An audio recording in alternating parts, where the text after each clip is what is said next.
Good morning, Magic players. Welcome to the NRG Championship Series. I am Niall Joan Rivers. Joining me today in the booth is Mason Clark, and we are commentating a Pioneer 5K event today. Mason, how are you doing?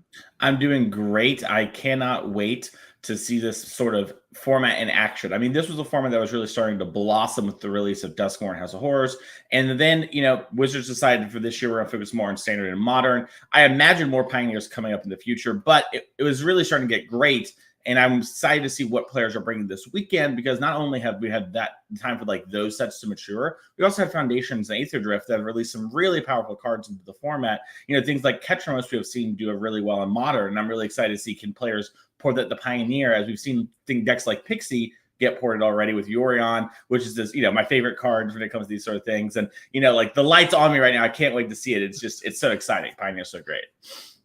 Yeah, Pioneer is in a really cool spot, kind of a sleeper format, as you said, not really one of the featured formats in a lot of places. So really cool that the NRG can bring some high-level Pioneer gameplay, which it looks like our first feature match might be ready right now for us to go down to the table and get into it as our players are getting things together.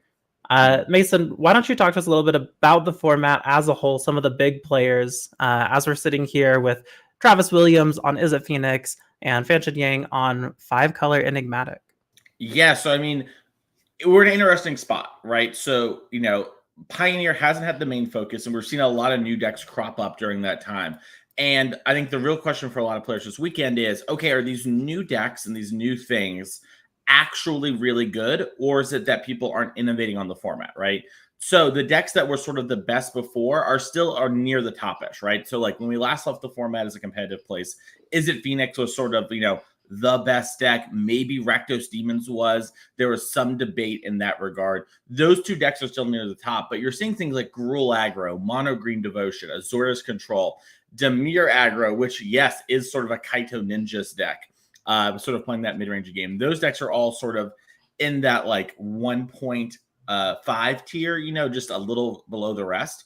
And then we have a lot of other decks that are around still. So like you've seen Fan Chen Yang, our winner of yesterday, who was our round one feature, playing 5-color Enigmatic, a deck that, is sort of waxed and waned in the format, really does well whenever the fair decks are doing well, does less in the other regards. We see Jund Sacrifice still doing pretty good. We see the red decks in general doing well. Now, the big difference between now and, let's say, Regional Championship DC, which was the last big American Pioneer tournament, Niall, is that the mice decks, for the most part, are Gruul now.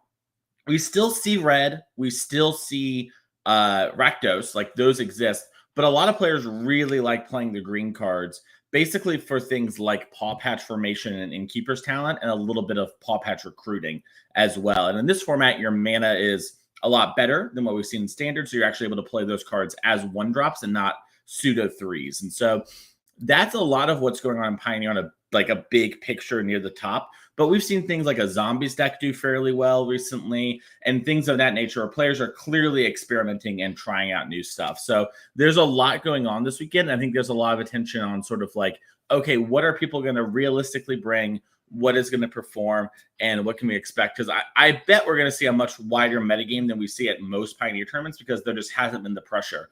Despite that, of course, Is It Phoenix is still, I think, in a lot of our competitive players' minds, like Travis Williams here, someone who likes to grind our events. I think a lot of them default to this because they're like, you kind of got to prove it to me, right? Like, I'm the best deck as things are getting started. Yeah, things are getting started as Travis kicking things off with a sleight of hand. Now, when it comes to this matchup here, we have, Phoenix versus Enigmatic. Enigmatic, obviously a deck that tends to move a lot slower.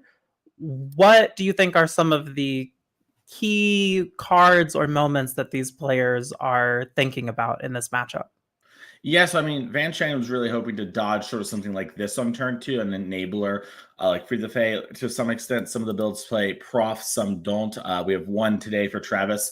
So, this sort of early developing turns matter a lot, because this is going to set up Travis to really do his thing. And then from Fan Chang, a lot of it really is trying to set up these like big go over the top engines. We need to sort of overpower this Phoenix deck, which is where it gets kind of tough, right? A lot of our cards are a lot clunkier. Things like the Green Overlord or the Haunt Woods is sort of something we want to have like on the next turn to really fix our mana and accelerate us to the point where we can play something like Zur, very similar to the standard deck, just an 80 card version of it. Yeah, as we are going to see the talent come down for Travis here, and looks like we are just going to pass back over to Fanchen Yang. Now, both of these were decks that were fairly popular at the RC that you were just talking about a little bit ago. I know you and I even played this Enigmatic deck, but something that's really interesting about the format to me is that our version of Enigmatic was very different from what we are seeing today. And I mean, as you said, there's just a lot of exploration in this space that is occurring, as it looks like we are going back over to Travis, who's playing another talent. That is brutal. And we're going to be discarding a Phoenix to the trigger here. And this is the big difference, right? Going into that weekend, players had not figured out artist talent and on the whole, right? And now players have really adopted this card, and it has really turbocharged this deck. This is one of those enablers. And, you know, I think if you haven't seen this Enigmatic deck in a while, you might expect Fanchen Yang to have cards like Fable the Mirror Breaker there in the deck, these sort of rape monsters. The deck doesn't do that anymore. It is much more like 4 colors or 5 colors, excuse me, skewing away from red. That's sort of its least dominant color.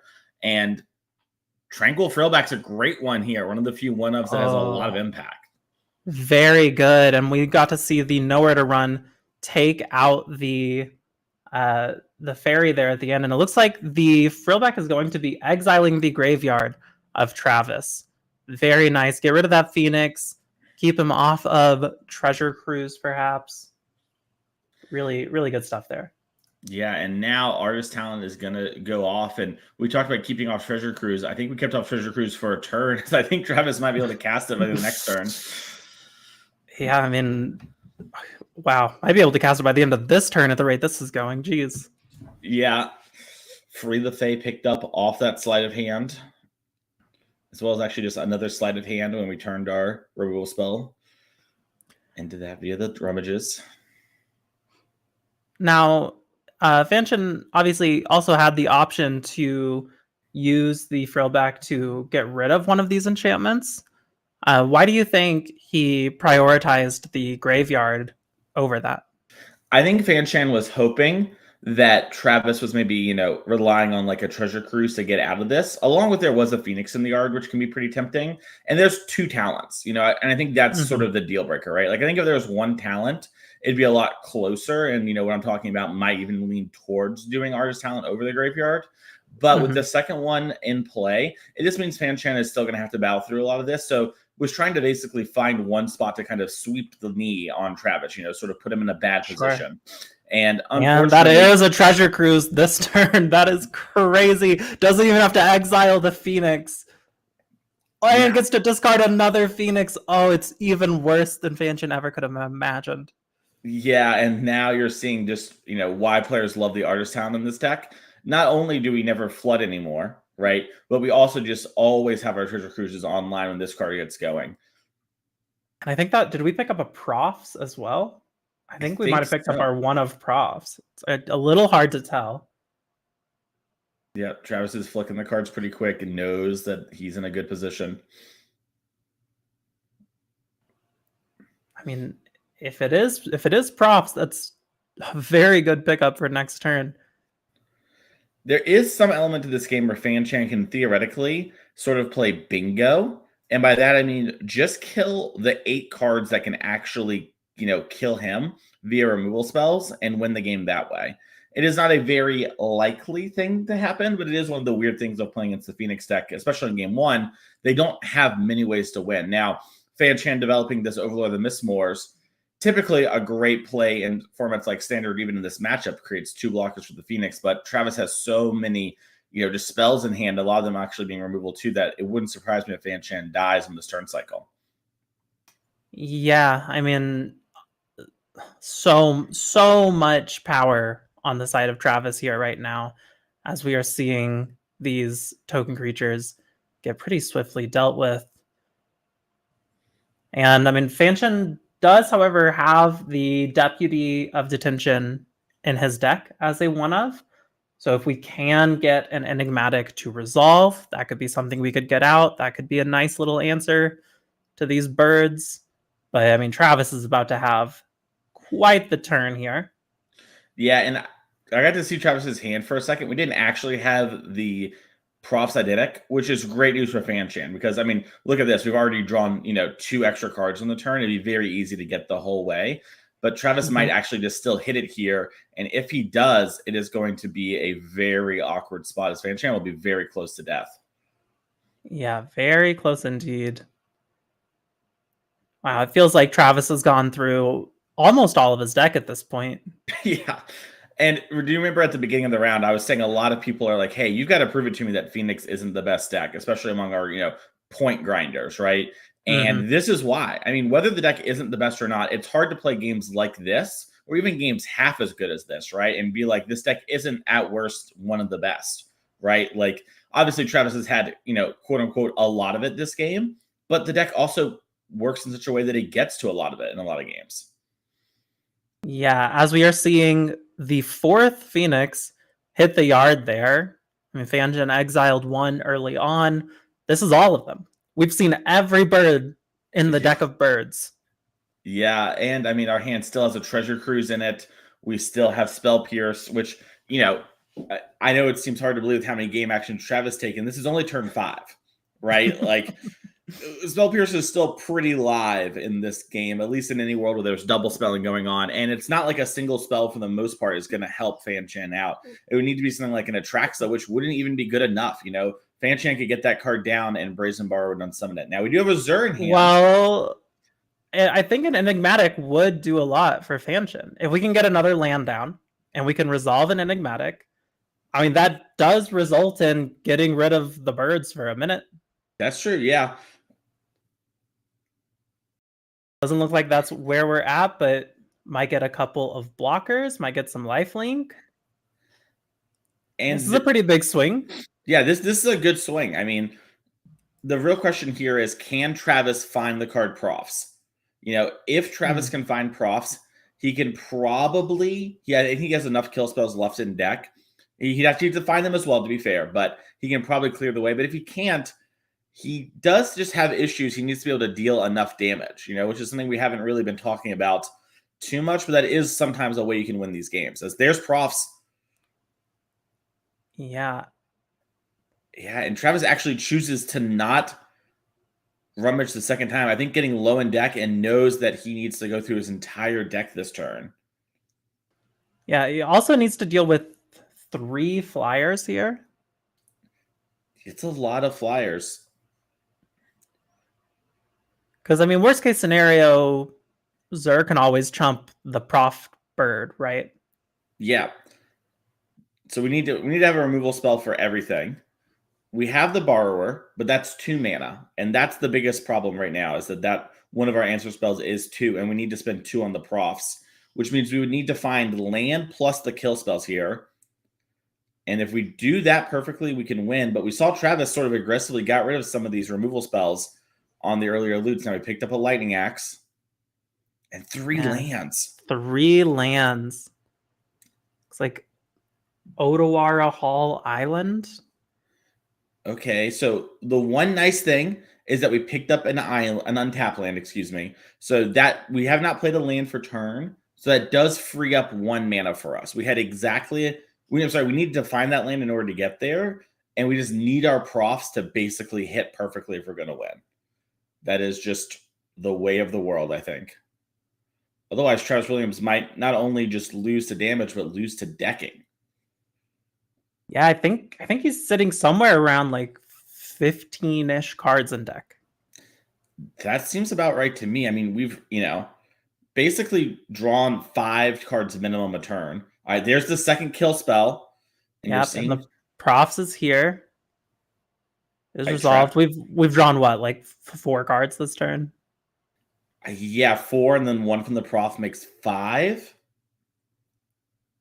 Oh wait, we also played a Treasure Cruise this turn, right? Oh yeah, we did. Yeah, so like 7, yeah. Oh yeah, that's right. We didn't use all the Artist Talent triggers. Yeah. Okay. Right. All right. So I mean, the real question in my mind right now is: so Travis knows, his deck fully. He knows what's left in his deck, and I mean, like we talked about, there isn't much left there. Does he even have kill spells to get to? As it does look like he's actually only playing 3 Fiery Impulse now. which means we're down a little bit. But yeah, you're seeing him counting. Can he like mathematically just guarantee have his whole deck in his hand? I don't think he has. I don't know if he has enough red sources, because all of the lands that we pulled were, Island, Otawara, Hall. Yeah, and I think even if we had a third axe here. Okay, so we need to draw the card Stern Dismissal. This is a 2 of in the deck this weekend. It returns target creature or enchantment to the opponent's hand. It's just an unsummon at instant speed that hits enchantments. Yeah, and we're seeing Travis decide actually that I can't win this turn, but I can force you. Yeah, you can get rid of Zur for sure, and you're gonna have to take 6 down to 6. Well, but Travis has left himself dead on board unless our life totals are mistaken, which sometimes does happen here on coverage. We clicked the button one too many times, but I'm pretty sure Travis Williams is dead to a 7/7. Yeah. Looks like it. Yeah, I mean, great play there from Fan Chen Yang, pulling it out. I mean, that you and I mean, let's keep it a buck. We were basically calling it already a turn or two ago. Yeah, absolutely. I mean, Travis had seen 80-90% of his deck, and had all of his birds out basically immediately. So our players are going to get ready for game 2. Congratulations, Fan Chen, taking down the first game. We're going to take a look at the deck lists here and talk a little bit about sideboarding. We're looking at Travis's Phoenix list right now. Mason, what are your thoughts? We are seeing a second profs here, some disputes, more bounce spells. Yeah, I expect the second profs to hit the deck. The two mystical disputes, the Sideboard and the Brazen Borrower are all cards that are pretty exciting. We talked about Enigmatic being a card that matters, but also Zur matters a lot. These are both blue things that I want to hit.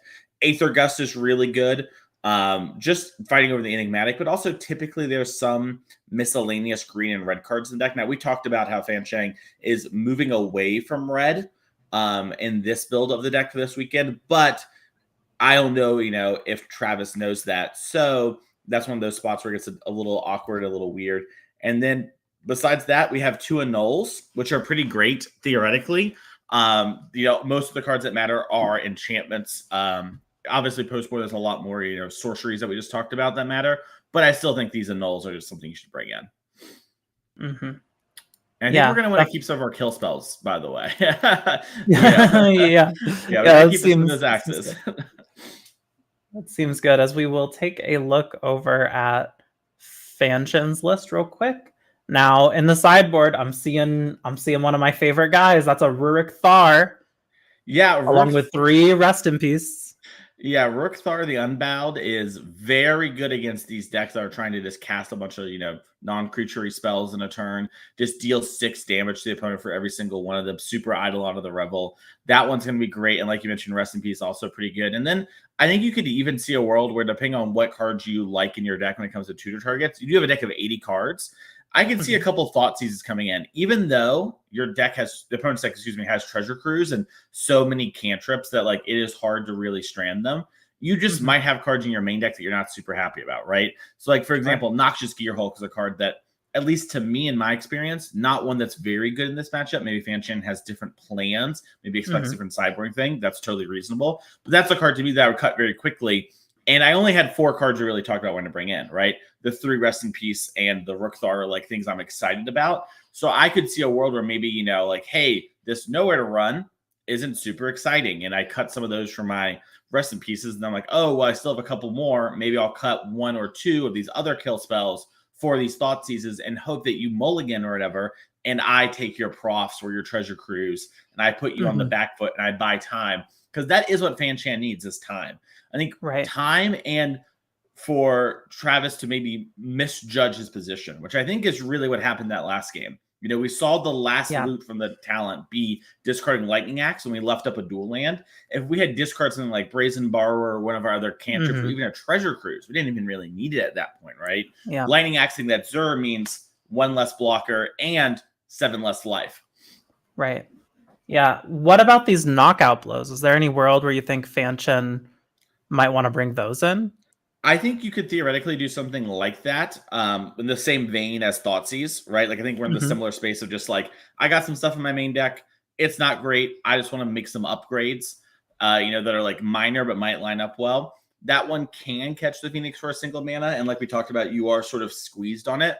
It's awkward if Prof gets involved, but it's not like the card I suggested is much less awkward, right? Turn three Sure, sort of sure. undoes it. So it's really a matter of I think trying to find your least awkward friend to bring to the party with you. You got to have a plus Mhm. one. It's really who's the plus one.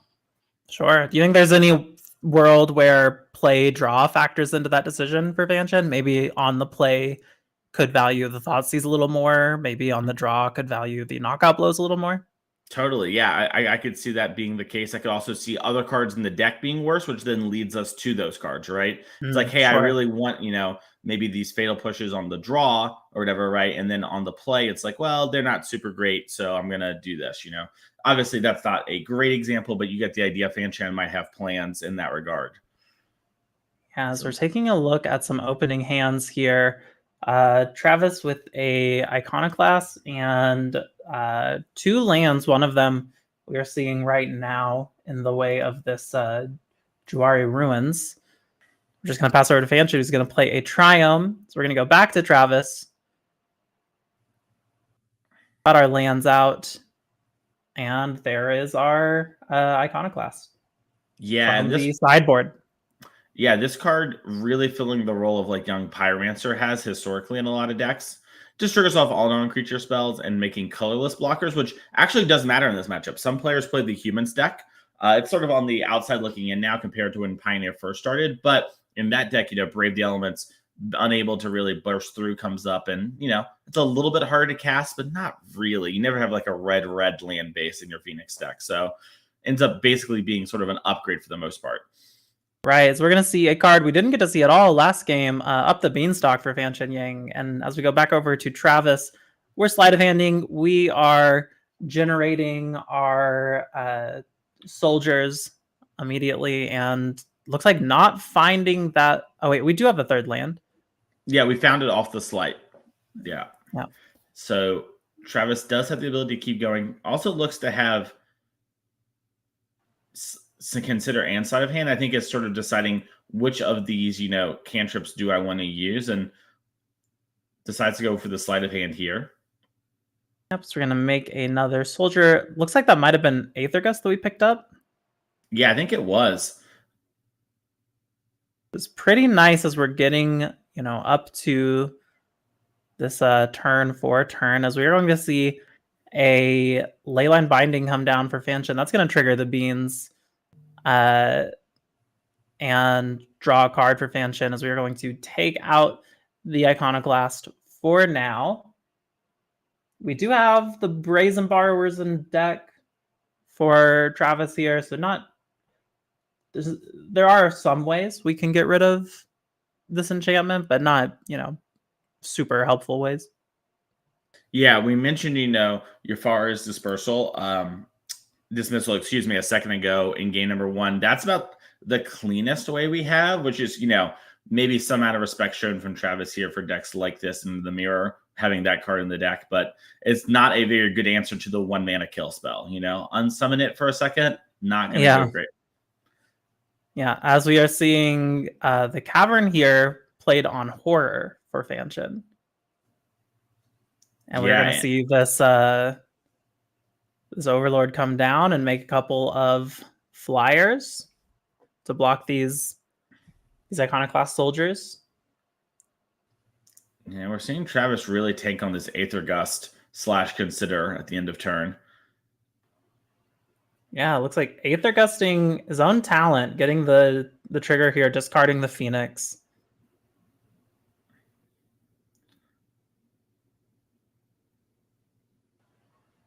I have to assume that was pointing towards the trigger, but maybe it was counting our own talent in order to trigger something. Maybe else. We're gusting the beans.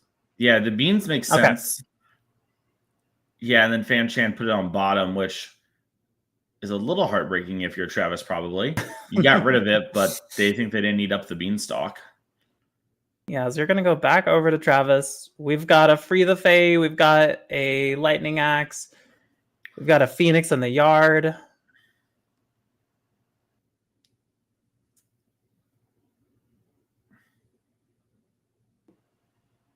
So we're going to start with Free the Fae, do the Artist trigger. It's like Spell Pierce, Land, Borrower. And then I believe that is the Stern Dismissal. Yeah. And this is one of the awkward spots, right? Some of your cards line up really well sometimes. The rest just don't that often. And Travis is sort of at a spot where the Spell Pierce might be good, but he doesn't have the pressure to put on Fan Chen to make it great. The Stern you can use for a second, right? We're currently in a spot where the mana is unable to replay the Leyline Binding, but it isn't perfect, and we'd only be, using it to get like one more servo, which isn't really mattering. Yeah, very tough call here. In spots like this, you typically want to try and think about what does winning look like over the next couple of turns. And I like this decision from Travis. I imagine we're going to see Travis sort of pass, maybe play a land for turn. I don't think we have this turn. And then use this Brazen Borrower if something like a Zur comes down, because then it also gives us a flying attacker. And you're seeing this too from Travis. Yeah, trying to get in now to trade for the Moss so the Brazen Borrower can maybe get in, but Fan Chan's not having it. Yep, as we are going to go ahead and play that land. And looks like we've got Consider, the Borrower, and a Lightning Axe, passing back over to Fan Chen Yang. And it looks like we are getting the proper tokens out. Thank you, coverage.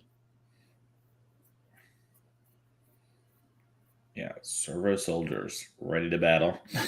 It's like another Cavern in Fan Chen's hand there. And I mean, just a full grip, really. Yeah, I imagine this Cavern is naming it, Wizard or Human, whichever makes more sense for the Zur stuff. And telling here from Fan Chan could have hardcast the Overlord of the Hauntwoods, but instead impends it. Yep, and we're going to get this Everywhere token. Gives us full domain automatically. Got the Nowhere to Run in hand, have the Zur in hand as well. Which next turn we are set up to play Zur and activate both of these Overlords, which is pretty crazy. Or the Leyline Binding if that's what we need to do. Yeah, it's a really unenviable position. Yeah, so we are going to pass back over to Travis as he's going to sit here and think about what to possibly bounce. Or you just bring in the actual factual Borrower.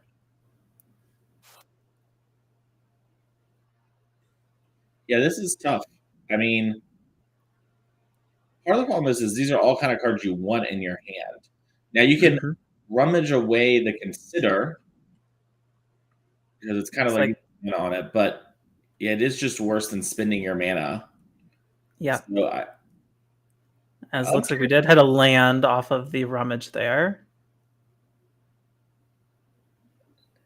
Not sure what card we picked up for turn.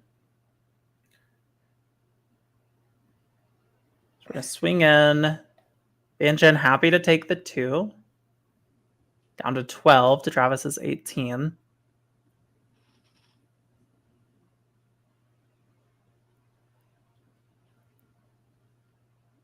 And we're going to play our Prankster.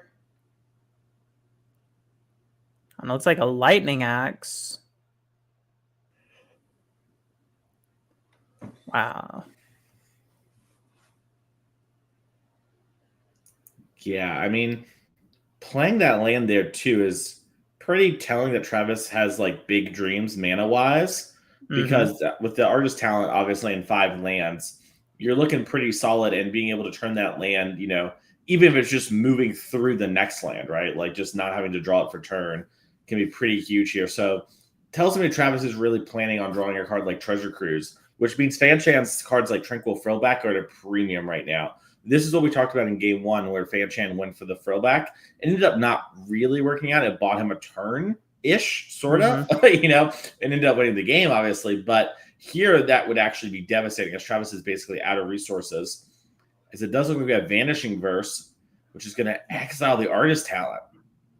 Yeah, very powerful play here from Fanchen. Also got the Nowhere to run down at the end of Travis's turn to take care of that Prankster. Looks like we're going to shock in this Overgrown Tomb.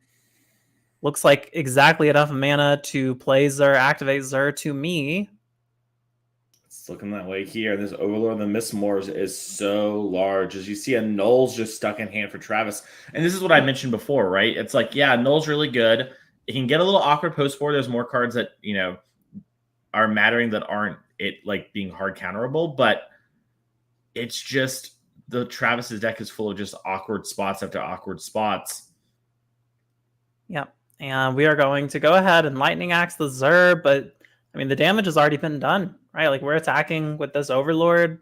We're gaining life. I mean, the other Overlord's just going to naturally, you know, the impending is going to happen.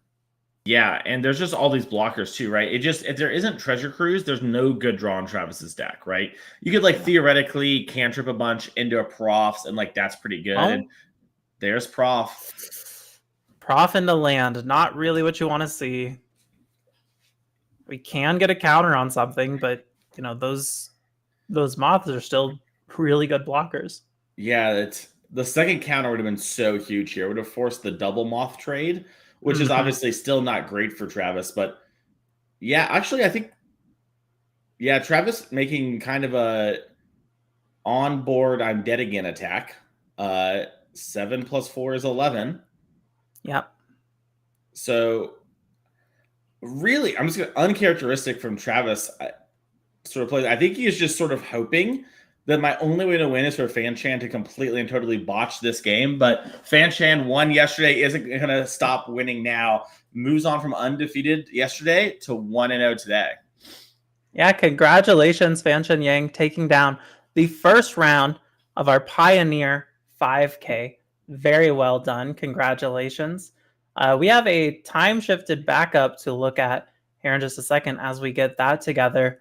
But Mason, what did you think of that match? Did it go down about how you were expecting? Any big surprises? I think Travis sort of dropped the ball and showed why Phoenix is so hard. I think game 2 was sort of Travis, there's not much that he could have done. Game 1 felt like his game to lose. And I think this is why we see Phoenix sometimes struggle still, is even in the great hands of the players like Travis, who is so great at playing this deck. I've seen him play really well before. You have to make the bunch of these decisions, and if you get them wrong, it can be devastating. And it was devastating in game 1. And we sort of lost the game we were supposed to lose, but we lost the game we were supposed to win. That's not how your Magic tournaments are going to go if you're going to be top 8ing. Yeah, it looks like our match is ready. Our time shifted backups. Let's go ahead and get down into that. We have Andrew Ellenbogen once again on Is It Phoenix versus Will Krueger, who's on Rakdos Demons, which, you know, going back to that Pioneer RC, this was a deck that some people were starting to figure out, but was definitely not super prevalent, but seems to be picking up a lot of intrigue in Pioneer for those who are still playing it.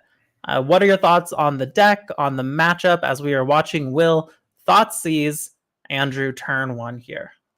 Yeah, so I mean, the Demons deck is sort of, you know, like Rakdos mid-range's, you know, evolution, as it were. This is like it's Charizard to that's Charmeleon, to, you know, use some other references.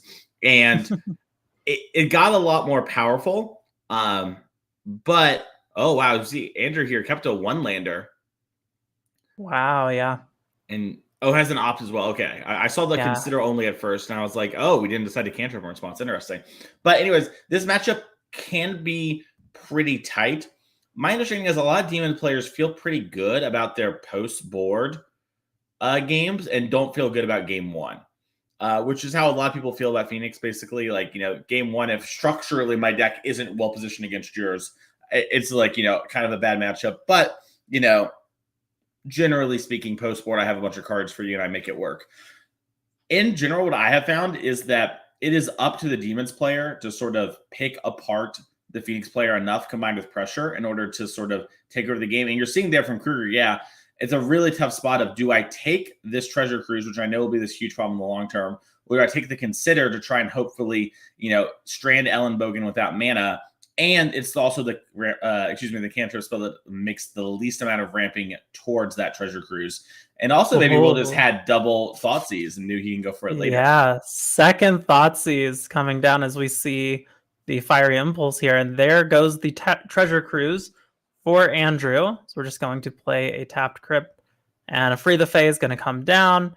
We're going to find a new treasure cruise to replace the old one. We've got 6 cards in the yard. Pretty good position to be in. Yeah, I mean, Andrew can cast his treasure cruise, right? And this is sort of why we talked about Thoughtseizes a bit in the last match. Is like they kind of work, but not really. Like they can cause issues. Like Andrew much rather have the second treasure cruise in hand than the first, but we still are able to sort of cast this if we want to. And you're seeing Andrew sort of start off with a Free the Fae. Yeah, so you're going to see 3 lands and a Consider, but that still plays, and we are able to cast this treasure cruise pretty easily. So we're going to exile these cards here, leave a few things in the yard, draw our 3 cards, and it feels very rare that you go Thoughtseize, my opponent has 6 cards in hand. Yeah, and that is really not what it's about. And Will, the second Thoughtseize was pretty good, given that before there was another treasure cruise. Andrew sort of did what his deck does and found it again. You're pretty good at finding the first 2 copies of a lot of cards, but that pressure is what's needed here. And Will's finally getting it down, but Fable, is just far from being, the saving grace it used to be in Pioneer. The other decks have caught up, I think, a lot in power, and it's just not a ton of pressure in a timely way. And we really need to limit the time. Yeah, we are going to go back to Will, whose Fable is going to go up to Chapter 2. Looks like discarding 2 lands to draw a couple more cards here. Gotta love that. And Will's going to make a attack here, but before attacks, it is going to get impulsed by Ellenbogen. No treasure token for Will today. And Thoughtseize number 3. Let's go. All right. Will has taken 8 damage this game. All done by himself. And another Fable. Now, 2 Fables. 2 Fables. That is a pretty serious threat. Yeah, 2 Fables represents a lot more pressure. And, considering the other card you could really play for 3 mana as like a Holy Annex in the new builds of the deck, this is a lot better. This is one area where I think the deck has lost some amount of power, where they used to play Graveyard Trespasser, which is way worse than the cards you're playing now. But in this matchup would actually sometimes be kind of clutch.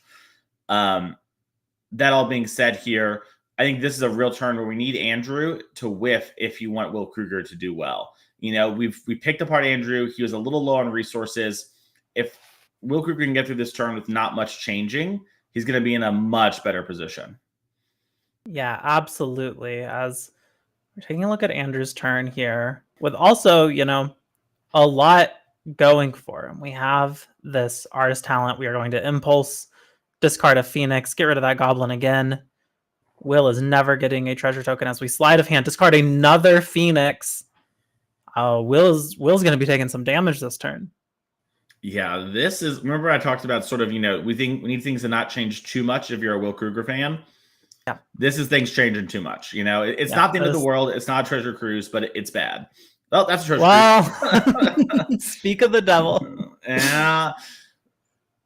And, this is one of the things too. There is some amount of, I know some Demon. I was about to say Rakdos Phoenix players. Rakdos Demon players are like, well, if I can dodge the first cruise too until like turn 5 or 6, even if they chain them, I can sometimes pressure them enough. That was not the case here. We saw Will try to even set that up along with the potential of high roll with the first couple of Thoughtseizes, but Andrew has just been moving through his deck so efficiently like this deck does, and it's just a bad spot. As we're going to discard a couple of cards here to the Fable once more, as the other one is going to flip. Now Andrew does have lethal on board, and that is something Will needs to be dealing with.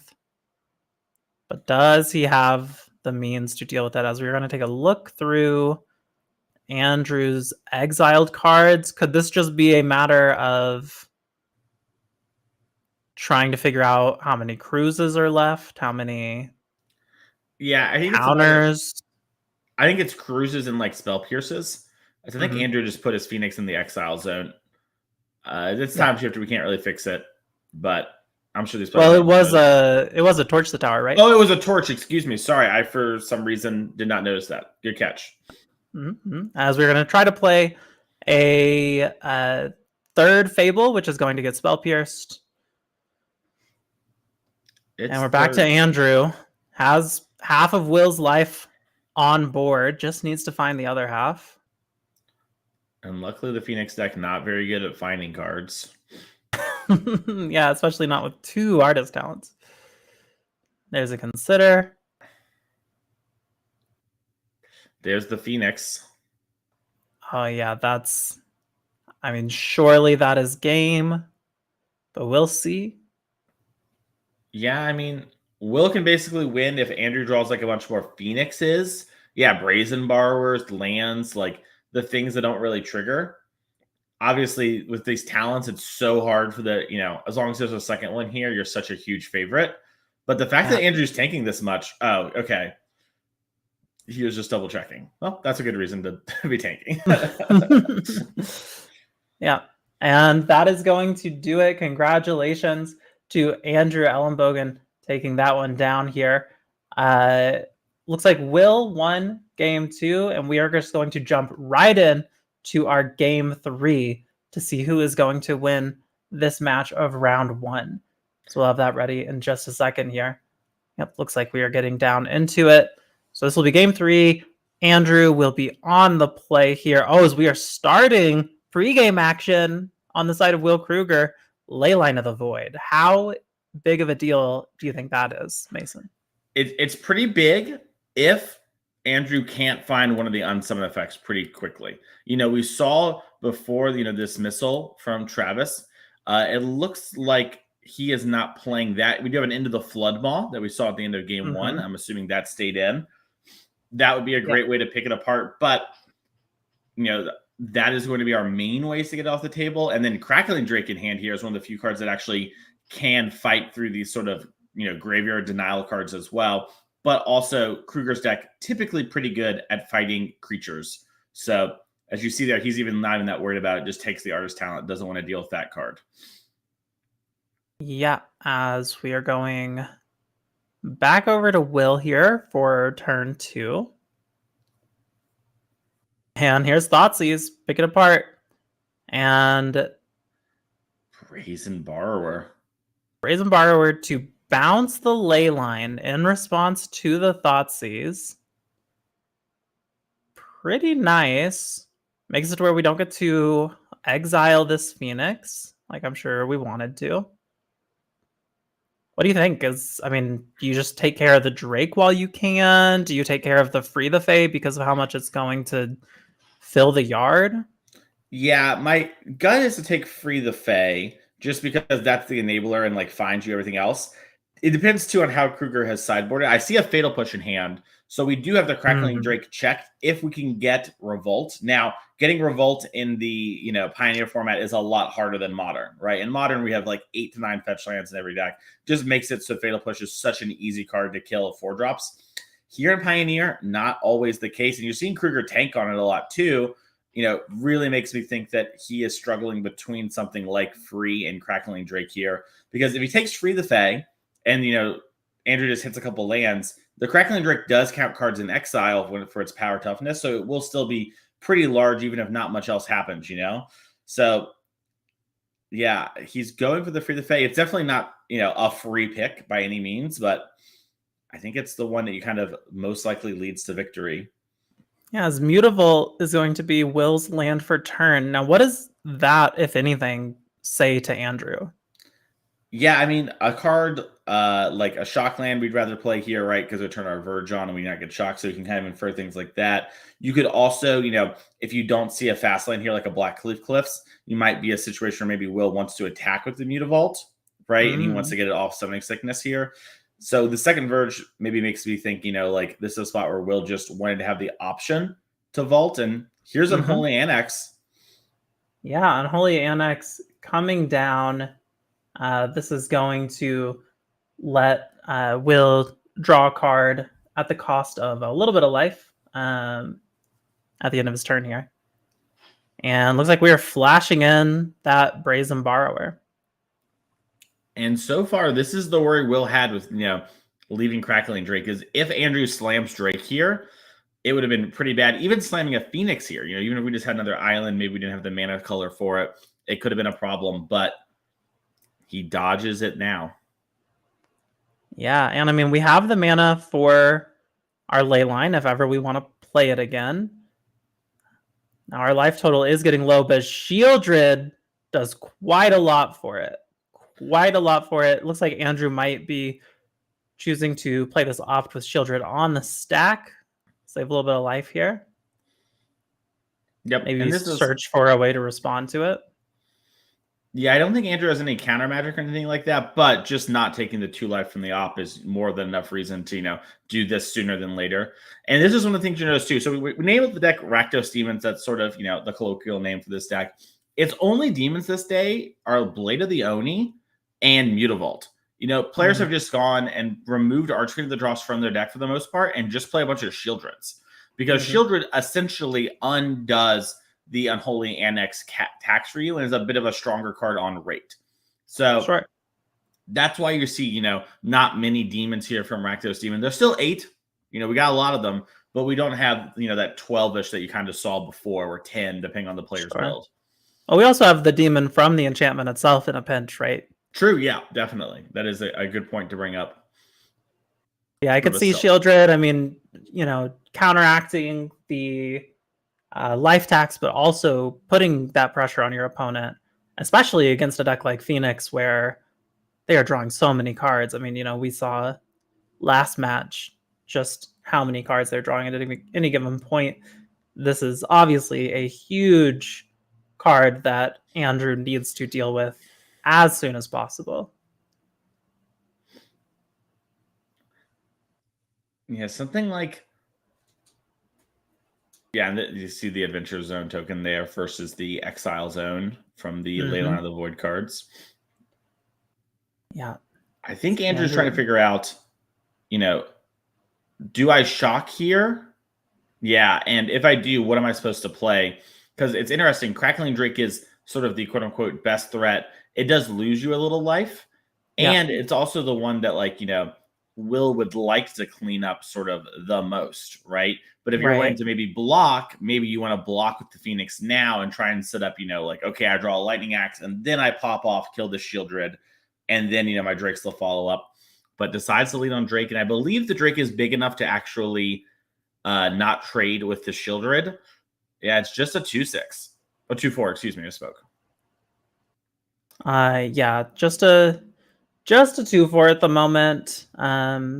Surely soon will be bigger. So Will could certainly swing in if he wanted to.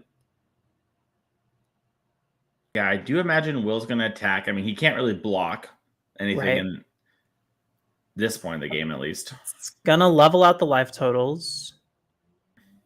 Oh, looks like maybe we were a little bit behind. Andrew is now down a little bit of life from Will as we are making the 6/6 Flying Demon, which, I mean, now Will's really going to be gaining life here off these Annex triggers.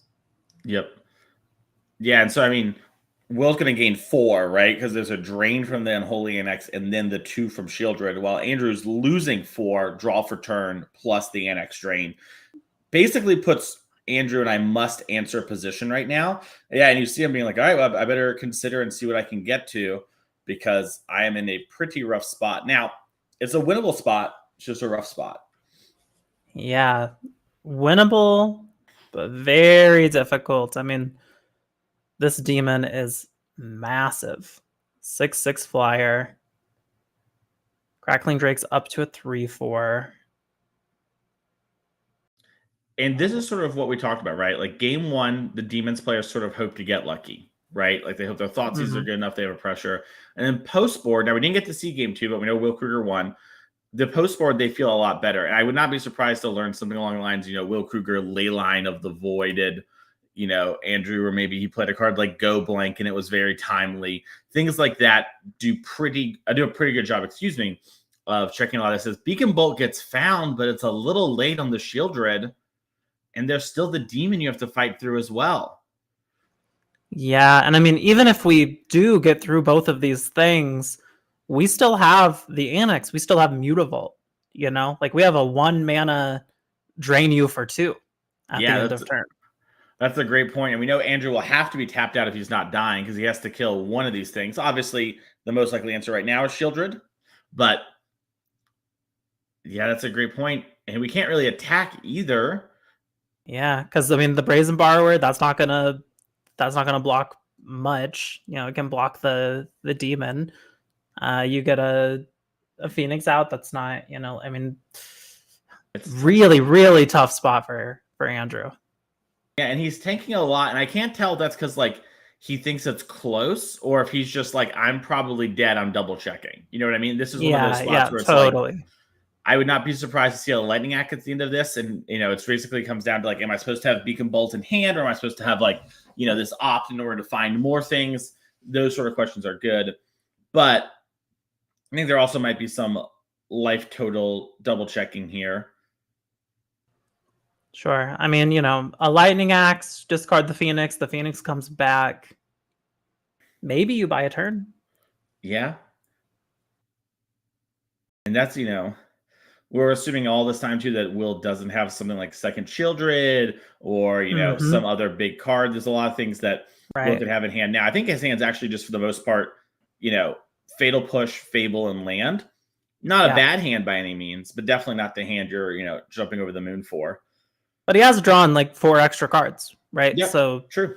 You know, we've gone through a decent amount of the deck here. So many things that Will could draw would either just straight up be lethal or put Andrew in such a tough position as to effectively be lethal. I'm gonna pick up the Beacon Bolt, it looks like, which, you know, as you said, a little late here with our 1 mana remaining, but could be very relevant next turn if Andrew can make it to next turn. Okay, I am of the belief Andrew has a lightning axe. I just can't imagine him tanking this long, or he has some way to get rid of Shieldred or something like that. You know, sure. There's something in hand that's doing something, I think. Because at this point, Andrew has to have found the time to realize if I can't kill one of these things, I have to be dead. Yeah. So there's a Spire Bluff Canal and a passing of the turn. This makes sense if Andrew has an lightning axe, you would want to lightning axe at the end of turn, so that way Will can't play, like, let's say, second Shieldred, right? As Will's going to fire for duress. Yeah, and Andrew's going to pick it up. He knows he's dead. Congratulations there to Will Krueger. What a game. Yeah.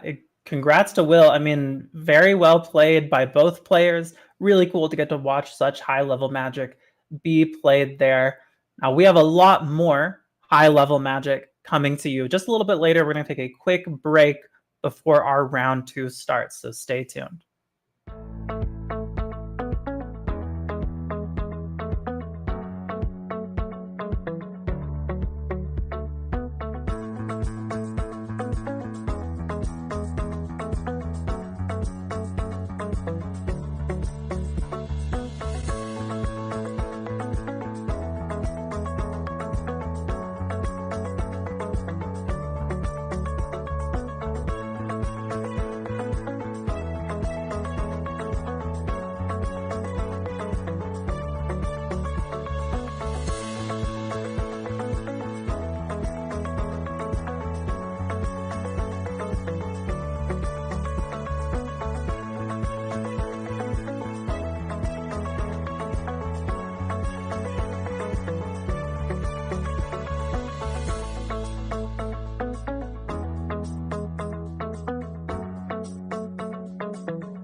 Welcome back, Magic players, to round 2 of the NRG Championship Series, where we have a Pioneer 5K happening today. I am Niall Joan Rivers, joined in the booth by Mason Clark, and we've got some really exciting Magic that's already happened, a lot more really cool stuff to come. But first, let's take a look at some of our players to watch at this event. So Mason, I know you are a long-time NRG grinder commentator. Talk us through some of these names. Yeah, so I mean, Fan Chen Yang won our event yesterday, so they were 1-0. We saw them in our feature match area. Garrick, our player of the year last year, 1-0. Ray Zang, better than a CFT stock combo for the sake of combo. Sort of one of the best players in Magic right now in general. Probably, for my money, probably one of the best players, if not the best in the room. 1-0. We saw them play Esper Pixie yesterday, missing a couple cards. Still put up a good performance. Robert Taylor, better his Fire Shoes, doing great as well. Sean Gallagher, another one of our well-known grinders here, playing blue-white control. Wesley Hickman, similar spot, likes to play red decks a bit more. I think he's playing one today as well. And then Andrew Ellenbogen lost round 1. We saw in the backup feature match area, our Pro Tour champion here in the room today. But still a lot of Magic left to be played, and similar for Benjamin Ungar as well at 0-1. A lot of great players starting off really strong today. Right, and speaking of great players, let's take a look at our 2025 leaderboard. Now, this is, players can earn points by playing in the events in our series that can qualify them for the championship, the invitation-only tournament at the end of the year. Now, the names you see in orange here, these people are already qualified for champs, but they're still worth fighting for those points for, the player of the year MVP spots. So Mason, what do you think about this leaderboard so far, so early into our year? Yeah, like you said, it is early, so we only have 2 players. Those 2 players won Showdowns, Fan Chan yesterday, Grayson Nimitz back in February, won our, I believe, Modern one. And these players are, in good positions, especially Grayson for player of the year. Like 60 points is 18 points up on Ben. Obviously, we're on event 4 today of, what's going to be, I think, about 20 events we play across the year. So there's still a long way to go. But Grayson in a strong position. And a lot of these players just want to be sort of the 3 players not in orange when it comes time for the midseason break. We break up the first half of the year, season 1. And then after our Indie Team Sealed Final Fantasy event, which we'll talk about later that you might want to head on out to, we're going to have part 2. And our top 3 non-qualified players would join. So really quickly, that if this would end right now, it'd be Ben, Ungar, Jake, and Harrison. Those players would make it. So that's what a lot of players are fighting for. They don't even want to be the one who really wins the tournament. They want to be in the top 3 spot when the time rolls over so that they can make it to our $30,000 PTQ at the end of the year. And speaking of end of the year, it's the end of this segment, Niles, I think our players are ready. Yeah, let's get down to the matches. We are going to see Joey here on the left on Mardu Greasefang, and then familiar face to any people who are a little too online with Magic the Gathering. We have Robert Taylor, better known as Fire Shoes, on the right here with Demir Ninjas. Now, Greasefang, this has been a Pioneer deck for ever, it feels like. This has been a Pioneer deck for a very long time. Obviously, it has gone through some iterations. Duskmorn gave it some really cool tools. But Demir Ninjas feels a little bit newer, a little bit fresher. Talk to me about it. Yeah, I mean, the big thing is Kaito, Bane of Nightmares, that you see in Standard so often. It is such, a powerful card, and 2, just Ninja Lord, being able to buff them all up. It's really led to this deck being the blue-black disruptive deck that people have always wanted to play. And they sort of always loved the idea of in Pioneer, but it was never quite good enough. Finally getting good enough here for players to sort of pull the trigger on. And it's been like a solid tier 2 deck in Pioneer for a while now. We actually saw it make the finals of one of our events at the end of last year. And, players have continued to sort of innovate and work on the deck and try and, refine sideboard plans. Yeah, as we are going to see Joey start off here with a Thoughtseize, getting rid of a Flood Pit's Drowner, and then Robert going to just play out a Mockingbird as itself, mocking nothing at all. Yeah, and Mockingbird is another great get for this deck. Sort of gives you another good 1-drop, which you kind of need when you're having a bunch of ninja creatures. But it synergizes with your own deck with things like Spyglass Siren and Fairy Miscreant, getting you some redraws, but also doubles as a kill spell in a lot of spots. Most creatures, if you copy them, they trade with their own power, right? So Mockingbird sort of acts as this 1 enabler and 2 clunky kill spell. Clunky kill spell sometimes exactly what you need in decks. Yeah, absolutely. As Fire Shoe's going to swing in here, ninjutsu in the Moon Circuit Hacker, which is going to let him draw a card. Last turn, Joey played the very powerful standard card, Fear of Missing Out, which, if you're following along at home, we are at 2 pieces of Delirium, so halfway there. Yeah. And Joey, too, we mentioned, Fire Shoes Chronicle Line. Joey got 9th place in our event yesterday, just on the outside looking in, playing a very innovative blue-black control list from Standard, playing the Doomsday Executioner combo. And I think Joey, willing to sort of pull the trigger on decks that some players might be a little hesitant to. Marty Greasefang, another example of that. Very powerful, but some players, they aren't in love with it as much. But Joey willing to say, hey, this deck has a lot of raw power. I can sort of, play through some of the clunky draws that appear every now and again, very similar to my Standard deck I played yesterday. Yeah, some resilience there, but also still with just some of that tried and true Greasefang. Sometimes I have the nuts and hit you for a ton of damage on, turn 3 or whatever. Yeah. And I think that's the real advantage of something like Mardu Greasefang, right? Is you get to play cards like Fable that are sort of, just play your mid-range game a bit more, but still enable some of these wild draws. So Joey's deck doesn't have like the Asika's Chariot backup engine that we see from, things like Abzan and Greasefang. We just have 4 Parhelions and 2 Sky Sovereigns. So it's much more kind of like, imagine you're playing, a mid-range deck with a combo and not a combo deck that can play mid-range. Yeah, so we're going to see Robert Taylor attack in here, and Ninjutsu in another Moon Circuit Hacker. Draw a card. So I've played a lot of this deck, specifically on Arena with, it's where I like to play this one. It's one of my go-to. I'm on the treadmill at the gym decks. And this card is, I would say, have a high correlation with winning. When I draw this card, kind of like Robert is now, you get to just move through your deck so much and get to reuse these powerful ETBs. Now, Spyglass Siren isn't, blowing the doors down or anything like that. But it is letting you just accrue some incidental value. And you combine that with things like, Fatal Push, Thoughtseize, Spell Pierce from this Dimir Ninjas deck, you get a lot of, ways to sort of disrupt your opponent, put them on the back foot. You see Robert kind of shakes his head. I think his hand's just all threats, no interaction for the most part. Yeah, and we're going to go over to Joey, who's now going to have a Fable trigger. I mean, this could potentially put Delirium in the yard, depending on what is in his hand.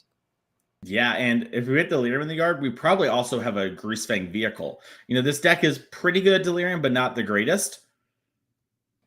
Yeah, not sure. Is that an Overlord? I think that is Overlord, which would give Delirium. Right, that's an enchantment and creature. Yeah, and that's a huge one. Now, so we might trigger the Sphere of Missing Out. Another real question. Robert does have a surprising amount of blockers, honestly. Yeah, I mean, the downside of, not having any interaction in your deck that kind of wants a mixture of interaction and pressure is you do get a lot of blockers / the fear of attacking in. This is also one of the awkward parts about the Ninjas deck is if you don't have Kaito, your deck is a little underpowered. You really need like these Kaito Thoughtseize sort of things. And if you don't, you kind of, stumble your way across the finish line if you do. But the game is far from over, especially since Joey did not put something like Sky Sovereign. Sky Sovereign hit the graveyard and we played Greasefang. As it does look like we actually have the Sky Sovereign in hand. Maybe just lacking the Greasefang in this spot. But if we had, we could have Fear of Missing Doubts, attacked with it twice, shot down the entire board, hit Robert for 12. I mean, it would be just disastrous. Yep, and it looks like we are going to block the trade with the Goblin Shaman there. Joey's going to get his treasure. And I mean, like you said, we have the Sky Sovereign in hand. Definitely would have seen it hit the yard, we think, if Greasefang would have been present, but also can just cast it. And that'll deal with the other Moon Circuit. Yeah, I think what maybe happened is I think we're just wrong about the card in the graveyard. Because, Joey, very tight player. I think would have seen this interaction, especially if you're someone who plays this deck, right? Like that's sort of the salivation moment. One of the reasons you want to play the Mardu version over the others. So I imagine what happened is we just have misseen the card here, with our Sky View. It happens. Yeah. We're sorry about that at home. And Joey's just hard casting the Sky Sovereign, getting it on the board. As speaking of getting on the board, Niall, here comes Kaito. Yeah, very, very huge get for Robert Taylor here. Going to attack in with the Kaito, and now we've got some choices here on what exactly he is going to do as far as loyalty activations. Yeah, it looks like we're going for the old Surveil to draw a card. Could have tapped down. Yeah, we could have tapped down the Fear of Missing Out, but decides to try and find a permanent answer to that instead.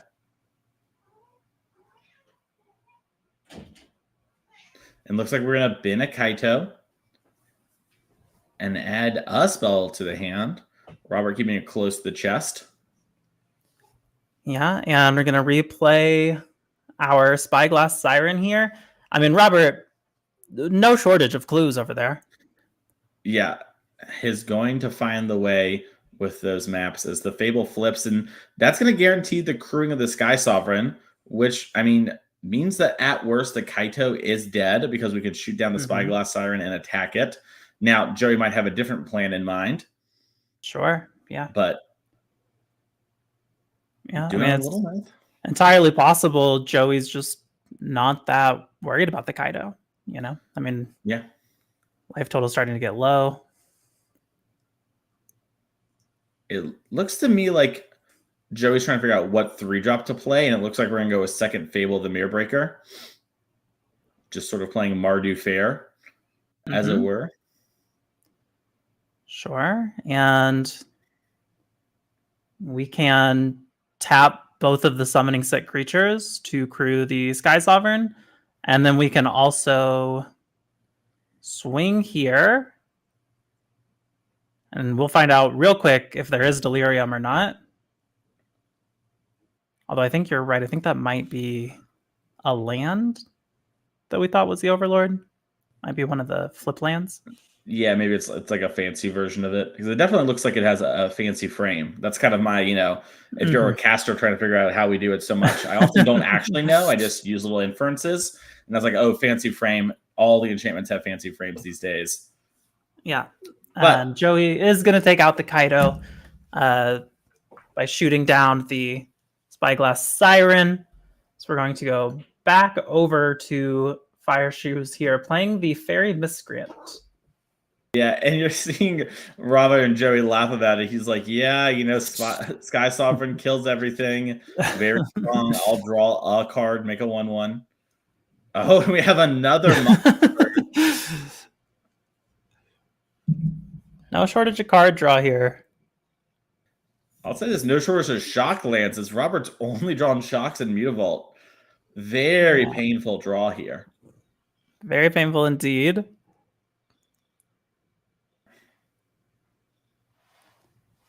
So we swing in.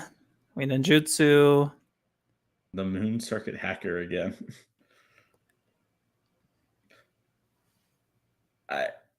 Here's the thing. Robert is surprisingly very close to assigning like lethal. We've knocked Joey down a couple times for 2. Joey's shocked a little. We're not actually like that unrealistic for things to go our way if Joey doesn't have something else to do this turn, right? Because we can't really assign lethal. The Sky Sovereign can only kill one thing in his for 6. That's also all assuming that, we don't have Delirium from the Fable, the Mirror Breaker trigger, which could very easily occur here. So we're going to have to see. Right. We could either get it from here. We could make a copy of Fear of Missing Out and perhaps get a thing into the yard. Lots of paths home here for Joey.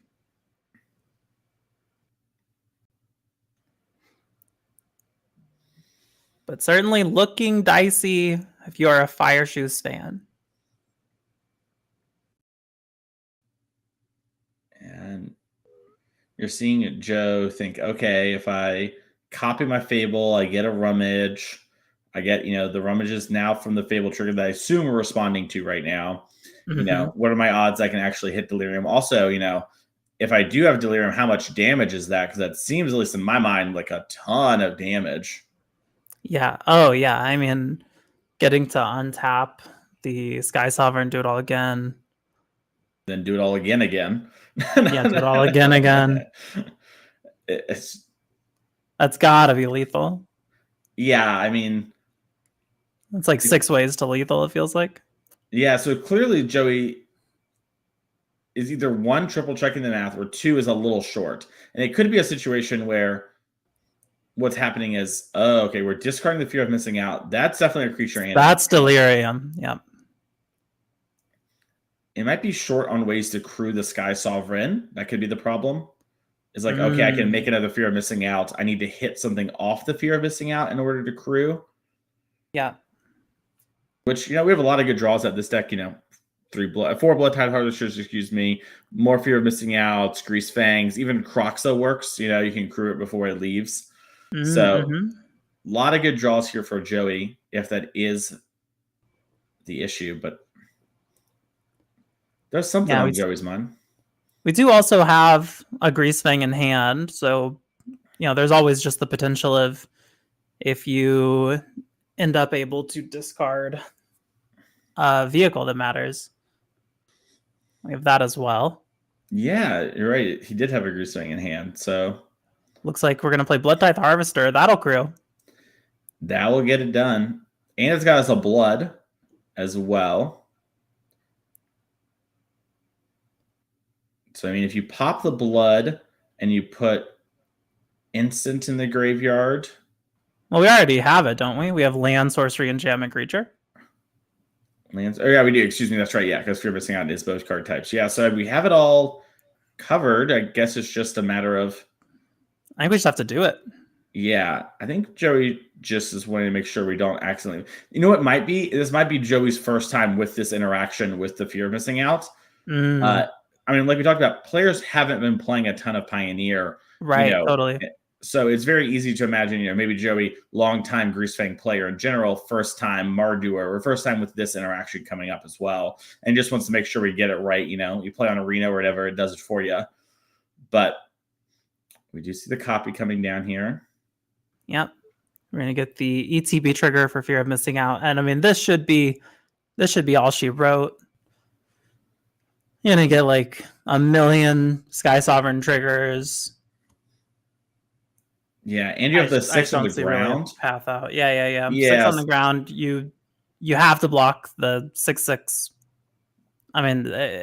There's just no way. Yeah.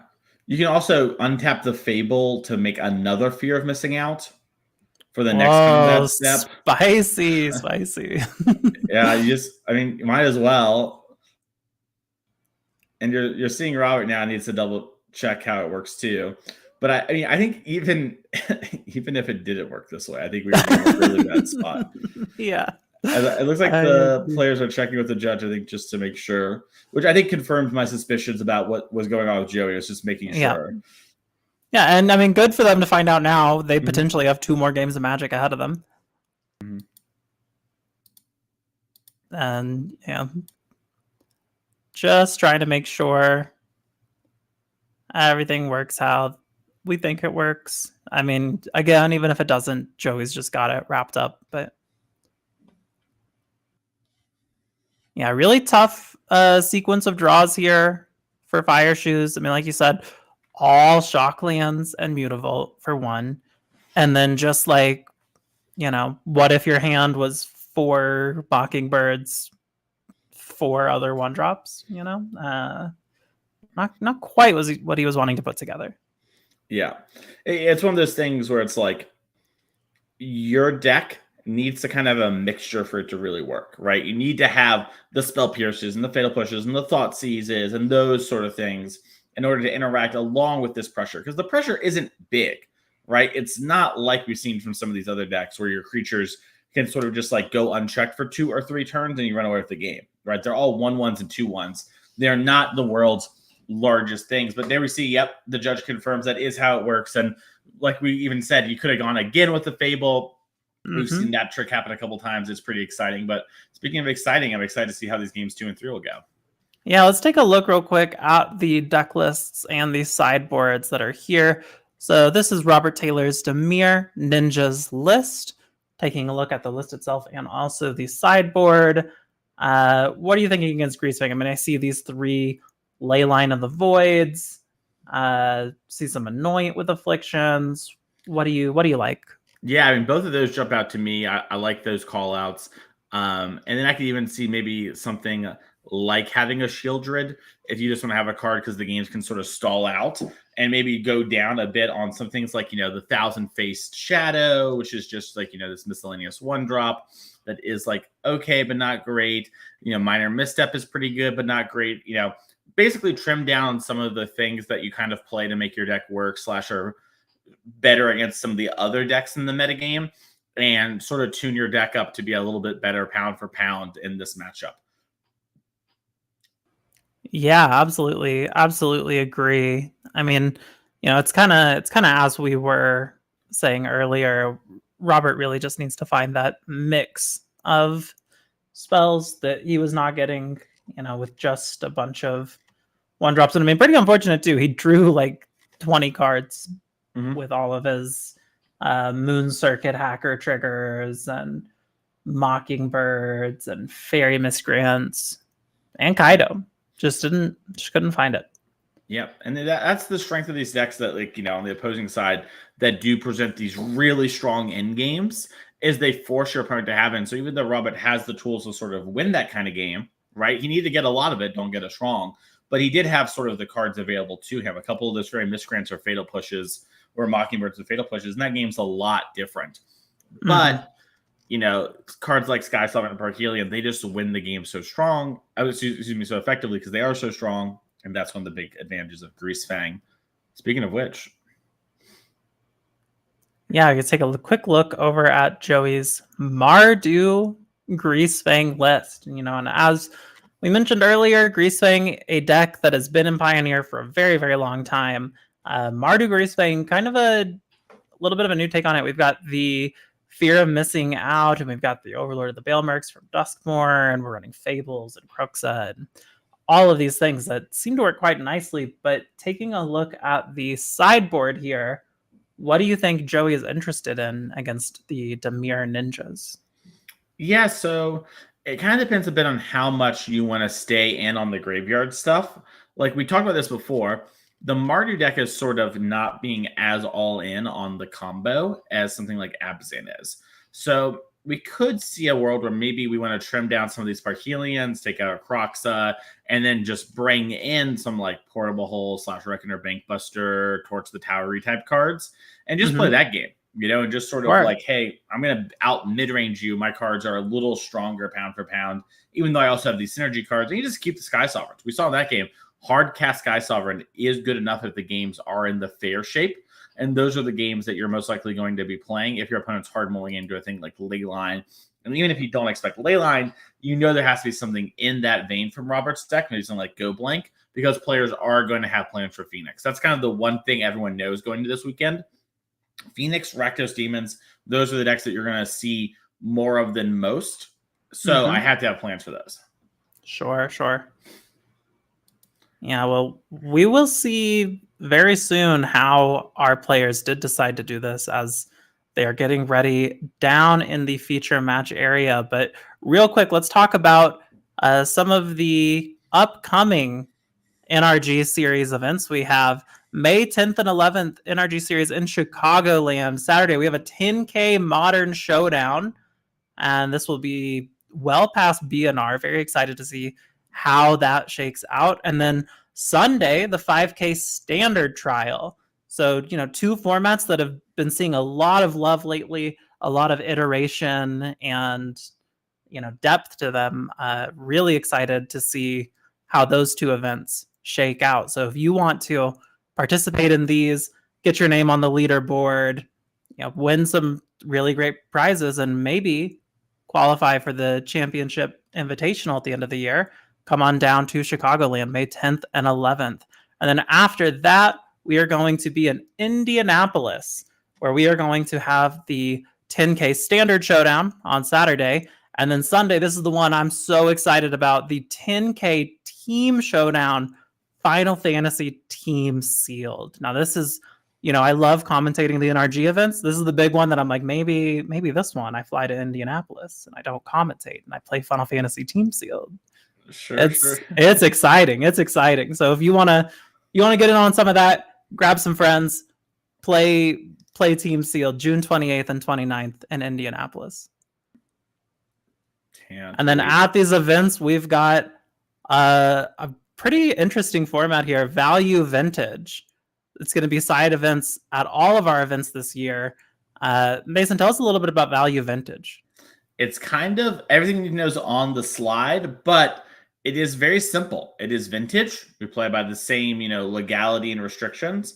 But the one trick is your deck needs to be $30 or less. If you scan the QR code on screen, you're going to learn all that in more detail. But honestly, now what I just told you is all you need to really know to get out there and go play with your friends or play at our events. We're going to have Value Vintage going on at every NRG event this year. It's very exciting. You might have seen these people who are promoting the format also at other things like Magic Cons and RCs. I saw them at Charlotte this past weekend. They had a lot of players over there having fun, sort of playing some wild decks in the vintage format. Yeah, very, very cool, interesting format. Keeping it gated by money makes some really interesting responses to the meta in terms of what is and isn't allowed to be played at any given moment. But it looks like our players are shuffling up, just about ready to get into our game 2 with Joey up a game here on Mardu Greasefang against Robert's Demir Ninjas, where he will be on the play, and our players are cutting each other's decks. We're about to get right into it. Now, Mason, how big of a deal do you think play draw is in Pioneer just as a format? I think it's pretty big. I think a lot of the decks are trying to snowball an advantage. We just see some control decks or whatever. We might even have some in our backup feature match area. But for the most part, players are trying to run each other over because the tools you have to answer all the threats are not as efficient as they are in formats like Modern, for example, where Solitude and Friends are just these zero mana ways to cover all the issues. Yeah, for sure. So our players are resolving their mulligans. Look like we are ready to get down into the game. And it is going to be Fire Shoes kicking us off with, is that a Fairy Miscreant? Just a little 1/1, a nice guy to enable our ninjutsus. Yes, it is. And another one. This one we'll get to draw a card. Well, only if it's friends around. And Joey could Fatal Push this Miscreant. And you're seeing a real tank moment here. I mean, we're either Hollywooding or tanking, and it looks like we're fine. Yeah. Oh, it looks like... Okay, we do have the land. Go ahead and attack in. Nothing swapping places here, as we are just going to play a Mockingbird, make another Miscreant, draw another card. Yeah, great play there from Robert. You could ninjutsu, but it seemed like Joey really had some interaction. And Joey can't ever Fatal Push once you get to the declare blocker step, because if you do, then the ninjutsu happens as Parhelion hits the graveyard. Yeah, and we are going to see Fear of Missing Out as the play for Joey here. As you said, Parhelion in the graveyard. Always scary against Greasefang to see Parhelion hit the graveyard on turn 2. Yeah, I mean, that is just threatening, why players play this deck that turn 3. As we do see an army of Fairy Miscreants come in. Yeah, and the Mockingbird going to get swapped out with a Moon Circuit Hacker. It's going to be more card draw for Fire Shoes.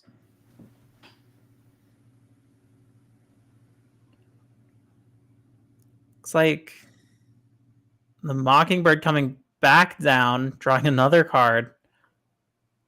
Classic play pattern we're seeing from this deck here. Make a bunch of Fairy Miscreants. Yeah, and I mean, this is one of the nice parts about this. When the games are like playing and mattering in this regard. You know, if it's about cards, then this deck, when it has these draws, does sort of outscale people, right? Now, obviously, we know Park Healing could be coming down. That's going to overwhelm this army of 1/1s. But if you try to play the fair game, Robert's in a much better spot this game than we were last time. Right, as we are going to have a Spyglass Siren as the last play for Robert. Now, he is tapped out, so if Joey has the Greasefang, we can get it. But the fact that he's not just slamming land Greasefang makes me think that maybe he doesn't. Yeah, so we're going to see a tap land and then a pass. That, if you're Robert, you've got to be pretty happy to see that. Yeah, and I mean, the thing that is on everyone's mind right now is Kaito, Bane of Nightmares. Joey didn't have anything. We have all these creatures we'd love to pick up and sort of, you know, exchange for a Kaito, and Joey can't really stop it. There's too many bodies. Yeah, I mean, also just like 4 damage in the air. Yeah. That's not nothing. This is a huge swing. And you're seeing Robert be fine with it if Joey is, and now Joey needs to make a decision. Am I going to fatal push one of these? And if he does, and Robert has maybe not even a Kaito, but a different ninja, we could see the swap, and it'd be pretty devastating. Mm-hmm. And then we are going to play, looks like Mutavault as our land for turn. And then just play out a Shieldred, card we talked about in the sideboard here. Yeah, really like this inclusion here from Robert. I think it makes a lot of sense. I would imagine he did a lot of what we talked about in sideboard and trying to play that fair game. Yeah, we're seeing a fatal push on that Moon Circuit Hacker. Yeah, and we're going to go to Joey's turn. Shieldred trigger, take him down to 9 health to Robert's healthy 18. Yeah, and I mean, if Joey can't put a Parhelion in play this turn, this Shieldred's probably going to go the distance. As you know, there's 4 in the sky. That would knock Joey down to 5. Shieldred puts it to 3. That's dangerously close to lethal. Yeah, absolutely. As we see, I think another Fear of missing out a Sky Sovereign, some lands in Joey's hand. Swinging at Robert. Robert not going to block, not going to turn on your fatal push that easy. So we're going to play another Fear of missing out. Discard a land here. And takes 2 from the draw. Yep. Down to 7. And this is what we talked. Does that make us not, well, I mean, basically lethal if we can ninjutsu in a Kaito, because you'll just die to the Shieldred trigger. Yep. We also have this Mutavault activation.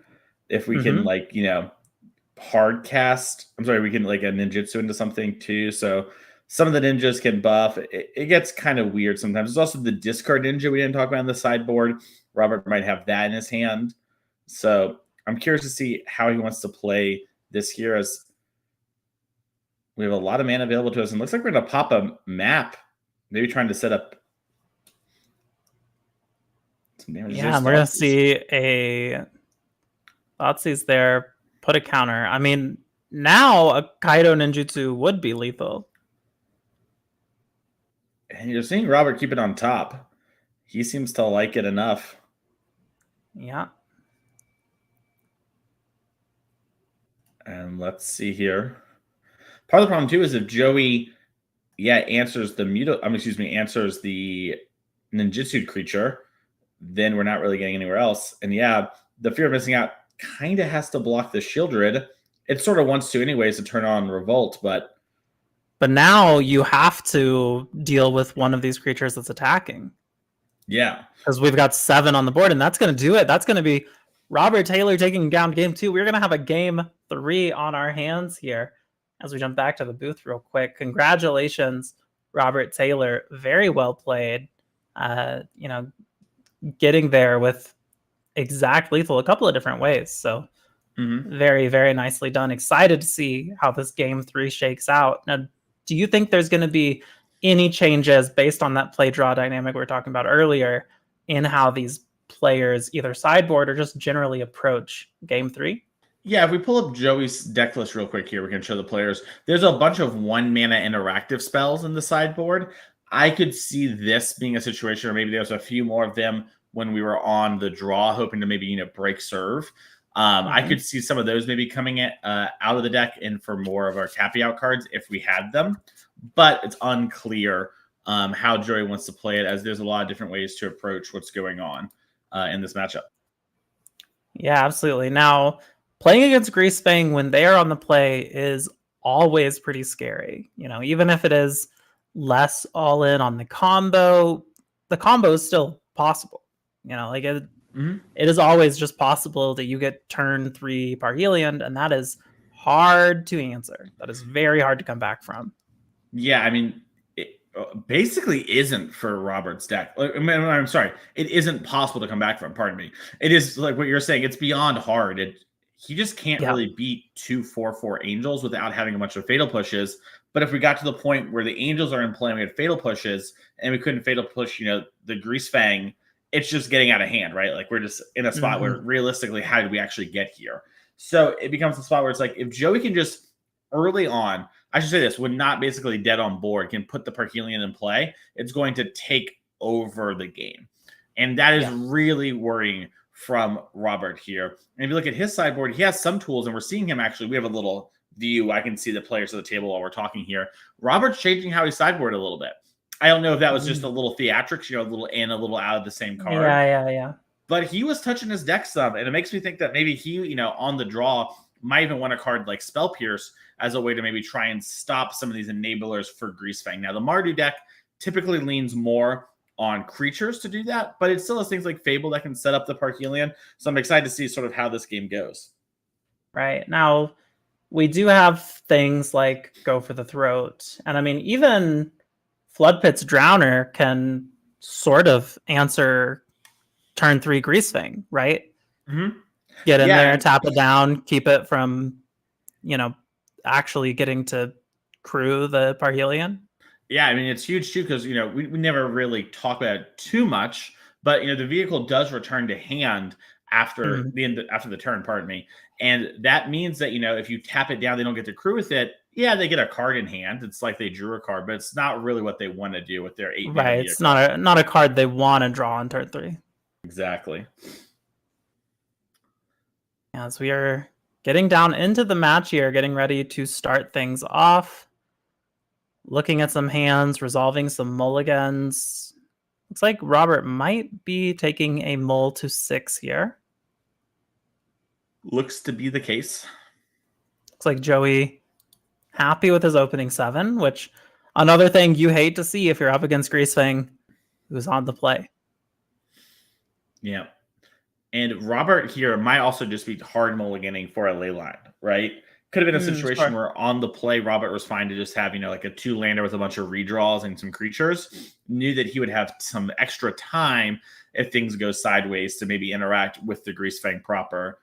But here on the draw, it's not a huge difference like you might think in your head, but in reality, it plays out pretty huge, being sort of the one who's behind. Sure. Yeah. No, I definitely see that, as we are going to draw the new 7 here. Take a look at this. Hard to tell how he's really feeling about it. Would not say he looks thrilled about the hand. Yeah, this kind of has the vibe to me as like it's either a ley line hand that's like, kind of medium. Yep. Yeah.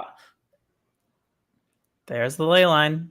And Joey nods his head. So the real question is, did Joey keep a hand that was, pretty in on doing the thing? And let's see what else Robert has, as we are getting thought seized. Yeah, we are going to take a look here. So we're seeing a couple Mockingbirds, a Moon Circuit, a Fairy Miscreant, and 1 land. I mean, what do you take here? The Fairy? Yeah, it's awkward. I think it's Fairy or the Moon Circuit. And I kind of lean towards Fairy so that, if Robert misses on the land for a turn, he can't get that redraw going. Those are just going to be Mockingbirds in that regard. Yeah. Moon Circuit Hacker obviously, draws a card or whatever, no matter what. But you could do something like Fatal Push on the Mockingbird to maybe prevent that and strand Robert's hand a little bit. Right, and that Thoughtseize is going to get exiled.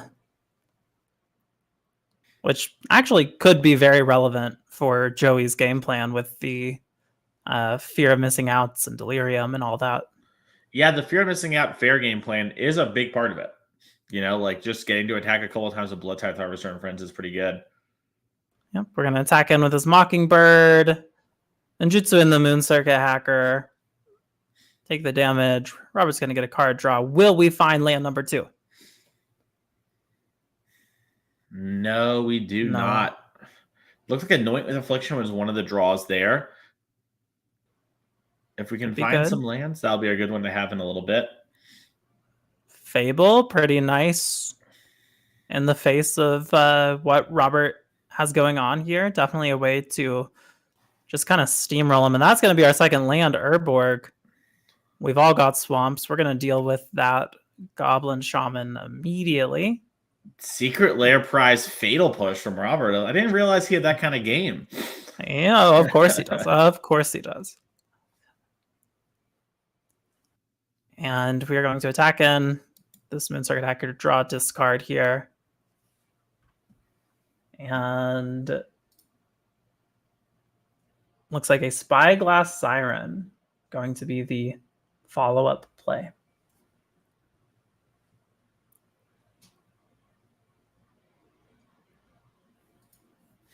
As we go back over to Joey, got our Fable trigger, discarding. Was that a land and a Parhelion? I think so, but I think we also just drew Parhelion from the redraw.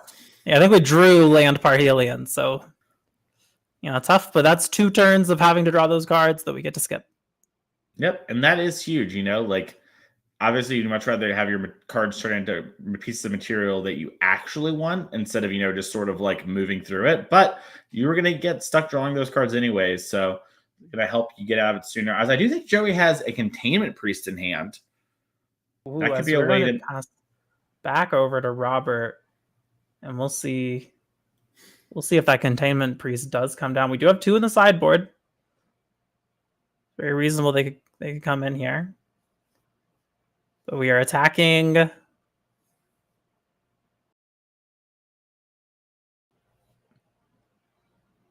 And that's going to be a Bitter Triumph, discarding a Parhelion to take care of the Moon Circuit Hacker. And just going to take the 1 from the Spyglass Siren. No ninjutsus. Do a little exploration. Kaito on top. Gonna have to Bennett. I think we're really looking for a land here. So we're gonna make another Siren. Give us another map. There's Greasefang. Not gonna do too much at the moment. Yeah, it's really just a 4-3 for 3, which isn't bad. Like that's a good stat line, but doesn't really block either, which would be sort of really want. Joey would love like an 0-3 reach right now. Just something that could hold it down. Yeah. So we're going to shock in our 5th land here. Robert is hoping this isn't a Sky Sovereign. We know it isn't. Yeah, as we are seeing Greasefang with 2 mana held up for that Containment Priest, which looks like that is the last card in hand for Joey. Yeah, and I mean, this isn't, an awful spot for either player. Robert's in a good position of being ahead on the race, but his creatures deal so much less damage in the race that he does need to sort of like, this is the turn we need to push a little bit more. We need to be going through. But if we get Containment Priest on one of our one of our creatures, that's going to be massive. All right, well, Leyline of the Void's pretty good. Might want a second one. Yeah, as we're going to get another counter, though. That is pretty relevant. Yeah, changes the clock from 4 turns to 3 turns, which does outpace what Joey is presently presenting. Yeah, I totally agree. And also, Niall, I think it's doing a weird thing where basically it's making it so Robert doesn't want a ninjutsu and turn his 1 into a 2, right? I think he has the Moon Circuit Hacker in hand, and if he had hit a land there, then he maybe would have, or excuse me, had like didn't have the spell, like the pressure. He'd be like, oh, I want to get this Moon Circuit. I want to kill Joey, and Joey would Containment Priest and be a blowout. But instead, he kind of gets rewarded for that Leyline of the Void on top and just has lethal in 2 here. Yeah. And Joey, I think that's a Takanuma. Yep. Tough. I mean, Robert, 4 damage in the air still. Reading Containment Priest. That's a good one to read. We're seeing Robert taking a read on one of his cards. I wonder if he's maybe checking, how this card might work in regard to Containment Priest. Sometimes Magic rules get weird and you just want to double check. But yeah, I mean, Robert's presenting lethal next turn. Joey is 3 turns away. We're going to play a land. And there's a Mockingbird making another Spyglass Siren. And we're just going to pass, not cracking the map. You spotted perhaps an annoying, and that is going to be the handshake. Congratulations, Robert Taylor, aka Fire Shoes, taking down round 2, becoming 2-0 in our Pioneer 5K. Very well played on the Demir Ninjas. Yeah, I mean, we talked a little bit about it, how this is sort of one of those like tier 2-y decks that we've seen pick up a little bit towards the end of Pioneer's kind of time in the sun. Now it's a little bit, a backup format in a lot of regards. We are supporting it here, of course, but it's really good in those kind of games, right? Like if the game is a fair game and our interaction kind of lines up and our creatures aren't being able to interact with, that's like a pretty good spot. When things are kind of, doing older Eternal formatty things, that's where the problems happen. I think we saw that reflected in those games. Secret is, though, a lot of the formats trying to do fair stuff. So Robert's deck kind of pretty good in that response. Yeah, I also think it's worth calling out that Pioneer has for a long time felt to me like a format that really rewards good mulligan decisions. And I think we definitely saw Fire Shoes be rewarded for his mulligan decisions in that last game there. I mean, that ley line made all the difference, it looked like, and really set him up for success. So well played, well executed, very well done, Robert. I mean, well played by both players, but congrats to our 2-0 Robert Taylor. Now, I think we are taking a little bit of a break before we get back to some more Magic. So don't go anywhere. We'll be back before you know it.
Welcome back to the NRG Championship Series. Today we have a Pioneer 5K being played, entering into round 3 right now. I am Niall Joan Rivers. Joined with me in the booth today is Mason Clark. Mason, we've got to see some really cool Pioneer gameplay. I mean, obviously we've seen a lot of Phoenix. That's kind of one of the big, powerful decks of the format. But last round we got to see none other than Fire Shoes take it down with Dimir Ninjas. We're going to have some really cool decks this round, which we'll hear about in just a little bit. But while we're getting ready for that, we've got some cool stuff coming up, later this year. We have more NRG events headed your way. The next one, May 10th and 11th in Chicagoland. Saturday, we've got the 10K Modern Showdown. And then Sunday, we've got the 5K Standard Trial. Again, that's May 10th and 11th. Come on out if you want to get your names on the leaderboard. You want to qualify for that championship series invite. And then after that, in June, in Indianapolis, we are going to have another event on June 28th and 29th. We'll get the slide up for that in just a second here. But this one, very exciting to me. Saturday, we've got the 10K Standard Showdown. And then on Sunday, the 10K Team Final Fantasy Sealed. Really cool, really neat event. Very excited to see how that one shakes out. Now, we took a little bit of a look at these earlier, but we've got some players to keep an eye on in today's event. Let's take a look at this list real quick of players. Now, on this list, only a few of them have made it to 2-0 in our round 3. We've got Fanshin Yang, Ray Zang, better known as CFT Sock, and Robert Taylor, better known as Fire Shoes. And it looks like our players are starting to get ready. We're going to get down there soon. But Mason, what are some of your thoughts looking at these players to watch? Yeah, I'm seeing that, a lot of Phoenix doing pretty well and a lot of battling to happen. I think one of the big things about Pioneer is it's a format that really rewards the fundamentals a lot. The playing good, clean Magic, you're really rewarded. And, you can't always win every round. We see a lot of players at 1-1, but very far from eliminated. A lot of Magic left to be played and a lot of strong technical players here. I'm excited to see how their weekend develops. Yeah, and it looks like players starting to shuffle up here. Let's take a look and see who we're going to be seeing and what they're going to be playing. Got Jacob Addis on the left with Selesnya Company, and then Kamari Boegar on the right with this Ace Rack combo. Yeah, Ace Rack combo, if you haven't seen it before, basically it's very much like a deck that just does the same thing over and over again, like most combo decks. But this time you just enter the dungeons over and over, casting Ace Rack, and eventually you drain your opponent out to win. So it's sort of like a creature combo deck that involves casting a thing over and over.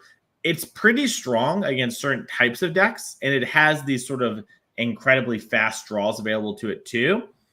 But it also struggles against things like Phoenix from time to time if it doesn't have a good backup plan.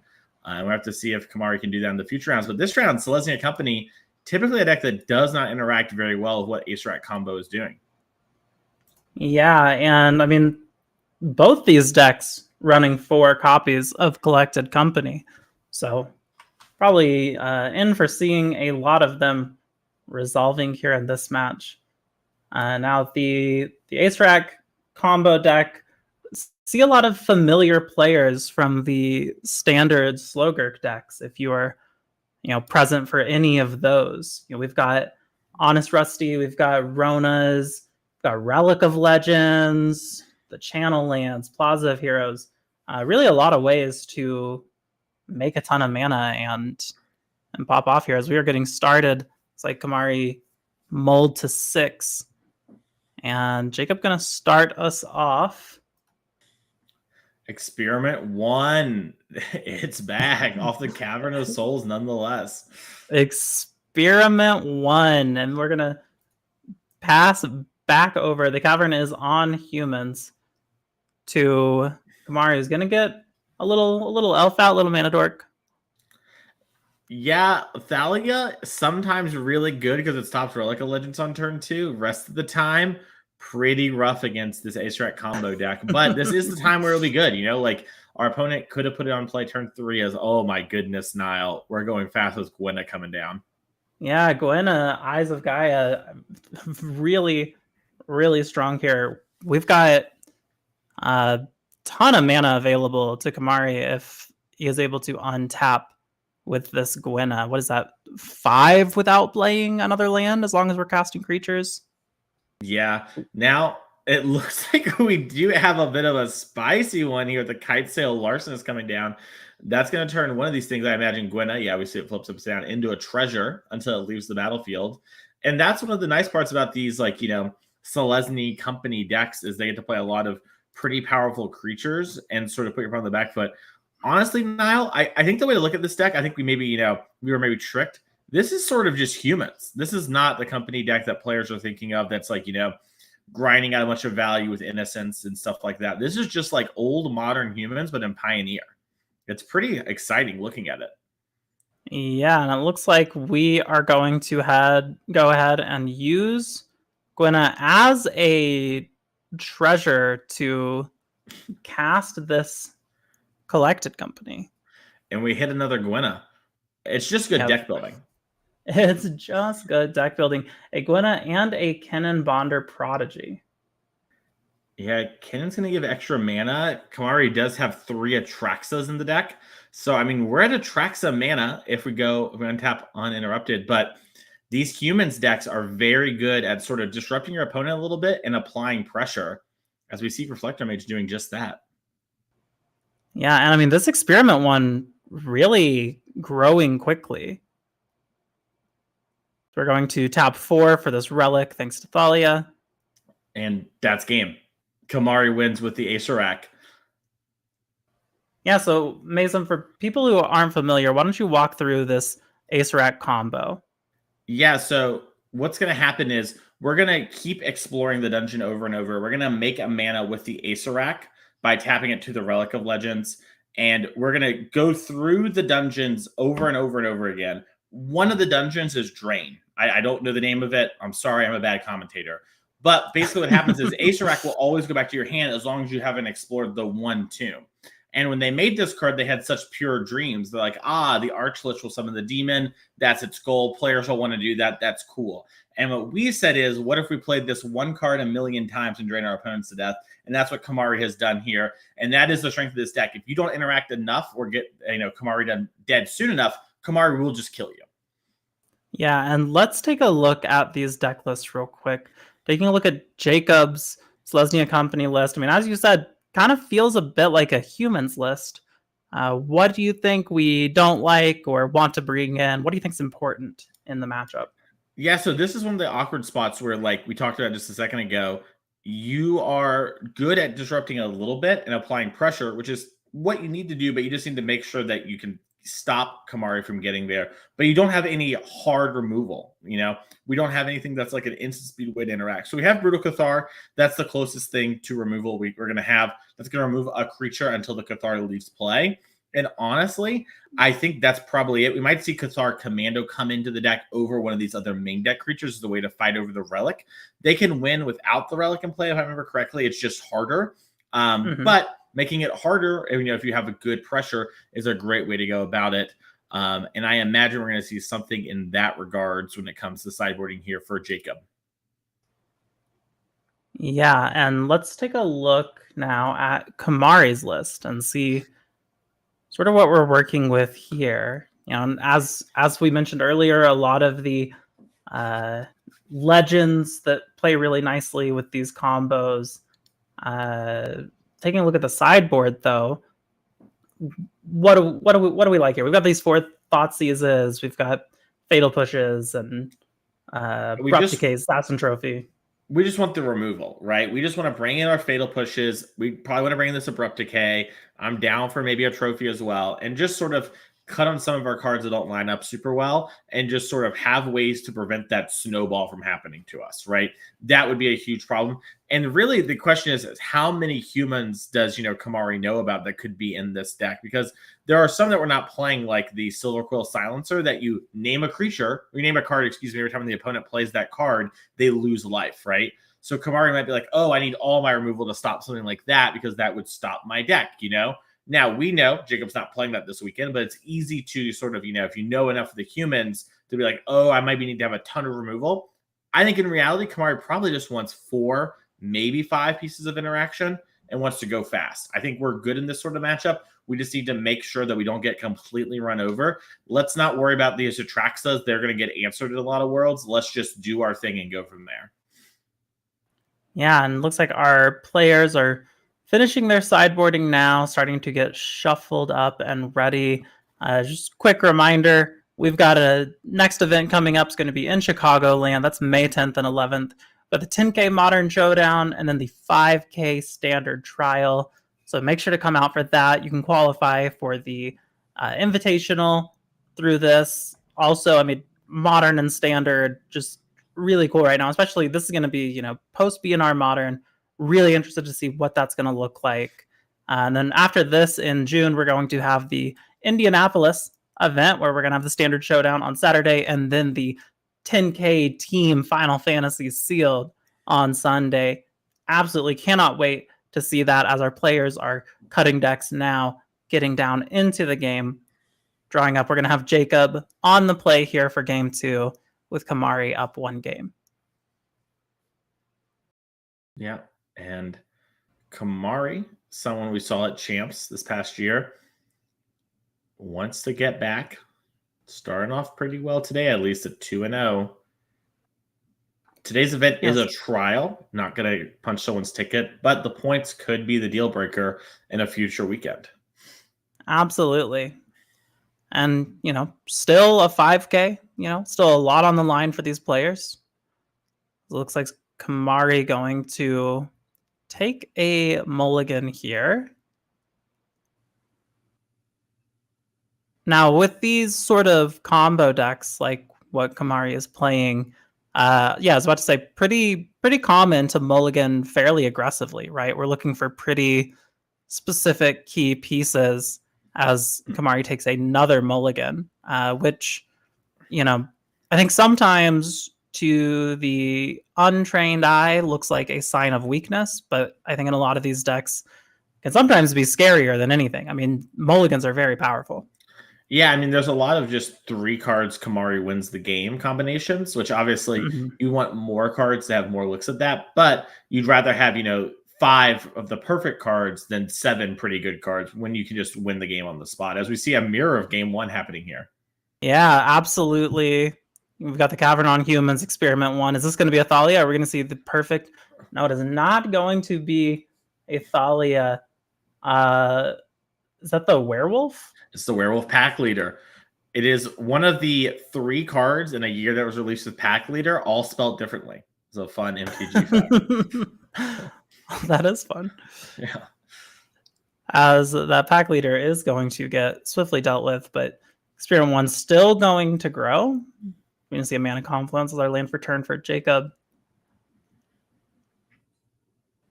Yep, and remember, Jacob's deck is just a humans deck. It just plays creatures and applies pressure. So all of our things are going to be uncounterable. Our mana is going to be really good when it comes to these caverns, secluded courtyards, unclaimed territories. We're just all creatures.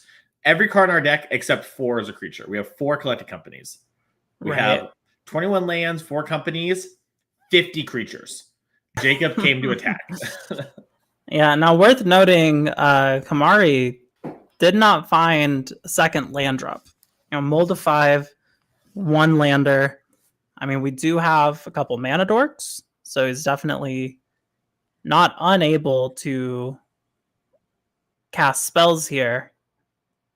As we are seeing the Hopeful initially, and that is a Gwynna again for Kamari. And even on 1 land, this is very scary. Yeah, I mean, if we see something like Relic into Acerak, that's game, right? We talked about this before, and that forces Jacob to have to leave up the mana for this Cathar Commando. But there are other iterations of the combo where we get to dodge having Relic in play. So we'll have to see, if Kamari has one of them. Like Gwynna, Rustine, and Acerak, I believe, is also a kill. Old trusty Rusty making things cost less. Yeah, and you see Kamari Had a lot of mana, but the pressure, and that is what Jacob needs to be doing here in game number 3 as well. Keep that pressure up, disrupt just enough so your opponent can't quite get there. Mulligan helps a little, and then cross the finish line. Yeah, absolutely. Congratulations, Jacob's. We're going to have a game 3 on our hands. I mean, very well played. You saw things like playing that Cathar Commando before attacking so we could grow our Experiment 1, get that extra point of damage across the line there. Those things really stack up and add up, and very, very wise of him to see that he needed to be just dealing as much damage as possible, as fast as possible, and find that line to victory.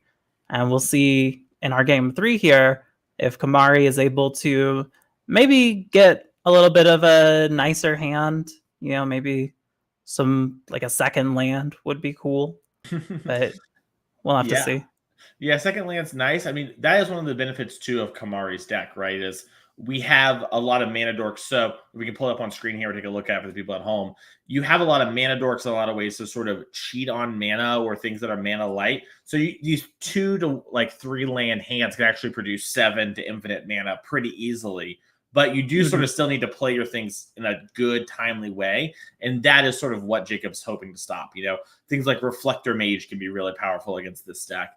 Those are the cards Jacob is going to want to lean on in these games. And Kamari's just hoping to be a little faster than that, Hopefully you tap out for like a turn 2 Thalia or, maybe some sort of Lord effect. And hey, doesn't really matter. I'm just going to kill you. That's the plan.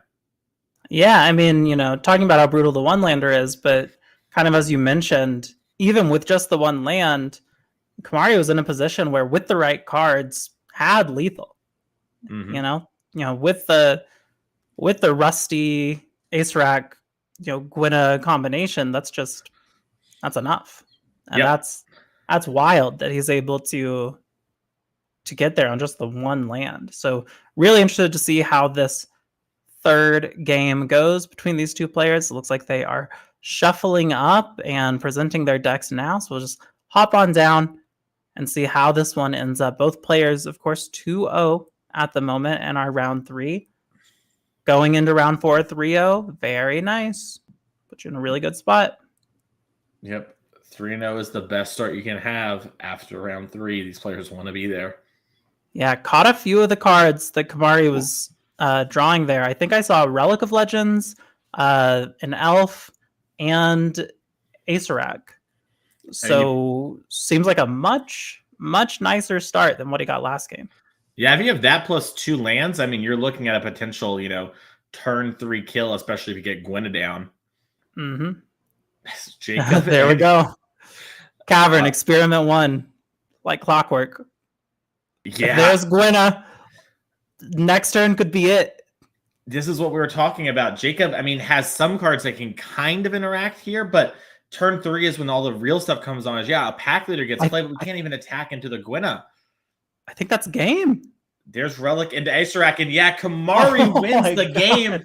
This is the strength of this Acerag combo deck. This is why Kamari brought this here this weekend, Niall, because it does that sort of thing. And, even imagine against some of the other decks of the format, if they were to tap out playing creatures where maybe these permanents accrue advantage, Kamari gets to sneak in those wins and really shows why this deck is something that a lot of players turn to. Unlike that, once again, that like tier 2-ish part of Pioneer, that's like a card away from being a real menace in our format.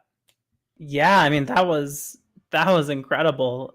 There's just so few things that he could have done to stop it at that point. I mean, really, really cool to get to see. And I think we're actually going to get to talk to Kamari here, have a little interview in just a second. Hello, Kamari. Hi, can you hear us? Yeah, I can hear you. Hello. All right. Congratulations, first of all, on winning that, becoming 3-0. Very well done. Very excellently played. Thank you. Yeah, I'm off to a good start, especially after my day 1 ended pretty badly. But yeah. Nice. So what led you to wanting to play this Acerag combo deck in Pioneer? Well, the last time I got interviewed, I was playing Ronaluka, and I had just luckily gotten over Grayson, who was on this deck here. And right after I got home, I ordered the deck because it looked super cool, and I really just love cool combo decks like this. I think that it's one of the most underrepresented decks in Pioneer because, despite how powerful it is, as you saw there, I was able to get a win on turn 3.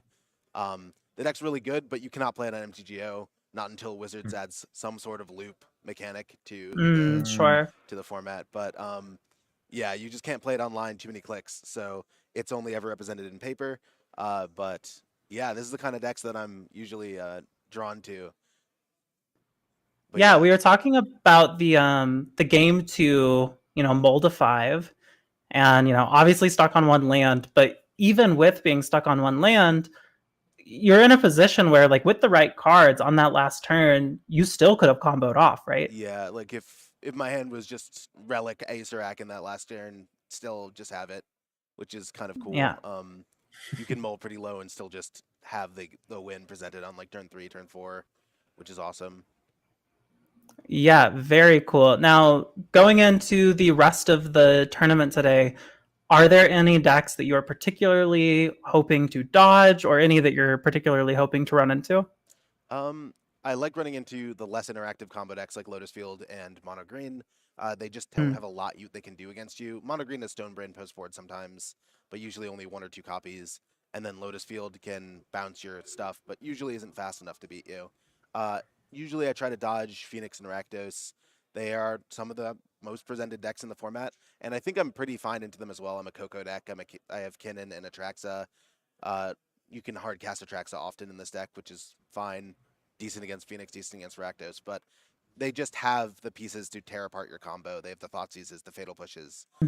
Phoenix has Fiery Impulse, Axe, and the ability to see their whole deck in the game. I beat a Phoenix player in round 2, but I feel like I got a little bit lucky. He never had any of his engines on turn 2, like the artist talent, and had to wait to tap out for like a Treasure Cruise for like 5 mana in one of our games. It was like, I felt pretty lucky.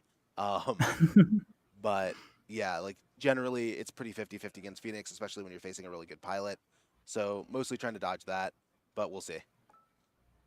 Makes sense. Well, thank you so much for taking some time to sit down and talk with us. We're going to get to our backup feature match. We're going to give you some time to go relax, and hopefully we'll see more of you later today. Awesome. Yeah. Absolutely. Thank you so much. Thank you. I hope to see me later today too.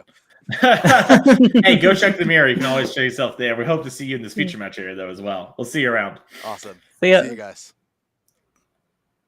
Yeah, I mean, really impressive stuff there. Talking to, I think, very honest and open about it too. I really respect sort of like, hey, I've got issues with some of these top decks, but it's not zero. I have plans, and I really like that. I think a lot of players sort of delude themselves sometimes thinking like, oh, I'm still good against the best decks by a lot. And Kamari's like, hey, it's tough. Yeah. Like I have game. I'm definitely not wanting to play them. So it's a sign of someone who really knows what's going on with their deck.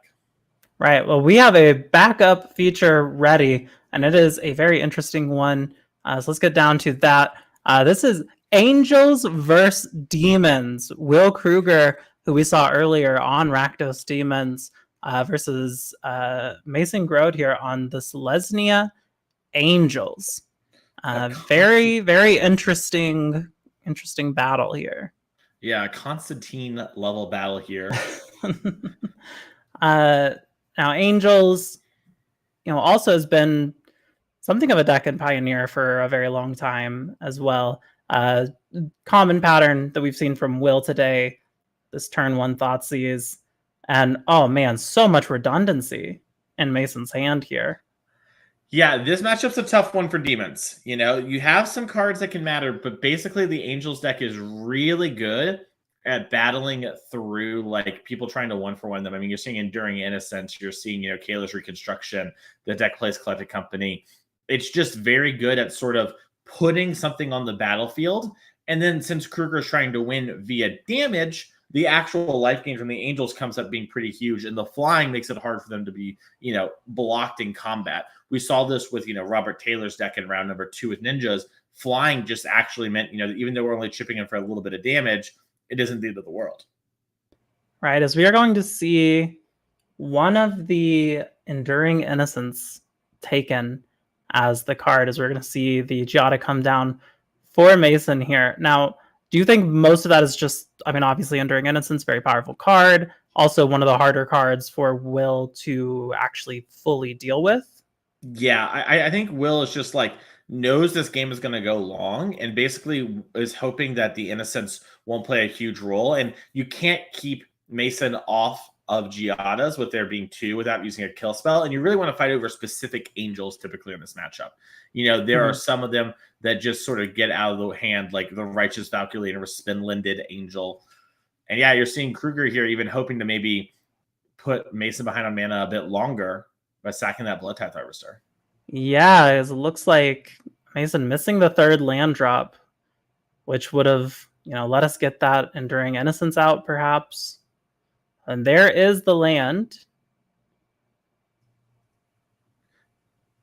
Oh, but it's going to be a Skyclave taking care of the Annex. No. Niall, if we kill this Skyclave, we get an 8/8 illusion. That is huge. That is enormous. And there's a Blood Tithe Harvester. Pretty nice way to deal with the Skyclave next turn. Yeah, and Will also has Go for the Throat in hand. We talked about how, you want to use specific things. If Mason just land goes, okay, there's one of the specific angels. That's going to stop Krueger from, maybe wanting to use this Go for the Throat and get 8 damage across the line. But yeah, this is Righteous Valkyrie. Yeah, this is really the angel that makes it all work. Yeah, this is going to do a lot of the life gaining for the deck as we see it on screen here. Thank you, production. And we are going to go for the throat that Skyclave. We are going to get our 8/8. Pretty nice. Yep. Pretty nice. And probably a sign Krueger's fine just trading the Blood Tithe Harvester for the Valkyrie. He has 2 bloods, so he will still be able to get it as a 2/4. It has not grown out of range yet. Makes a lot of sense. And now just gets to swing for 8. Oh, sorry, 10 with the Mutavault. Yeah, and this is how games where you beat angels as demons typically look, is you either play a really long game where they don't draw enough Cocos to really do something, or you disrupt them a little with your Thoughtseize Fatal Pushes, and you push across a lot of damage. Now, typically that damage is done with Shieldred or Blood Tithe Harvester, but the Skyclave Apparition actually doing a great job of helping Krueger take over this game as, Lenora Elf coming down. Yeah, and man, this is so tough for Mason here. We've got multiple Mutavaults. We've got the Blood Tithe Harvester that can clear anything out of the way, really. We have so many blood tokens, we're able to use one on the end of Mason's turn.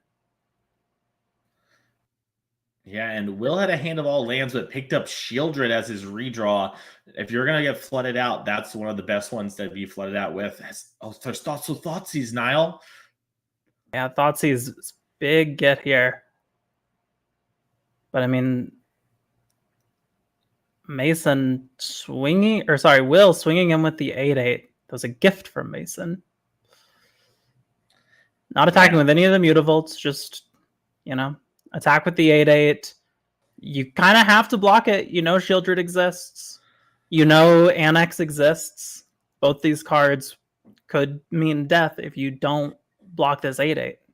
Yeah, I think that's what Krueger's trying to do. He's saying, hey, I'm going to put you in an awkward spot. If you block, I'm probably going to Blood Tithe Harvester down your other mana dork, and you won't be able to play your cards.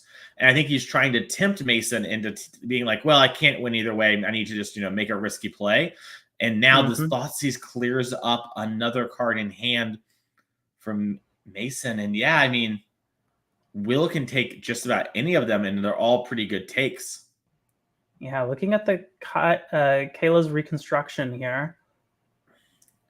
Like you said, any of these pretty reasonable cards to take. We're going to see the Shieldred come down. We're going to see the Mandor get taken care of. The 3rd Mutavault. Shieldred comes down. Take Mason down to 8. Yeah, and I love this play from Will. He's basically, even though there's all 3s in hand, he wants to play around Collected Company. So even though the Blood Tithe Harvester could have cleared up either of the creatures played, Will knows the only card I lose to here is something like the other Kayla's or like an extra Collected Company. So you know what? Score 1 on the board there for Demons. Yeah, very well played. Will, congratulations taking that first game. We're going to take a look at the list real quick, taking a look at Mason's Selesnya Angels list. Now looking at the sideboard, I've seen 4 portable holes, some Get Lost. We've got Elishnorn, some Archons and Guardians. What are you thinking?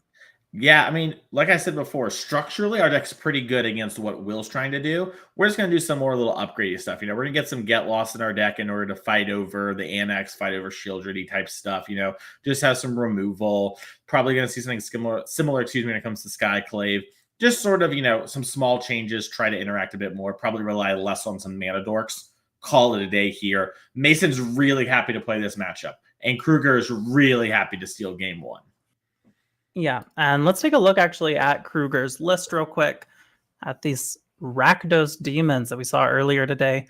Seeing again here in the feature match area, we've got, as far as removal goes, we've got Extinction Events, we've got Angers, we've got Torch the Towers.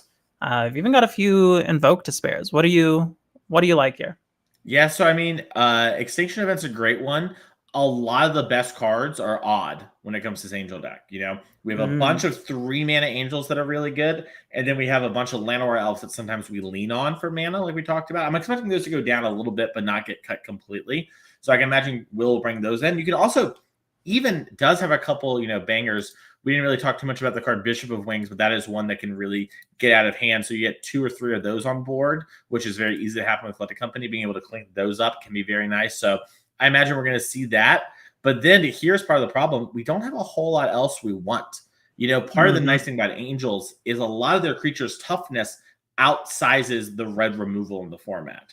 And so it really falls on Fatal Push to sort of clean up the rest. So these Torch the Towers, yeah, sometimes they hit things like they can get the Giada. You can bargain to get a Resplendent Angel if the Valkyrie isn't too big.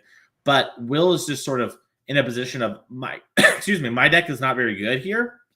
Angels is not a huge part of the metagame. If I play against them, I'm going to hope to get lucky, hope they get a little unlucky and call it a day. And I think that's what we're going to see here for game number 2 from Will as well. Yeah, and excited to see how this game 2 ends up shaking out as our players have resolved their mulligans. Mason on the play here. Just a little tapped land, and Will going to play a land and pass as well. And there's that Bishop that you were just talking about, Bishop of Wings, hitting the field. Turn 2 for Mason.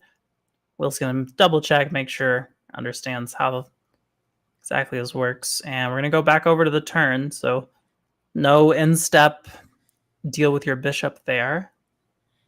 Yeah, Bishop of Wings is a really strong enabler for triggering a lot of the best angels. A lot of them either want you to gain X amount of life in a turn or be above, X life total.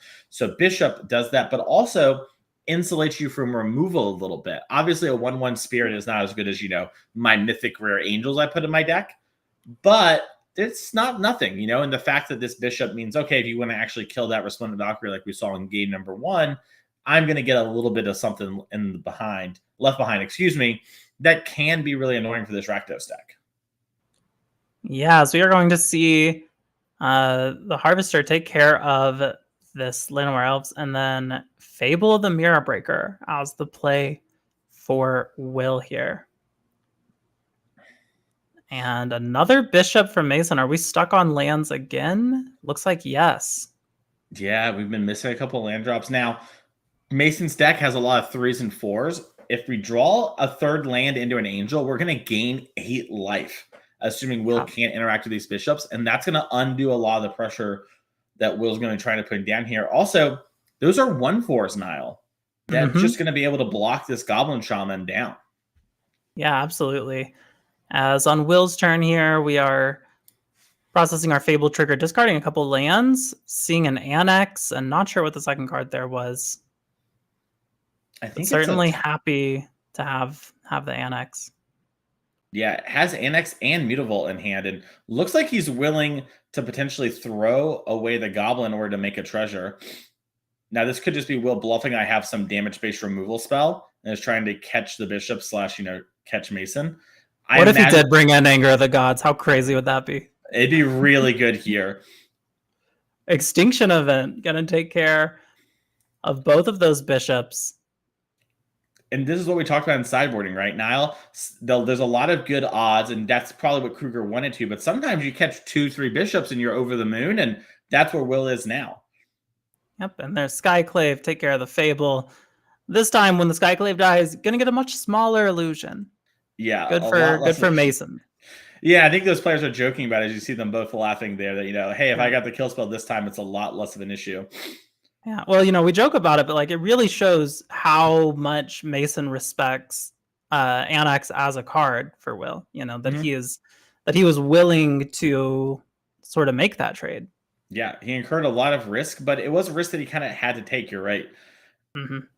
And Will's playing the demon half.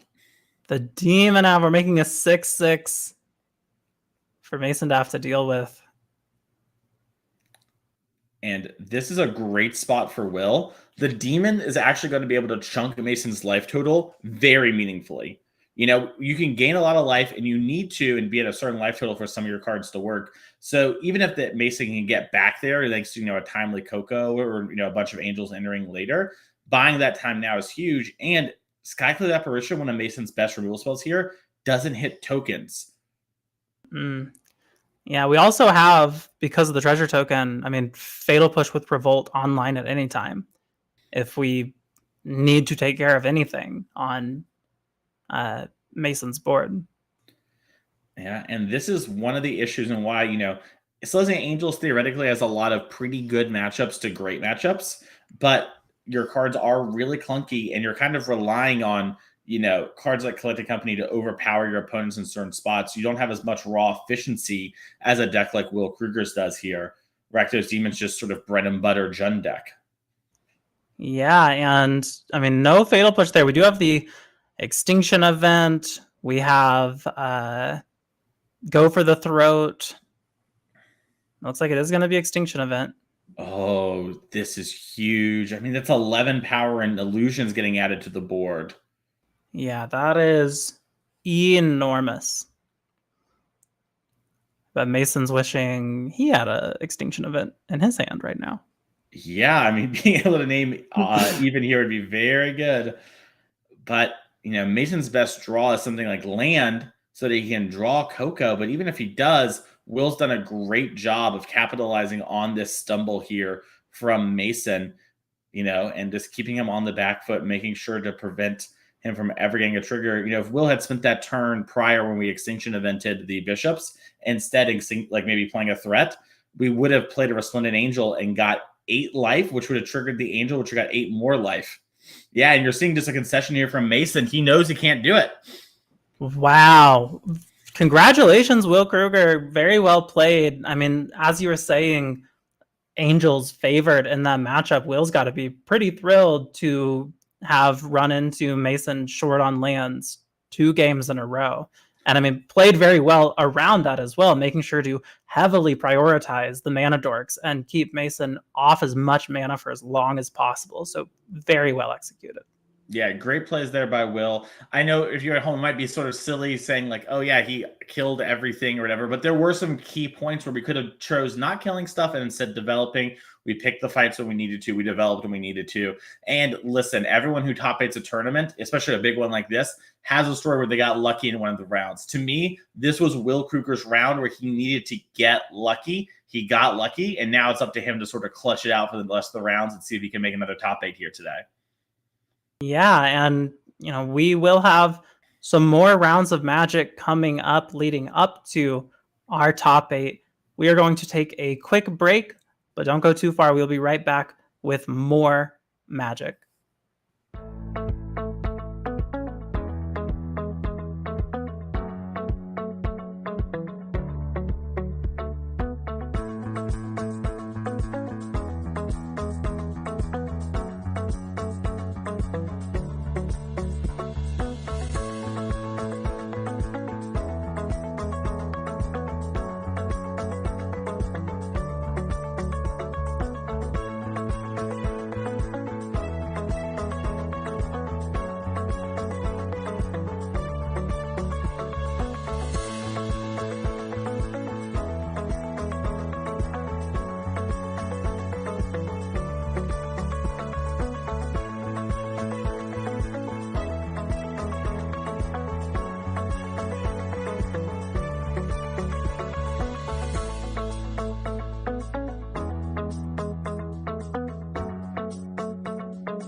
Hello, welcome back to the NRG Championship Series Pioneer 5K. We are getting into round 4 of our event today. I am Niall Joan Rivers, joined in the booth today by Mason Clark. Mason, we've seen a lot of really cool Magic, very, very talented, high-skill players. Let's actually take a look at some of those players to watch that we've been coming back to all morning long.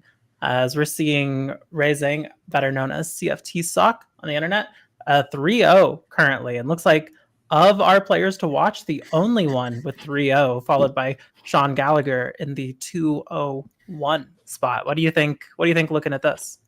Yeah, I mean, Ray really showing why they are one of the top players in Magic level in the field today at 3-0. And then, a lot of strong finishes or performances so far, from these players with the ability to have a very strong finish that just keep on winning.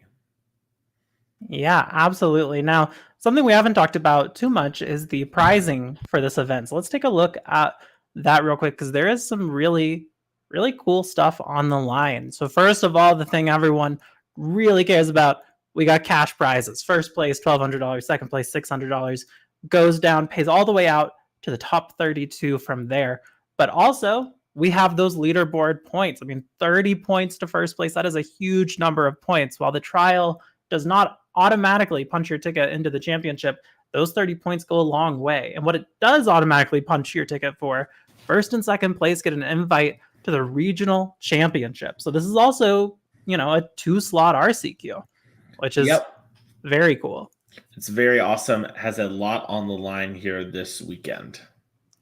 Yeah, and something else we want to touch on is Value Vintage, which we have as official side events for all of 2025. This is a really cool format where, it's vintage, but the cards in your deck cannot exceed $30 in value. So if you've wanted to get into some vintage gameplay, but it's always been a budget concern, this could be a cool way to start. So check it out at any of our events this year. It looks like our players are getting ready for our round 4 here. We have Jacob Tano on the left on Mono Green Devotion, and then Isaac Ventil on the right with Dimir Ninjas. Now, Mono Green Devotion, we've seen a lot of these Pioneer mainstays today, and I feel like this is another one. And I know, Mason, you have played a lot of different versions of this deck. So what are your thoughts on it in Pioneer in general right now, and then also specifically against Dimir Ninjas? Yeah, I think the Mono Green deck is doing some really powerful stuff, just at its core. It really takes over the game and just, does a ton of things in a single turn a lot of the time, and just puts the opponents in an awkward position. I will say I'm a little curious as to why Mono Green has been picking up. I think part of it is just the deck has always been pretty good, and players have just, been reluctant to play it over other things when it comes to top performing decks and at big events, because it hasn't really gained much recently, and the other decks that are good against it are all still quite popular, but the core game plan is just so strong that I think it can overwhelm a lot of decks in the field, as we do see the Invasion of Ixalan pick up the Sunken Citadel, naming green and entering play. Yeah, and I think that Mockingbird came in as an Elvish Mystic. I think it did too, yeah, which means we have a lot of extra mana here for Isaac. Yeah, and we are going to go ahead and attack in, and then here comes the Kaido. Yeah, so it's going to get some damage down, and interested to see how Isaac chooses to activate. Yeah, this is the thing we did not see when we saw Fire Shoes playing a bunch, was the Kaito never really came down, and the deck is very different when it does and doesn't have Kaito. Yeah, and Isaac really respecting the ramp part of Mono Green Devotion, putting the stun counters on this Elvish Mystic, which I think we should have one fewer counters at this point. Yeah, I should be down by 1 because we had an untapped step. I'm sure the players will catch that in a second. If not, we'll have a judge look into it. But Pelucanos, there we go. Yep, very easy. Just forget to do that here. Pelucanos Reborn, though, hitting the battlefield. And this is the only, I think, reach creature at this mana value in the deck. It's just a one of. And having a having a deck full of flyers normally means you get across, but reach is going to really stop that. Yeah, very powerful, just brick wall against Isaac here, whose game plan is so centered around, get in with these small flying creatures and get them unblocked. Looks like we are upticking Kaido. That's going to be an emblem. All the ninjas are going to have +1/+1 for the rest of the game for Isaac here. And it looks like Isaac's just passing back. Can't get through the Pelucanos Reborn. Yeah, and that's going to take the last counter off of this Elvish Mystic. Still tapped for this turn. But no more stun counters. Oh, and looks like we have the Enduring Curiosity in hand for Isaac, which we will be able to flash in. It's going to be an Elvish Mystic for Jacob. And tapping a couple lands. Oh, we were tapping the Nykthos. I see. Yeah, Nick, we made 5 Devotion, and we played Old Growth Troll, and then, with the 2 and the 1, we played another one. And now, going into this next turn, Jacob has, I believe 12 Devotion, which is just so much mana. We're going to be able to play anything we want. And Isaac's deck has a bunch of soft permission, We have Spell Pierce type cards, Those aren't going to be able to stop these Nykthos draws quite often.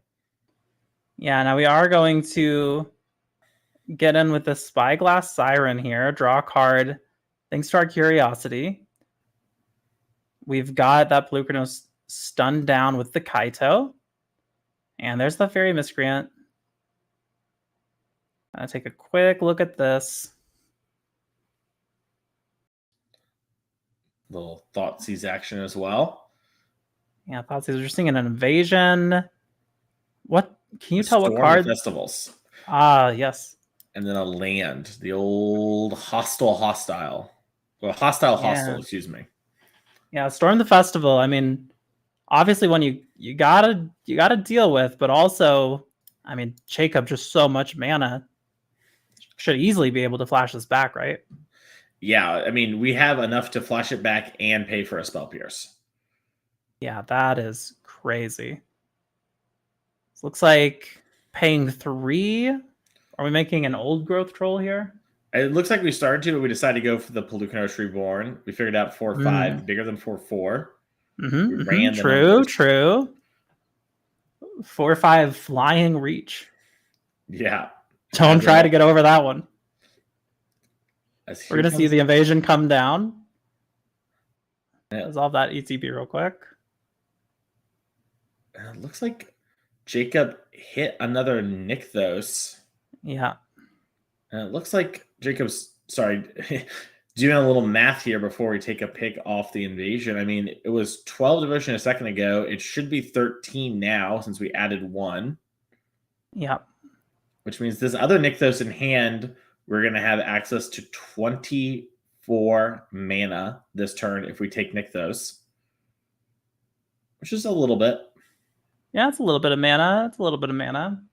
Now, Mason, what are some things that this deck can do with all that mana? Well, here's one of them. Emrakul the Promised End in hand for Jacob after this invasion. It costs 1 less thanks to Storm the Festivals. So it's only 12. So we can actually play the hostile, excuse me. But yeah, this is really, really big. It looks like maybe Jacob's playing a different card first. The Outcaster Trailblazer. Yeah, this makes sense. The Trailblazer will get a mana on ETB, and then you play the Hostile for turn. Now you're at 12 thanks to the Storm of the Festivals in the graveyard. Emrakul enters, you get the cast trigger, and you get to draw a card. Tight play there by Jacob. Yeah, very tight play, and feels like the door closing on Isaac here. Yeah, Isaac is not in a great spot. These Old Growth Trolls can basically kill the Kaito if we want them to. And then you can just sort of attack everything else into the Emrakul. You can also just animate like the Mutavault and attack the Kaito into these trolls and these elves. And you just assign damage in a way that, only does what you want. But well, don't forget the Kaito is a 4/5. That's true. Don't forget Emrakul is the biggest. Hey, who knows? It could Flood Pits Drowner, the Emrakul, tap it down. We might Jacob could make some crazy plays here. Yeah, I think the first thing Jacob's supposed to do is zero the Kaito and just put a land on top of the deck or get rid of any spell that's good. And then move to combat. That Mutavault is a 3/3 thanks to the emblem. So you're going to want to make sure that you put enough in front of it. Now, that won't be a huge issue with Emrakul. And Jacob might be forgetting the emblem. Oh, looks like maybe he's reading it, figuring it out. Yeah, this is a moment where you're Isaac, you're really letting your opponent misreads because. Okay, there we go. Double block. The elf will assuredly have lethal assigned to it.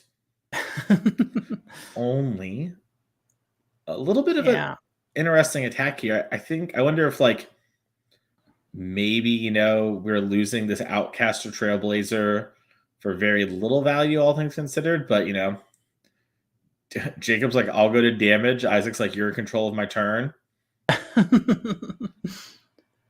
Yeah, so looks like we are going to let the old growth troll die, put it on a land.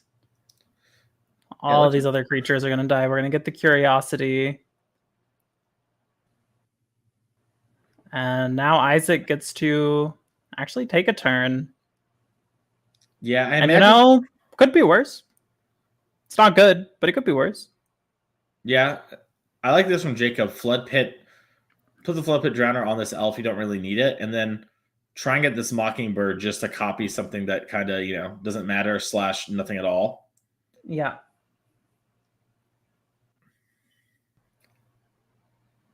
Yeah, I mean, this keeps you from being able to tap down the Emrakul, draw any cards off of the Enduring Curiosity.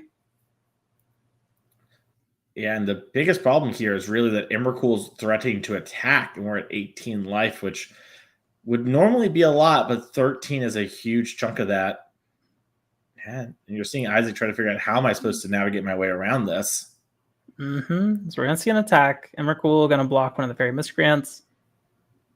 We're going to get to draw a couple cards. Looks like is that 2 Fairy Miscreants? I think it was 2 Miscreants, but it's not enough. Isaac's going to pick it up. Wow, congratulations, Jacob, taking down game 1 there with mono green devotion and oldie but a goldie. As we're going to take a look at these lists. First, we're going to take a look at Isaac's Dimir Ninjas list, a deck that we've seen earlier today, saw it do pretty well. What are your thoughts, as a seasoned mono green player, what you would be scared of Isaac bringing in against you? Yeah, this was open deck list. The things that I would be expecting is stuff like Anoint Affliction, especially on the play, is a great way to remove that Pelukrinos or those old growth trolls and get rid of their devotion and clean them up nicely. Also can hit an elf, which sometimes is pretty huge. Similarly, Cut Down does a very similar role in that regard.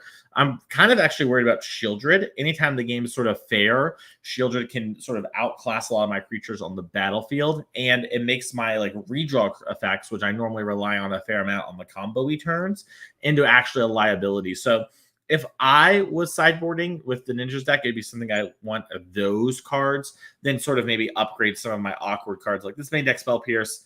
Theoretically get something, in practice never really does. Turn some of those types of cards, like Enduring Curiosity, maybe one of those as well, into these maybe higher impact cards that can hopefully disrupt the green deck, because that's what you're needing. And we saw it in Robert Taylor's feature match in round 2 that you disrupt a little bit while applying pressure. So Isaac really wants to kind of craft the deck to be more disruptive post board. Yeah, and let's take a look real quick at Jacob's mono green list and see what he's got. Now, Mason, correct me if I'm wrong, I'm not seeing a whole lot in the sideboard that I'm too excited about for this matchup. Yeah, the mono green sideboards have always been a little tough. They've gotten better recently. You've gotten some cards that really help in that regard. Things like Monstrous Emergence is sort of a removal spell that, green desperately needed. It's a fight spell still. Canine Curator is a great graveyard hate card, but those things aren't really great. The big thing that's jumping out to me now is Scrap Shooter. It's just a 3-mana 4/4 with reach. It has other text. It can technically be a disenchant. Those things maybe come up if some weird sideboard card type thing happens. Sure. But for the most part, it's just a 3-mana 4/4 that can stop these flying creatures. And that's good enough. I think that's what you're looking for. I could see our world of maybe bring in Cityscape Leveler if you're worried about a bunch of counter spells. It might be a situation where Jacob isn't used to playing against the Ninja's deck. I'm not sure how much Jacob plays Pioneer. He seems to love mono green. His deck is beautifully foiled out. Right. But, maybe he hasn't played in a little bit, or maybe this isn't just a matchup he's experienced too much. And I think it's very reasonable to be like, oh yeah, this sort of blue-black deck probably has a ton of counter magic. Maybe I want to have something that's a little strong there. And I could see something like that happening as sort of a hedge. But overall, I think, our game plan is pretty good as long as we can just untap with an elf. So let's not make it too complicated. Let's not make our deck too expensive. Let's say a lean, mean fighting machine.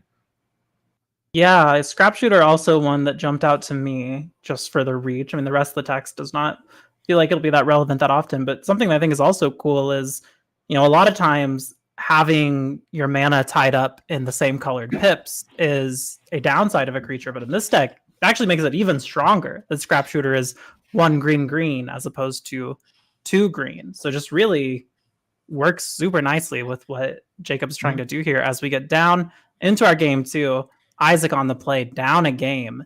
Can he come back and win the next 2 to take the match? Yeah, Scrap Shooter is really great for the deck in general. It's something where I think actually, is pretty reasonable to even be in the main deck. I think it's competing with cards like Polukranos Reborn. And I think I like Polukranos a little better for a few reasons right now. But there's a lot of worlds I can imagine just playing 1 or 2 Scrap Shooters in my main deck and sort of just having that main deck disenchant, if those kind of decks are very popular in the format. Yeah, absolutely. It's getting shuffled up here. Taking a look at some hands. Seeing Anoint with Affliction. I think a couple of Sirens. Not sure what else. Looks like Isaac is willing to keep this 6, though. Oh, Jacob maybe taking a mold of 5? Yeah, going to 5. What I'm really curious is does Jacob keep in the Leyline of the Guild packs? Some green players just always keep them in because they're just such a strong, mana accelerant with Nykthos. But this is a matchup where your opponent's going to interact a lot. So maybe it's okay to sort of, not have that in your deck. Another way to look at it, though, is that, it is sort of a mana dork as long as you have Nykthos in play, and it's one that Isaac can't really interact with. So I'm curious to see how Jacob approaches this, as he seems someone who plays a lot of the green deck.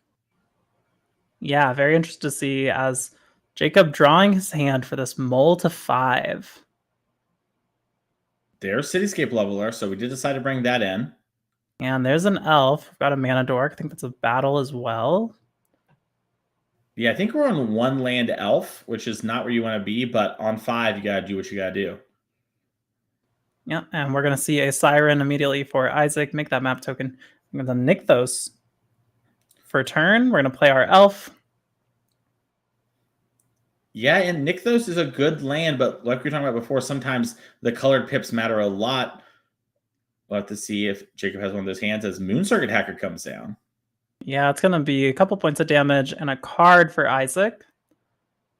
We're going to play a Darkslick Shores.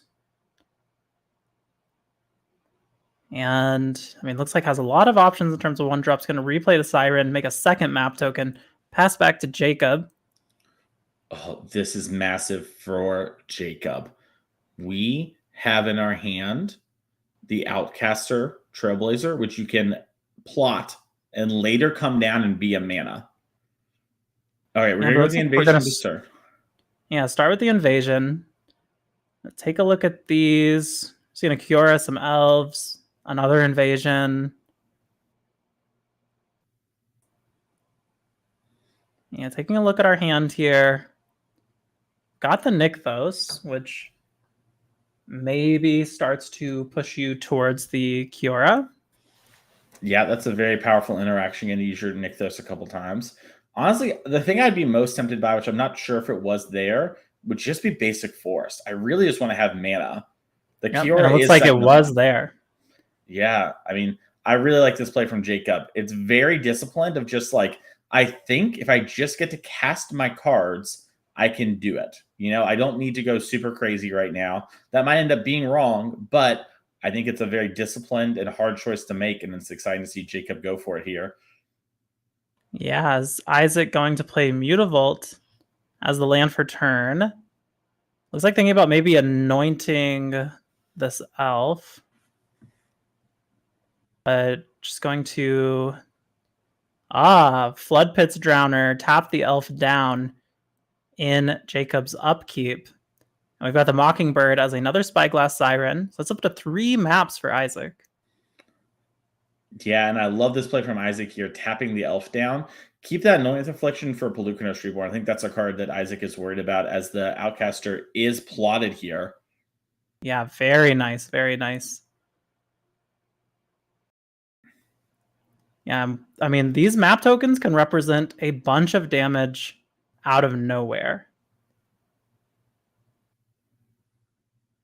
But not if we're hitting lands off the top. So we're going to go for another one. Oof.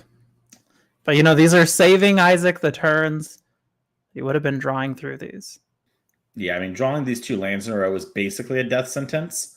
So while you much rather would have pressure in a spot like this, getting to actually, you know, play the game potentially from here is good. And Moon Circuit Hacker is something that allows you to, you know, loot here. So getting the extra land in hand, not the total end of the world, as we can always just discard it here. And yeah, you see Isaac very quickly be like, yep, don't want that.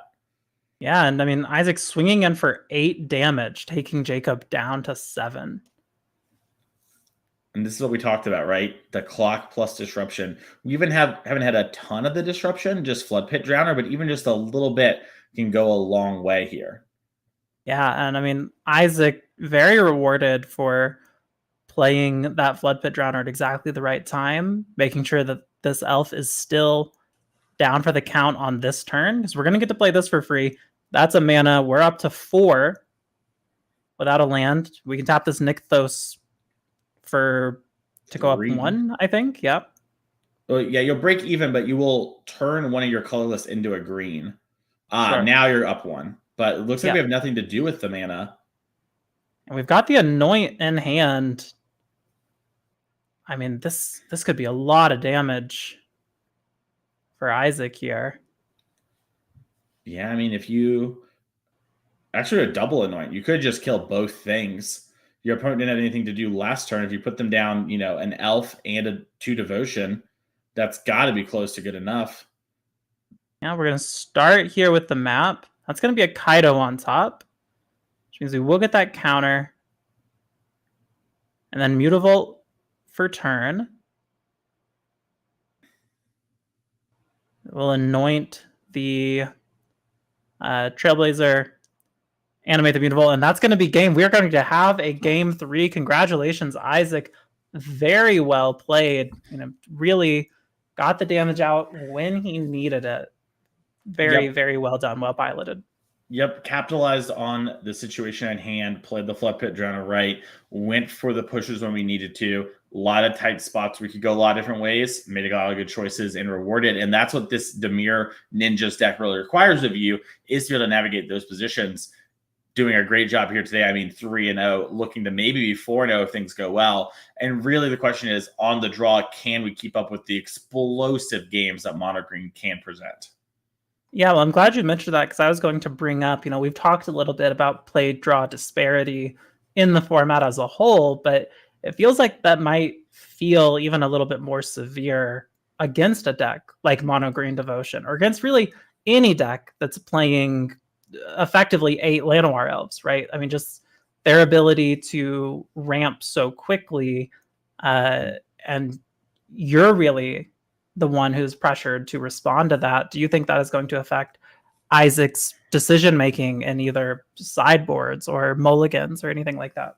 Yeah, Isaac's going to be a lot more tempted by fatal push hands, or hands that have a ton of 1s, in order to try and, you know, put Jacob on the back foot in some angle ASAP. But you're right, you know, when you're on the play with an elf, if you get to untap, especially with a deck like Mono Green, you have so many powerful 3s, and now you're just snowballing this lead, right? Like, you got to do the first thing, and now you're a turn ahead of your opponent in mana, and if they can't answer that thing, it just gets out of control so quickly. And that's one of the big strengths of Mono Green Devotion, is it puts your opponent to that test the most. And you see here from Isaac, has a hand with, you know, some removal, but it's going to need, okay, ley line.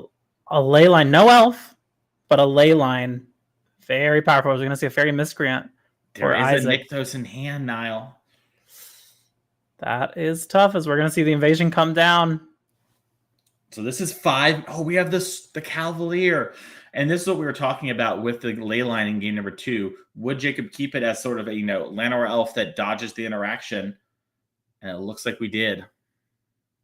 Yeah, oh man, Jacob about to have quite the turn here. Isaac going to draw with this Mockingbird Fairy Miscreant. Play Mutavolts the land for turn, trying to get damage on the board as fast as possible. But Jacob just already so much faster. I mean, our green devotion is 5 at the moment. Yeah. And there's Kiora. Oh, so we're going to get to untap and do it again for 6 now. Yep, and we know we have the Cavalier from a second ago. We could even storm the festivals here. And yeah, we are going to storm. This is disgusting. Yeah, and another ley line was hit, so that's another 4 mana. And then the Trailblazer. This is tough. I mean, now with the Nykthos, that's just so much mana on the next turn. And we do get to draw from the Trailblazer entering thanks to Kiora. And this is sort of what we talk about, the explosive draws that green can have. It can just do stuff that the other opponent can never hope to keep up with when it comes to mana usage. I mean, Isaac could use every mana for the next 4 turns and not do as much as Jacob is going to do in the next turn. Yeah, and I mean, honestly, Isaac got kind of lucky in that turn, even though it doesn't feel like it. Like, that Storm the Festival could have been way, way worse. Oh, but it's going to come back next turn. Jacob's got infinity mana, basically, till the end of time. And, it's really, really making this pile of tiny little 1/1s just look so insufficient. Yep. As we see the Nykthos activated for 10, down to 9 for the Lanor Elf, and we're probably going to see stuff like Cavalier and other things get developed, and then Storm. Typically, if you're going off on the turn, Storm is often the last thing you want to do because you want to have the perfect information before you sort of play your, kind of soft tutor. We did it last turn to really play around counter magic, I think was the idea that Jacob had there. Basically, Isaac could be having negate or something like that. We wanted to do it, but we'll have to see what he's able to pull off because we've upped our devotion by 4 since the starting point, which means we're able to keep going even harder. Yeah. And we are untapping Nykthos. Yeah, I think just making sure we agree on. I think Isaac thought the Kiora came in at 6 loyalty, so I think he thought it was supposed to be 1 loyal, but it comes in at 7. It just players often think of it as 6 because you just almost immediately activate every time. So that's something that's definitely happened to me before. And I believe we have 16 mana in the pool right now. That's crazy because we play an old growth troll. Draw for Kiora. It's like a invasion was the pickup. Yeah, and notably, Jacob has not played land for turn yet. Oh that land was put into play off the Cavalier, and Jacob has another Nykthos. This could very easily be game of Ulvenwald Oddity is found. Oh. And that's the invasion. Off the invasion. You can just see it on Isaac's face. He knows. Yeah, I mean, this is why so many players will play the green deck. It just does things like this. And even when you hit matchups where they have some cards that are good, you can just overwhelm them so much. Yeah. And we're going to get a Trailblazer here. Go ahead and play it. Make a mana, draw off Kiora. Yeah, Isaac is making a doodle. Love that. It looks to be a penguin. It does look to be a penguin. And we're going to play a new Kiora, which is a lot like playing a new Nykthos. Yeah, we've got our invasions. Untap Nykthos, make, I don't know, like 20 mana. See, 4, 8, 12. I think actually literally 20. Yeah. And then we're going to Storm.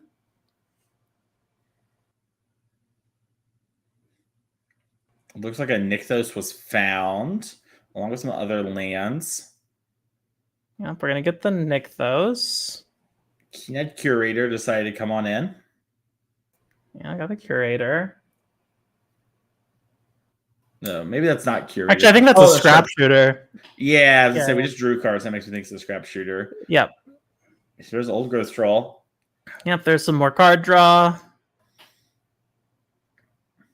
Still the name of the game is Find Ulvenwald Oddity as we storm again. And we still haven't even tapped our new Nykthos. Yeah, and we just found a Cavalier. Honestly, I wonder, there's the Ulvenwald Oddity. Okay, I was going to say, you might want to not take Cavalier to play around Oddity. But yeah, there we go. Jacob showing us why this green deck is so impressive.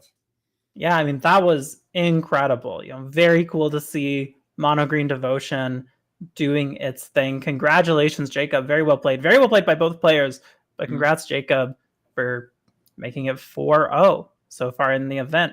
I think we do have a backup match just about ready to go. So excited to get down into that as soon as it is ready. But yeah, it looks like we are ready for it. We have Rodney Videll here on the Dimir bounce deck, and then Jake Conan on Is It Phoenix?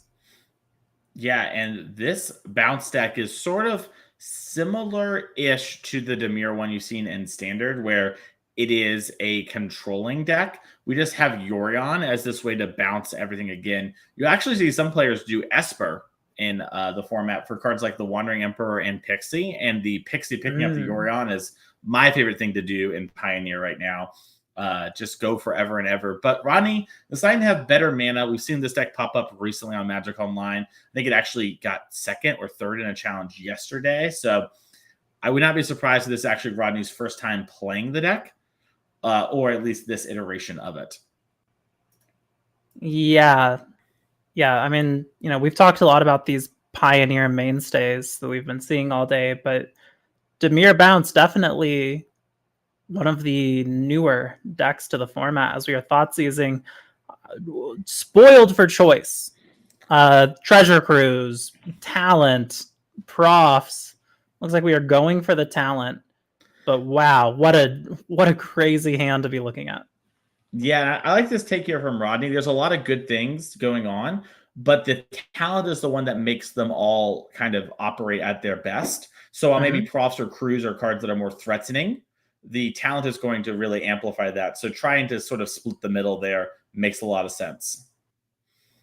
Yeah, and it looks like going to play this Profs, draw a card, pass back over to Rodney, going to play Mutavolt for turn. And I think Rodney's playing... Oh, picked up Yoran, excuse me. I was saying Rodney drew Narset for turn, but did not want to develop it this turn. Yeah. And just going to be land go for Jake here. That's because that's a swamp that's blue. It all makes sense now. I could not figure out why Rodney would not play Narset into it, because it'd be an illegal play.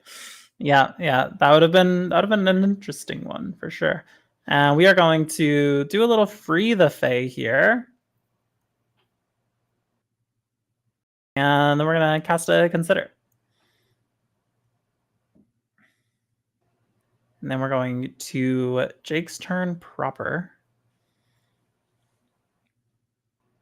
Rodney's deck plays 35 lands, a good number for sort of these Yorion controlling decks, but sometimes you have like the quote unquote right numbers, but just still doesn't work out for you.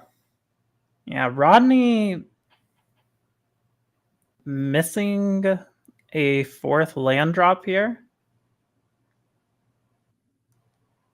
So we're going to go ahead and start casting spells, getting through our deck. Will this be the turn that a Phoenix hits the yard? Well, there's Treasure Cruise. Yeah. And that's going to be 3 cards for Jake. Do we have anything? Are we past? Do we not have? Yeah, it looks like we didn't have anything we could play or any way to get a Phoenix in the graveyard. Jake's just going to have to settle for drawing 3 extra cards that turn. Yeah, it looks like Jake has exactly 7 in hand, maybe? No, actually, I think it might be 8. Hard to tell. It is. And Rodney picked up the land for Narset. We're going to have to lose a life for it. But now we have Narset Parter Veils. And the real question is, do we want to minus or not? And I like this from Rodney, just holding the Narset at 5, making it so that the Arclight Phoenix cannot easily kill it, and you get to play the game around this. And with this towning big enough, you can actually maybe make this game about Narset for a while. Yeah, as we are going to play the Phoenix, swing in, take Narset down to 2. Back over to Rodney. Rodney has Momentum Breaker in hand and Grim Bobble, a bunch of just standard all-star cards when it comes to killing stuff, which all answer Phoenix. And because of the Narset, actually do a really good job of answering the Phoenix. Yeah, we're going to start with the Thoughtseize here. Temporal Trespass. We see a bunch of cards. Looks like Treasure Cruise is the pick for Rodney.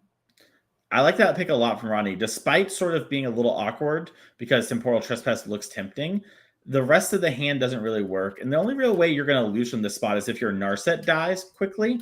So just leave your opponent with the one card that sort of maybe kills Narset, but not really unless a lot more goes right, and just buy time.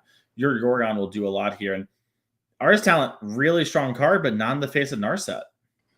Yeah, absolutely. Rodney, doing a very good job of being the control deck here. I mean, we still have the Yorion in hand as well. Really, I mean, Narset just shutting down so much of what Jake is trying to do. And here is the Hopeless Nightmare. Gonna go ahead and get some more cards out of Jake's hand. I love this play from Rodney. Fear of Isolation to pick up the Shipwreck March and replay it so that I have this towning big enough to protect my Narset. Yeah, very, very nice. Looks like Narset going to be bounced to Rodney's hand with Otawara. This town ain't big enough. Doesn't really help if what they're trying to do is bounce it anyway. Yeah. We could see Rodney respond and bounce. It looks like he's already picked up the bobble. I think what we're thinking about now is, do we want to maybe pick up our Hopeless Nightmare and bounce this Artist Talent in order to not let it go too crazy? But it looks like Rodney actually wants to pick up both of his own things. And I like this play a lot. There's 3 kill spells in hand from Jake. Don't let Jake have an opportunity to maybe convert those into a Phoenix. Yeah, force them to be redraws. Yeah, as we're seeing them get discarded to the Artist Talent. Yeah, and there they go, getting discarded. And we've drawn 4 cards on the profs. Yeah, and we have the Picklock Prankster in exile in order to play. But it looks like we're actually going to take Temporal Trespass. And looks like Rodney happy to scoop them up at that. So congratulations, Jake, taking down the first game of our backup feature match. Looks like Rodney did take down game 2 is what we're hearing. So we're going to go to their game 3 and see how that's going. Yeah, as we have not much time left in the round, but we want to get you the full feature match. So we're going to skip ahead a little bit with the power of time-shifted magic. Yeah, so we're going to get into game 3. So Jake will be on the play as Rodney won game 2.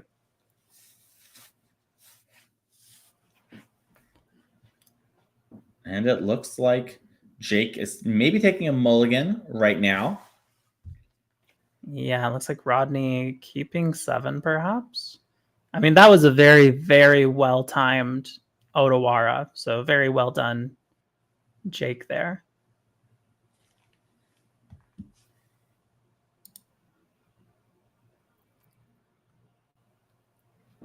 Looks like we are going to keep the 6. Play Canal, pass. Rodney just going to play tap land, pass. Taking a look here. Going to put that on bottom. Draw.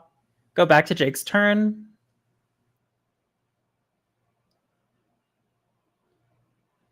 And just land go.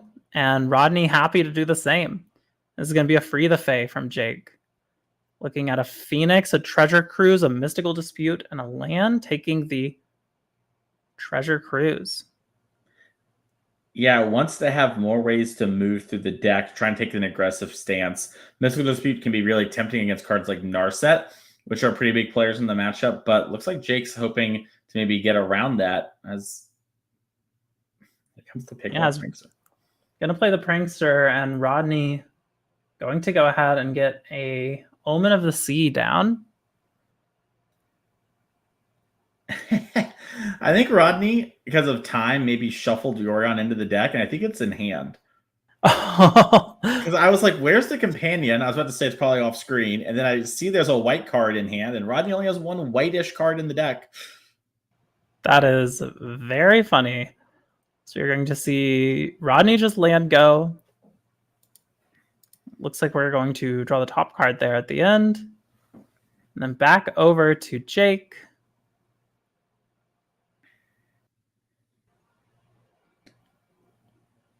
Yeah, these Esper Yorion decks are actually really good at just kind of grinding through what the opponent is doing. And in this matchup, it's a lot about setting up the right pieces and then sort of just taking over from there. Rodney really needs something like a fatal push. If we had a fatal push last game instead of, this town, the game would have been pretty different and maybe could have actually, ran Jake out of resources. And I imagine that's probably what happened here in game number 2 that we didn't get to really see, is Rodney just sort of locked Jake out and then Jake concede or get, sleeper hold to death while Yorion slowly hit them. Yeah, and Rodney sacrificing the Omen to scry 2. Happy to play the slower paced game, but also does know that he needs to be taking care of what Jake has going on in hand at the graveyard, all of that. So interested to see if he is able to interact on any of those. Was that a extinction event in his hand? No, it wasn't Extinction Event, but it's a very similar one. I think that might have been our sideboard, The End, which exiles all creatures of the same name. So that's a great way to catch all of these phoenixes. And if you're at a low life total, it costs 2 less as well. It has the Fateful Hour mechanic without having the Fateful Hour mechanic. Wow.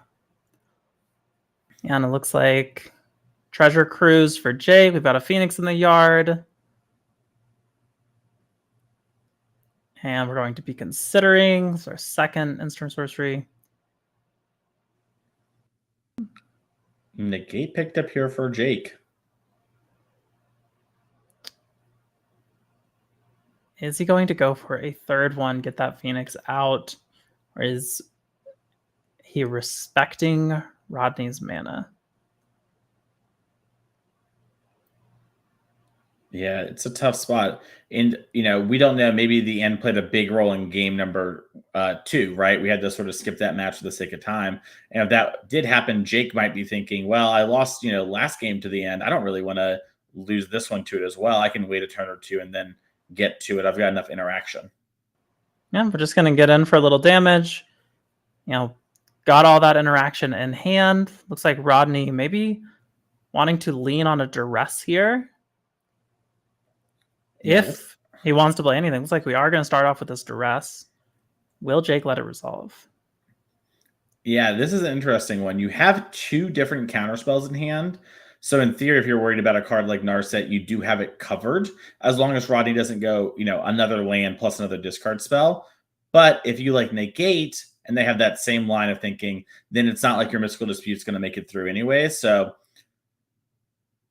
sure. And it looks like Rodney has a Mystical Dispute of his own. Yeah, and that would be a great way to maybe fight a fight here. If Jake's willing to negate, he might be willing to dispute. Yeah, and you see Rodney snaps it off. He's so excited to exchange resources here, as this is basically what Rodney wants to do anyways. Yep, and Jake is fine letting this one resolve. So we do see the Mystical Dispute. And we command the Spell Pierce. We see the Axe. It looked like for a second there, Jake considered disputing the dispute or, something like that, but thought better of it. And I think that was a good call because now there is no way for Rodney to safely deploy something like a Narset where he would have been able to had Jake gone for it. Yeah, and I love this play here from Rodney. Just get this Fear of Isolation on the board. Don't let the Picklock Prankster be a free little hit you thing, force Jake to do something, and play into the end, while also maybe representing more interaction. Yeah. I mean, once again, picking up the land to effectively make it a 1-mana creature. Very nice. As Jake is doing what Phoenix does, going through the deck like crazy. Jake bought an artist talent pretty quickly there. Makes me think that, yeah, it looks like maybe another sideboard card was drawn. Jake trying to play the slow and steady game with Phoenix here. Yeah, really showing a lot of respect to Rodney and his deck right now. As we're going to see Prof's Eidetic Memory. That's going to resolve. We've drawn, I think, 3 extra cards so far. I think you were right on the first one because we sleight of handed once. Oh, so, sure. Okay. Yeah. So with Profs, yeah. Yeah. Profs are real stickler. And it looks like we're going to Lightning Axe down this Fear of Isolation, which I believe gets us our Arclight Phoenix back. Yeah, now, Phoenix can't be targeted by the Profs, but... Right.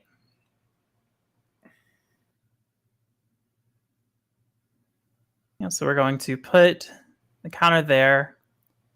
Maybe it was 2 sleight of hands. Yeah, maybe.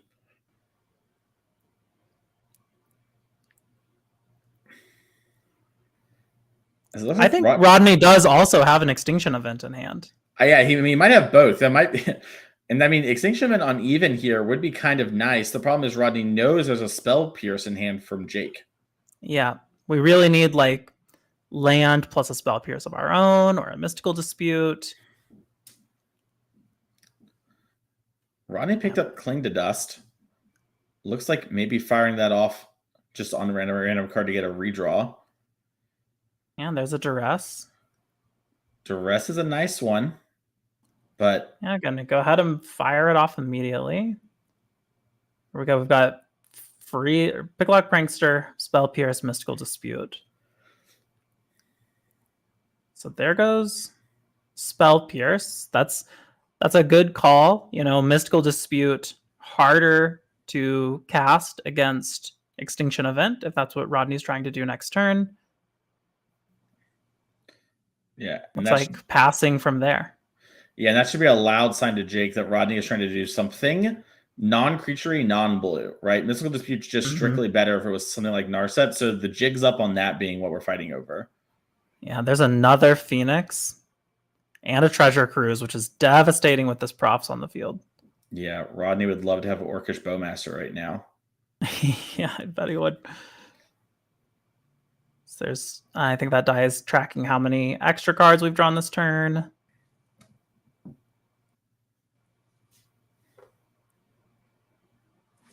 Let's consider.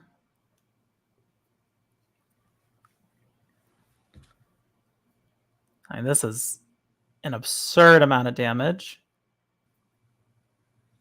Yeah, I mean, we are successfully off of Mystical Dispute counter Extinction Event, but we are, I think, 1 draw away from this just being lethal. So that's lethal unless Rodney has a way to, you know, deal with one of these creatures. And I don't think Rodney does. Maybe there's a Fatal Push hanging out, but yeah, and you're seeing Rodney just pick it up. Yeah, that is going to be game. Congratulations to Jake for taking it down, making it to 4-0 going into round 5. Very well played by both players. Now, we're going to take a quick break as we get ready for our 5th round, but don't go anywhere. We'll be right back.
Welcome back once again, Magic players, to the NRG Championship Series Pioneer 5K. I am Niall Joan Rivers, joined in the booth today by Mason Clark. This is going to be the last round of Magic that Mason and I are bringing you. We are going to be handing it off to Corbin and Doomwake just after this. But first, let's take another glance at our players to watch list and see how everyone's doing. All right, so last round, CFT are only 3-0. Looks like they have taken their first loss. No one in our players to watch is 4-0 at the moment. Mason, what are your thoughts? Yeah, I mean, it's been a long weekend for Magic. All these players played yesterday as well. We've caught some L's, but a lot of us are still live for top 8, or at least the top 16 finish, which can be great for that leaderboard race. And I imagine we'll see a lot of that. And there's still a lot left on the line as we can pull up our prize pool and see what exactly these players are playing for. Yeah, I mean, a lot on the line. First of all, we've got the cash prize that pays out from first all the way through 32nd place with $1,200 going to the first place finisher. But then on top of that, we have the leaderboard points, which can earn you a spot into the Invitational Championship at the end of the year. Some players are going to qualify by winning our showdowns, which we did yesterday, but some players are going to qualify just by having the most points on the leaderboard. And then also, we've got 2 regional championship invites for the top 2 places. So a lot on the line. And speaking of the leaderboard, let's take a quick glance at how that's looking so far. I mean, we're very early in the year, but already, Grayson Nemitz, 60 points. That is a huge lead out the gate. So, as you can see, his name's in orange, already qualified, but still live for Player of the Year contention. So really cool is we've got a match for round 5 just about ready. Looks like our players are shuffling up, and we've got a pretty exciting one for you here. We've got Mono Green Devotion, which we saw last round. Jacob Tano showing us, what exactly that deck can still do in the format. But then over here on the right, we have Charlie Dusterberg on Rakdos Transmogrify. A very, very cool deck. Mason, why don't you tell us about it?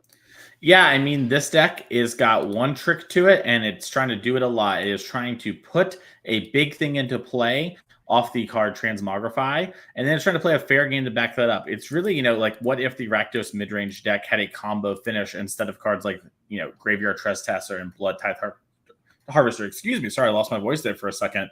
And that's going to make it hard for things like Llanowar Elf to battle through. But traditionally, these mono green decks are very good versus Rakdos. But sometimes the cheating out of an early card like Atraxa can totally change that dynamic. Yeah, as we're gonna see some mana dorks get dealt with swiftly by Charlie, really prepared to deal with that aspect of Jacob's game. But then turn 3 here, we're gonna get that Old Growth Troll, a little bit harder to deal with, but we'll see what Charlie has up his sleeve. Yeah, if you kill this one, it's going to accelerate Jacob. And with the Sunken Citadel in play now, if we have Nykthos, we're actually on 5 mana already, because we can use the 2 lands to go up 1.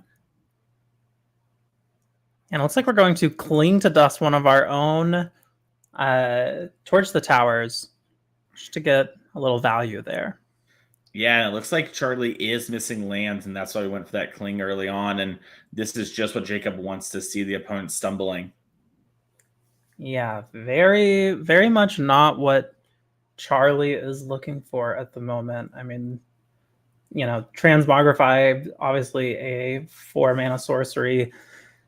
He wants to get there as soon as possible. Like you said, there's one thing this deck is doing, and that is trying to cheat out this Atraxa ASAP.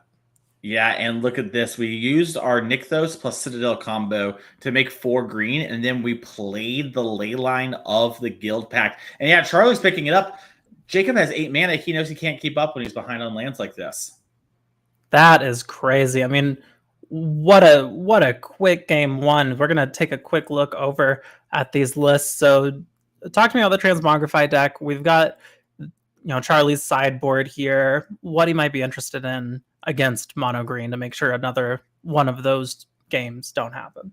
Extinction Events are great when to clean up most of the cards that matter. I mean, basically every card in this deck that does matter is 1, 3, or 5 when it comes to creatures and mana value, meaning Odd basically annihilates this deck. So Extinction Event is when you're going to run to in this sort of matchup. After that, something like Withering Torment is a great way to actually have a kill spell that also goes up that ley line. We mentioned this when we saw Jacob earlier in the day, that the ley line is sometimes this hard to answer devotion stick. While Withering Torment is something that isn't great, it can answer that. And if you've answered all the other pieces, that can really stymie the development and could be a great way to fight those fights. Besides that, we might turn some of our awkward kill spells into different kill spells, things like Anoint, in order to maybe line up better with cards like Old Growth Troll. But for the most part, we don't have a ton. We're really just hoping to interact enough, get Atraxa, and hope it crosses the finish line. Yeah, well, let's take a look over at Jacob's list. Something in the sideboard for him that I really want to point out are these 2 Stone Brains. How big of a deal do you think that is in the all I want to do is get out my Atraxa matchup? I think you found the line, Niall. This is going to be a massive card. If we can name either Atraxa or Transmogrify, whichever one seems better to us at the time, given our game state, that is going to be massive, massive, massive. I imagine normally your name Atraxa. You might see Transmogrify named just because Jacob might be unsure if there's something like a Valgavoth that's a pivot threat here from Charlie. Sometimes you see players do that. This part of the tournament is not open deck list. Only our top 8 is, which these 2 players are playing for right now. But that might mean a situation where Atraxa is better, but we don't know that, so we name Transmog to sort of split the difference here. And, for what we know, Jacob can assume this is going to be the Transmogrify deck, given what he's seen so far. Torch the Tower is in both decks, but typically you're going to see a lot more of that in Transmog. So besides that, we don't have a ton. Seascape Leveler is sometimes one that comes in this matchup just because they're trying to get 1 or 2 big things down. And if you just leveler it, that will do a good enough job. Yeah, it looks like our players are taking a look at their opening hands here for game 2. Charlie down a game on the play. I think we've got 2 7s. Oh, but Jacob starting off with the ley line. We'll see if Charlie has an answer. Ley line into Elf. Really, really strong start. Yeah, that's going to put Charlie on the back foot if he can't answer some of this. But there's no Nykthos. Yeah, that's a duress with 1 target, which is that battle. And the battle was the one that we wanted to be able to find some good action. Yeah, and is that 2 Bosejus as the lands? It is, and Charlie has the torch to answer the elf. That's going to put Jacob in a very awkward spot here. Yeah, not able to play this Old Growth Troll. And we're going to get an Annex down. I mean, we've got the Boseju, so we can answer it if we would like. But, I mean, answering it also ramps Charlie a little bit and denies us this possible play, which is tap Boseju, play Boseju, plot the Trailblazer. That's going to be a mana we have banked for the next turn. Yeah, and a redraw as well with the Old Growth Troll if it goes down well enough. And this is one of the strengths of Charlie's deck now, too. The Unholy Annex, a great get for this deck. Makes it play even more just like a good Rakdos midrange deck with that combo we finish when things go sideways. Yeah, we're going to activate Mutavault, go ahead and get in for a little bit of damage, and then just go to the end of our turn here, draw a card for the Annex, and we're going to get to drain because Mutavault does count as a demon. Here comes down the Trailblazer. That's going to make a mana. That's going to get the Old Growth Troll. Just going to draw us a card, just like we drew it up, but no 3rd land for Jacob. Yes, Seascape Leveler in the hand for Jacob. Looks like he did decide to bring that one in. But right now, it's a really interesting spot where Charlie, is just, ooh. Oh, activate Mutavault. Use Mutavault for mana to transmogrify the Mutavault. We all know what's coming next. We're going to flip cards till we see Atraxa. Yeah, and I was going to say, this is a spot where if Jacob keeps playing the fair game, he can maybe get out of it by drawing Nykthos right away. This Atraxa forces us to, we need a Nykthos now plus some extra. If we do, we're going to have 8 mana available to us on that turn. That's a ton, but we have to have a follow-up as well. A lot of pressure here on Jacob's draw step as we're going to take a look at all of this. Yeah, Jacob going to get to look at most of Charlie's deck. Yeah, I always forget which one shuffles the deck and which one goes on bottom, as Creativity and Transmogrify are worded a little differently, but this one shuffles. This is going to be a full shuffle for Charlie before we resolve this Atraxa. Yeah. Still a lot of good value to get learned there for Jacob. What did you bring in? Maybe the lack of seeing a card might help you play around something in the future. Mm-hmm. Saw a lot of the deck there. Going to present the deck here and then resolve this Atraxa. I'm going to look at the top 10. We got a Thoughtseize, a couple lands, Torch the Tower, Extinction Event, Fable, Fatal Push, Fountain Port. I mean, really good choices here for Charlie. Yeah, I mean, these are all great cards. You talk about the Extinction Event being a back-breaking card. That's a great thing to have if Jacob does somehow answer this Atraxa. You can just clean up the rest. And looks like Charlie maybe even wants to circumvent that and just hold on to this Thoughtseize. Yeah. Also, shout out Charlie for so quickly dividing those cards into piles. Makes it real easy for coverage. Also, real easy as your opponent to see, here's what I have. Here are my choices. Very, very good table mechanics there. Yep. And we see Charlie draw from the Unholy Annex. Has to move to discard because there's so many cards in hand. And the question is, all right, Jacob's going to take a couple turns. We're not quite dead yet. Atraxa is just a lot of value. Yeah, I mean, not quite dead yet, but the door is closing rapidly as we are getting in with this damage from Atraxa, making the life point disparity enormous. We're going to Thoughtseize Jacob. Got the Cavalier in hand still. Cityscape Leveler, Kiora. The 2 Kioras? Yeah, 2 Kioras and a Cityscape are what's left over. Yeah, and we're going to push the elf there. And then we're going to torch the Trailblazer. Yeah, and this is why Charlie took that Cavalier, right? Even though the Cityscape Leveler can answer Atraxa, Charlie's plan was to pick apart all of these devotion mechanics. Yeah, Reckoner Bankbuster as well. And then we're going to draw off of this Annex. Lose a little life. Not that we're too bothered by it. Oh, and just straight back to Charlie's turn. I mean, this is... If that card in hand isn't Storm the Festival or Cavalier, something that can catch us up with the Nykthos off the top, it might just be over. We really needed something like a land there to play Kiora at minimum. But yeah, it looks like we're going to make the Demon, and then that's going to drain Jacob out before he has a chance to draw for Nykthos. Yeah, we're going to have a game 3 on our hands. Very well played, Charlie, there. I mean, very tough for Jacob to be so mana screwed, but Charlie really taking advantage of that and making sure Jacob stayed off the ability to play anything. So taking a look at our lists once again, anything change? I don't think we saw anything that really moves the needle.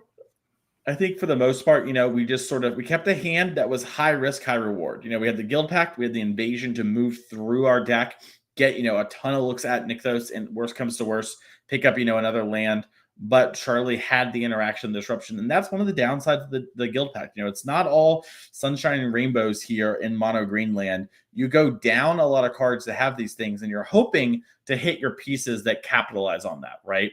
Otherwise, Leyline, you don't really need the mana fixing in your all forest deck for the most part, right? So not much going to change over here. Charlie, on the other hand, I imagine stays mostly the same, but I could see some small changes on the play and draw.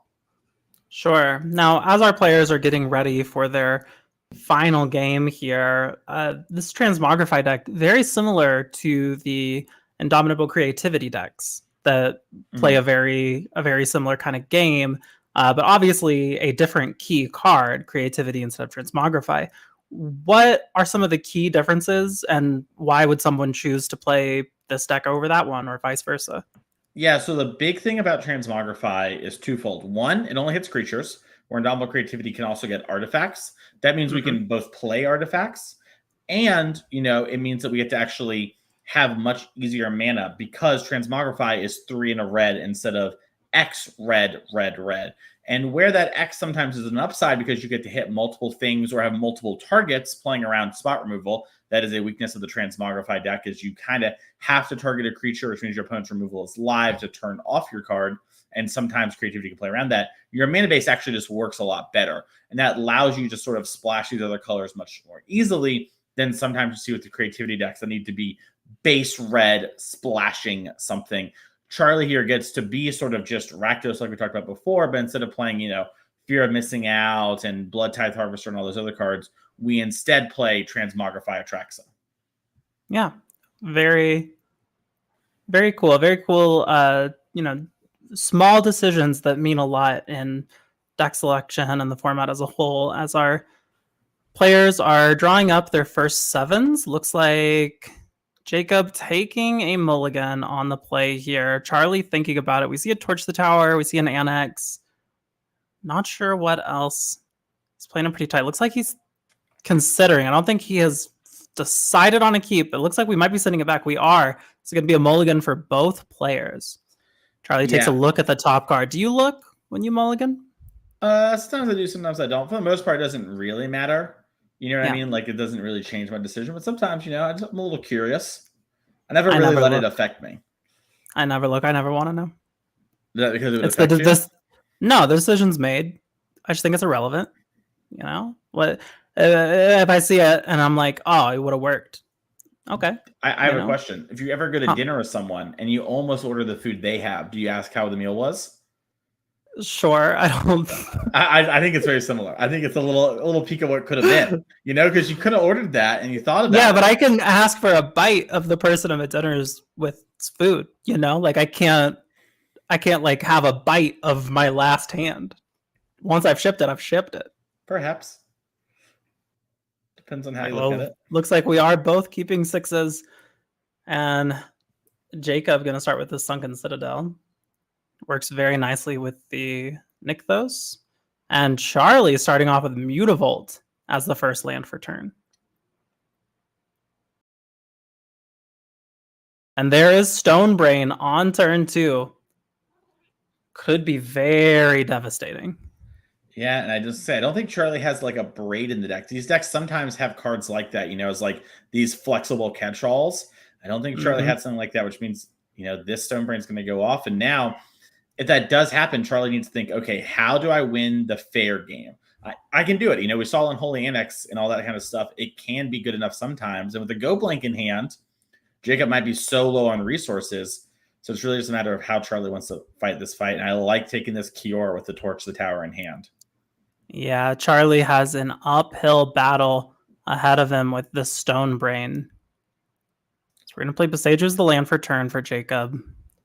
We can activate Stonebrain now. It looks like he might be thinking about if he needs to do that or if he can actually play something from his hand. He's going to play something from his hand. I like this a lot. Oh, play 2 things from his hand thanks to the mana generated by the Trailblazer because he could play the elf that we picked up for turn. Yeah, the elf for the turn makes it a lot harder. I think in general, I maybe want to just wait on the Stonebrain anyways because, you're not really worried about it until a creature comes down and you want to develop your mana and have the chance to play this Cavalier. But it would be hard on the next turn. Like, do I play this Cavalier or have it happen, especially when the Fable comes down? But now a lot of plays available to Jacob as he did pick up the land. And it looks like Jacob's going to take a small risk here and maybe allow this Atraxa to happen. Yeah, very interesting. And I think I get where Jacob's coming from. Basically, I have nothing. I need to kind of guarantee that I convert, this into a real card and hopefully hit the Nykthos that we did hit and be like, all right, I need to now, hope the game plays out normally from here. And this attack is a big sign. Transmogrify is in hand from Charlie with no block. That Trailblazer is a card you're very excited to get off the board, typically. Yeah, as we are going back over to Charlie resolving this Chapter 2 Fable trigger, I see another Fable. I see a Torch. I see a Go Blank. I don't know what the last card is. It could be Transmogrify, but it could also just be that Charlie knows that what he needs to do this turn is give himself the possibility to draw Transmogrify. Yeah. And it looks like Charlie's considering getting rid of a Go Blank. Go Blank's nice to catch a Flashback Storm or some cards in hand. But yeah, it looks like Charlie discarded Transmogrify. I think the idea... So I wonder, Charlie doesn't have a 4th land, but you could... Yeah. The Cavalier's going to eat the Goblin. And maybe the idea of Charlie thinking is, well, I'm so unlikely to hit an untapped land. Maybe knows the mana base better than us, right? And wants to play around it. Yeah, very interesting. I mean, got to 4-0 because he knows this deck and how to play it. Yeah, and this is a deck we see Charlie play also a good amount when we go to Pioneer. I remember seeing him play at another one of our events last year. Is a big fan of the strategy and shows a lot of discipline being willing to discard that card here. And I mean, low-key rewarded, doesn't have the land, but yeah. It's about to be a dead card too, right? Like, yeah. If you don't play this turn, it is dead. And if you can't find the mana for it, you don't play it this turn. Yeah, and now though, Charlie has to figure out how in the world am I going to win this fair game. Luckily, Jacob does have a lot of bad draws. Green has a lot of explosive draws. Cavalier, hitting a Storm the Festival would be great. We could hit a Seascape Leveler. These are all things that can burst the game wide open. We also hit Force and Elf. I've had a lot of games where I just draw a couple Elves, a couple Forests when I need to draw anything. And you know what? With great power comes great responsibility on this mono green deck. Yeah. As we are just going to deal with the Trailblazer with the Torch to Tower and then pass back over to Jacob. This Nykthos taps for 4 mana presently. Yeah. Spend 2 of it to activate Stonebrain. Name Atraxa, I assume. But like you said, could reasonably name Transmogrify. Yeah, I wonder if Jacob was maybe struggling to remember the exact name of the card there, just the way his hand was motioning. Yeah, it looks like he's named Extinction Event. Whoa. With Charlie discarding the Transmogrify and not having the land. I think Jacob maybe thought, maybe I'm getting played here. Very, very heads up play from Jacob. I mean, I think it took real, you have to really steel yourself as Charlie to discard that Transmogrify. I think that took a lot of discipline. I think it also takes discipline from Jacob to be like, okay, yeah, call, I'm going to take out Extinction Event. Yeah, and there's another Transmogrify in hand for Charlie. So, I mean, it could all still go sideways. Yeah, I mean. Well, now we have another creature. So if we do attack with the Goblin Shaman, we could still Transmogrify. Yeah, and I wonder what's in Jacob's hand, too, that I don't think we played a land for turn, and we didn't cast a spell, and we had a lot of mana. Could it be a Boseiju? And, it is a way to deal with the one creature you can Transmogrify on if you don't hit a land? Yeah, that makes sense. That would be a play that maybe tricks your opponent into doing this thing. Well, that would work on the Kiki Jiki or the Mutavault if, either way, right? Yeah. Obviously, this is intense. Yeah, the Goblin Shaman would still be targetable. So the question right now is, Charlie's asking for the text on a card. Yeah, he's getting the Oracle text. I would assume we're trying to figure out what card we're trying to play around, trying to figure out why would my opponent make that play. Okay, we do have the 4th land. That is huge. But we are attacking with the Goblin Shaman. Maybe we're going for a Thoughtseize.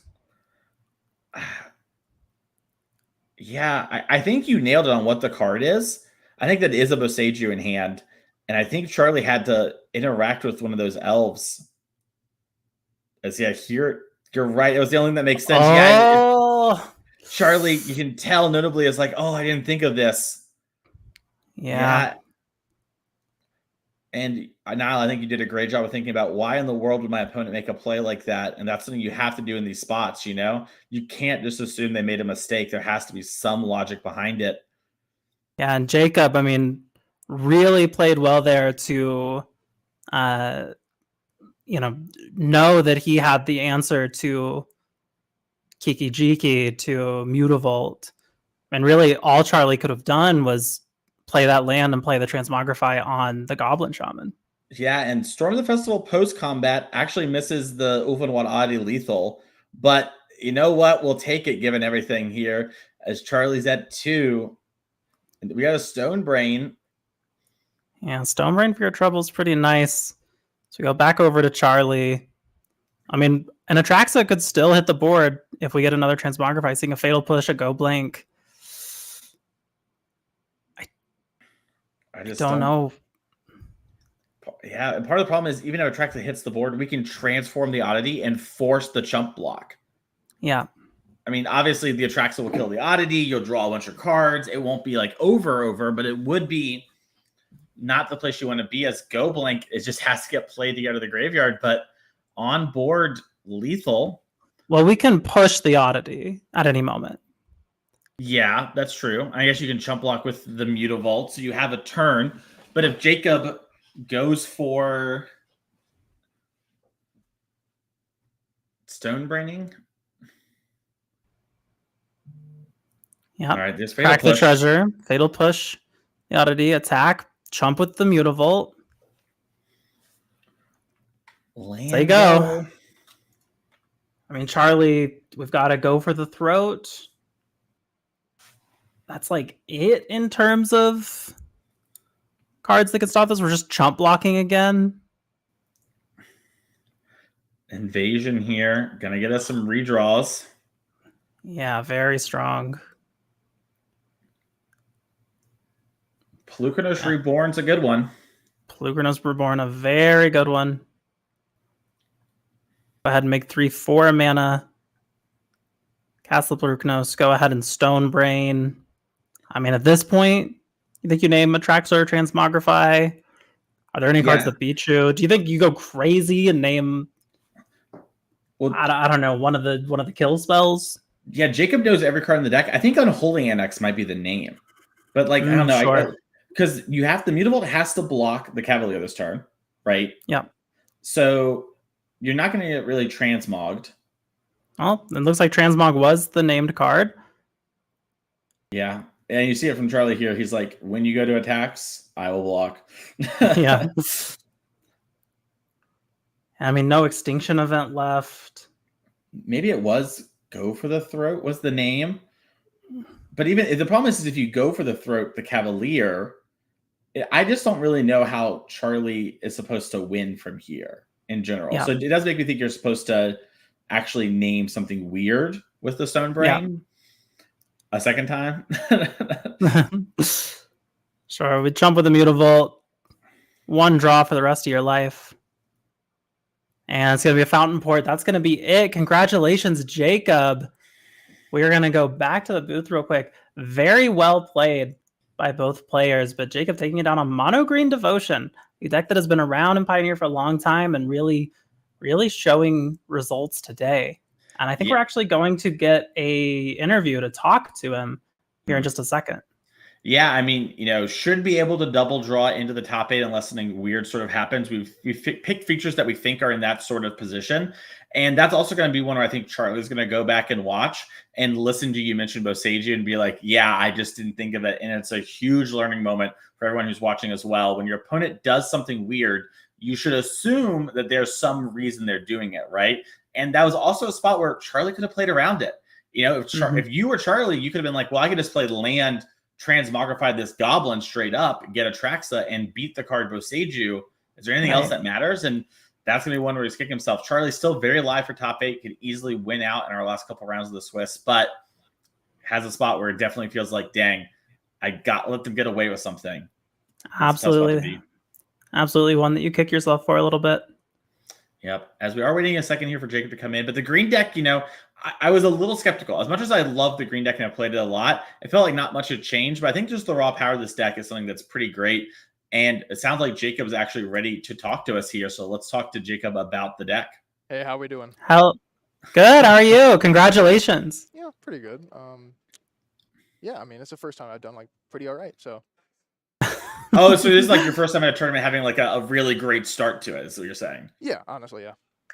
That's great. Well, congratulations. I mean, you're in a prime position. You seem to be a big fan of this Mono Green Devotion deck. We were commenting in the booth of how, nice your deck was. Is this sort of your go-to deck in Pioneer? Oh, yeah. I've been playing this deck for, 2 years, ever since Karn, all those iterations.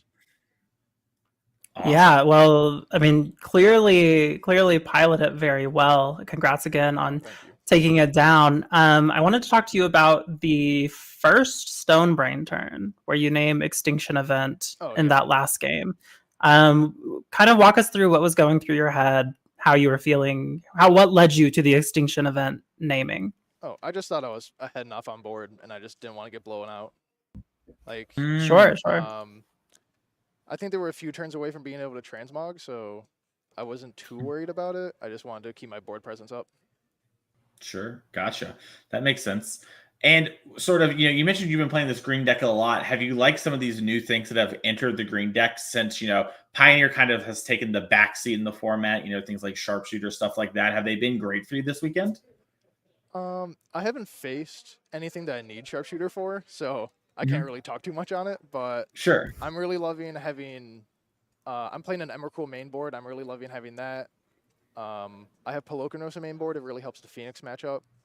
And what else? I think that's about it, really.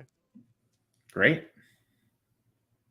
Yeah. So, I mean, going into this weekend, like you said, this is the first time you've done this well at a big event. So I guess, how are you feeling going into the rest of the day as well positioned as you are, possibly just able to draw into top 8 from here? Oh, I mean, I feel great about myself right now, but I'm trying to keep expectations kind of low. Like, I don't know. If I lose, it is what it is, right? Yep. Sure. Yeah. No, totally. That makes a lot of sense. Well, Jacob, we're going to let you go have a moment, enjoy this big victory for you. We'll hopefully be seeing more of you later today on our top 8. Thank you so much. Thank you. Congrats. Yeah, and that's awesome. We get to, sort of Jacob's first big event top 8. Very awesome. But we still have another match going on in our backup feature match, Nile, and we're going to see if one of those players can get a win so they can draw in the top 8. Yeah, as we're looking at Blake M on Rakdos Demons versus Kamari on the Ace combo that we saw earlier today. And it looks like we are kicking things off with a turn 1 Thoughtseize, taking out, not sure which creature that was. Collected Company. Oh, that was a collected company, not a creature at all. Yeah, it just looks like a lot of creatures. It does look like a lot of creatures. We are going to get a Mystic down and then a Fear for Blake. So both decks really, I mean, doing the things that they are trying to do. Are we going to see perhaps a Relic? Yep. Relic coming down for Kamari on turn 2. Yeah, and we talked to Kamari after the round 3 feature win and how this is a deck that they want to avoid. Yeah, so we're going to get in for a little bit of damage here. Still a couple cards off of Delirium, but there's going to be a Fable, making that Goblin Shaman, passing back over to Kamari. We know the Atraxa and the Otawara in hand. Kamari playing those face up. And we've got like 5 mana available to us. Yeah, well, 4 and then 5. There's Rona. Yeah, and Plaza of Heroes is a great draw, as that is a card that can actually help give us protection for one of our combo enablers when the time comes. Yeah, and then Rusty here, also part of the combo enabler, discounting all these creatures by 1. Yeah, I mean, Kamari can play Atraxa next turn if nothing changes. Yeah, Rusty that is makes it crazy. It's just incredible. And Kamari was talking about that too, right? Like how he can easily sort of cast the card. And, I think a lot of people imagine it with Conan, but Relic of Legends is really good at just giving you a lot of mana. Yeah, absolutely. As we are seeing Blake, kind of think here, it looks like we do have a torch. So getting rid of some of these creatures is very much on the table. Yeah. And this is we can also bargain it if we need to. We have a bunch of different ways to do that. Yeah, that could be a great way to maybe answer, Rustine or Rona. One of the things that, Kamari mentioned to us in the interview was this deck doesn't really get played on Magic Online or, on Arena because it's like not really feasible to do time-wise through all the clicks, which means a lot of players, if they haven't played a lot of Pioneer, might have issues playing this matchup because they haven't played it before. As you see, Otawara actually saved Rustine there. Yeah, Otawara, discounted by 2 for the 2 Legends bounce, but then the Thoughtseize, you're not getting away that easy. Yeah, but it's true, but also now a land off the top Kamari could still play Atraxa. Yeah, that is Pretty intense, but I mean, do we have Delirium? I think we might be one off. We have Sorcery, Instant, Creature. Yeah. Yeah, I think you're right. So not quite. We are gonna play an Annex though. Draw a card, lose a little bit of life. And we're gonna activate Rona immediately. Discard another Rona. Play another Rusty. Yeah, and now the Rusty, I mean, even if it just picks up another one, you can just always loot that away to Rona. Mm-hmm. I think Kamari might be thinking about, do I want to loot in response with Rona? Because you could loot and discard a Traxa and then pick it up to Rusty. Sure. But yeah, looks like we are picking up the Rusty. Yeah, we're tapping. 1, 2, play another one, untap Rona. we're really close to, I think we have a combo here. Because now this does loop, right? Yeah, because you pick up the Rustine off the Rustine, and then you tap your Rona to loot. And you can kind of keep, I guess you'd go down a mana, but we can do this a couple times to sort of move through our deck a lot. And if we had, something like a Thassa's Oracle type card, we could win from here, as we would just be able to sort of, repeat over and over again. Yeah. So we are going to see maybe this Rusty get played again. Definitely thinking about it. Yeah, I'm not really sure what we're looking for, if not what we have here, but I think just honestly getting the Rusting back and having it untapped is a good enough endpoint if you want it to be. Mm-hmm. Yeah, and discarding a land. I mean, we can do it one more time if we want to. Okay, it doesn't look like we do. So Fable going to flip. Still no Delirium for Blake over here. Yeah, and we were just an ace rack away from winning there. Kamari had a lot of it going on. Yeah. Here we go. That is Summoning Sick, which I think is why we're putting it upside down. Mm-hmm. Yeah, it looks like Blake's knowing a big turn's coming ahead, doesn't want to forget. Mm-hmm. And we're going to just activate Mutable Attack with these 3 creatures. Very interesting, because if you block the Mutavault and kill it, you do turn on Delirium. Yeah, that's true. So it's a little bit unblockable. Yeah, and here's Blade of the Oni. Blade of the Oni. And we're going to draw for our Annex. All right, so the question really becomes now, can Kamari win this turn? We could see the Rusting stuff happen a bunch. Looks like we're going to start off with the Traxa. That's going to give us... That's a good place to start. Yeah, that's going to give us a ton of looks at Aesorak and have this backup plan. And there's Aesorak. And there's Gwyn. Yeah, can't take them both. But we have the Rusty, so pretty nice with the Aesorak and the Relic. Yeah, I believe that's... I think that's enough. Game. Yeah, because the Rusting makes the Aesorak cost 1 less, excuse me. Then Rona taps for a mana. The Aesorak then, once it comes down the first time, it taps for its own black mana. Right? So you just need to have that starting point of 1. And now Kamara's going to say, hey, I'm going to do this a bunch. Do you have like a Fatal Push or a Kill spell? And Blake's saying, hey, how does this work exactly? Because they might have some piece of interaction. But of note, we do have Plaza of Heroes in play. We could end up, protecting it as well. Yeah, and it looks like that is going to be game. Congratulations, Kamari, for comboing off there, taking down the first one. As we get ready for our game 2, let's take a look at these deck lists. Here's Blake Madson's Rakdos Demons list. Now, we've seen Kamari playing this combo deck. It is pretty hard to disrupt. Do you see anything in the sideboard here that is of interest? I mean, I see the 2 Damping Spheres, Anoint. Damping Sphere does stop the combo because it will make, the Acer Axe become exponentially more expensive. You can't keep up with that. It's infinite mana, but you actually are breaking even. So it won't really work in that regard. So I imagine we're going to bring those in. And then beyond that, Liliana the Veil actually, to me, strikes as a card since we're a critical mass deck. I might just want this, even though it's not great. Just being able to sort of put, Kamari on low resources seems really good. And yeah, there's going to be a lot of miscellaneous creatures, so the minus isn't going to be great. But I'm really here to sort of put Kamari just on low cards. I want to pick things apart constantly with a little bit of pressure. Liliana does a great job of that.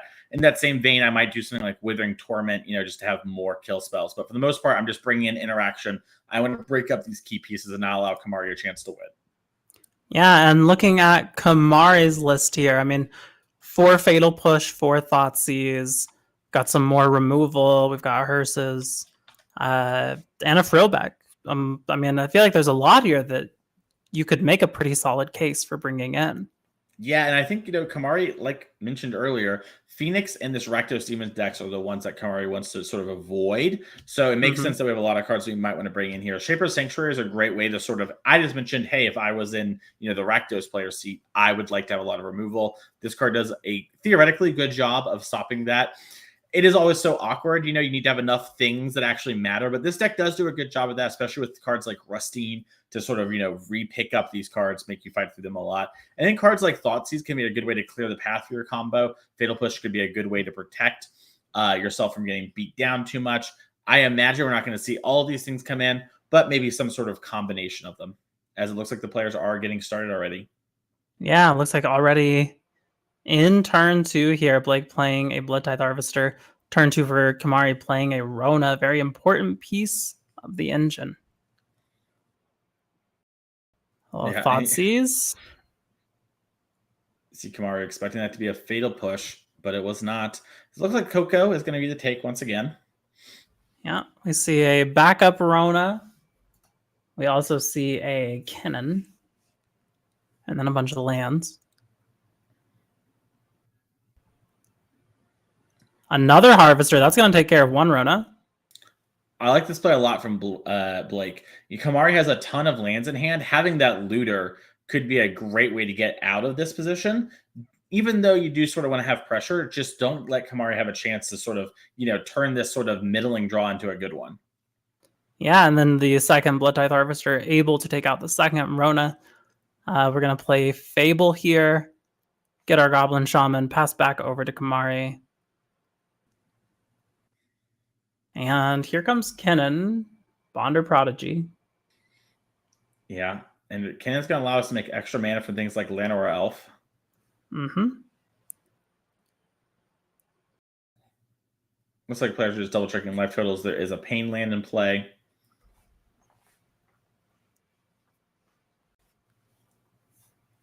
Yeah, so we're going to crack one of our blood tokens on the instep there. Fable trigger at the start of Blake's turn to the draw step. Looks like we're getting rid of I think that's a Fear and a Thoughtseize. Yep. Unholy Annex was the keep. Yep, and there's the Fatal Push. We're going to tap 3 and our Plaza to give the Kennen Hexproof. Able to do so because Kennen lets the Mystic tap for extra mana. Yeah. And we're seeing, just Unholy Annex activate the Mutavault, drain a little.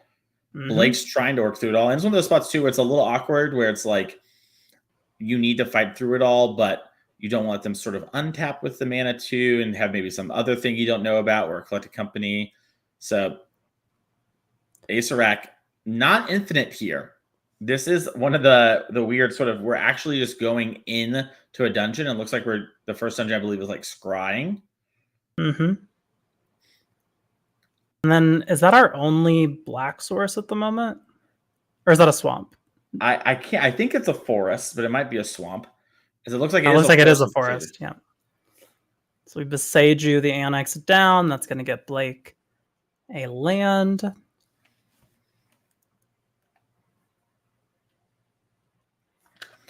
We're going to see what he goes for here. I mean, It's got onboard plays with that blood token. Yeah. If you don't like the card in hand, could be a great time, just to get an actual swamp and pop the blood. Thoughtseize is a great draw here. Normally isn't in the mid game, but this spot is a really strong one. We are going to pop the blood token, flip the Fable.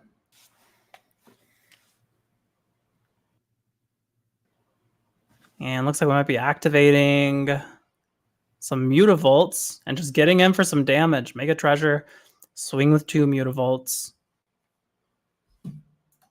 Really puts the pressure on. I mean, what are you going to do? Block with your Cannon? Yeah, and you just sort of need this. Cannon is a great way. We never really talked about its activate ability, but you can find things like Atraxa off that and other combo pieces. It looks like there's Gwenna. Yeah, Gwenna, very, very powerful, very strong piece of the engine, especially with that Cannon on the board. Yeah, and now we're going to go into the next part of the dungeon here. If we make it to the next turn, we are going to have lethal.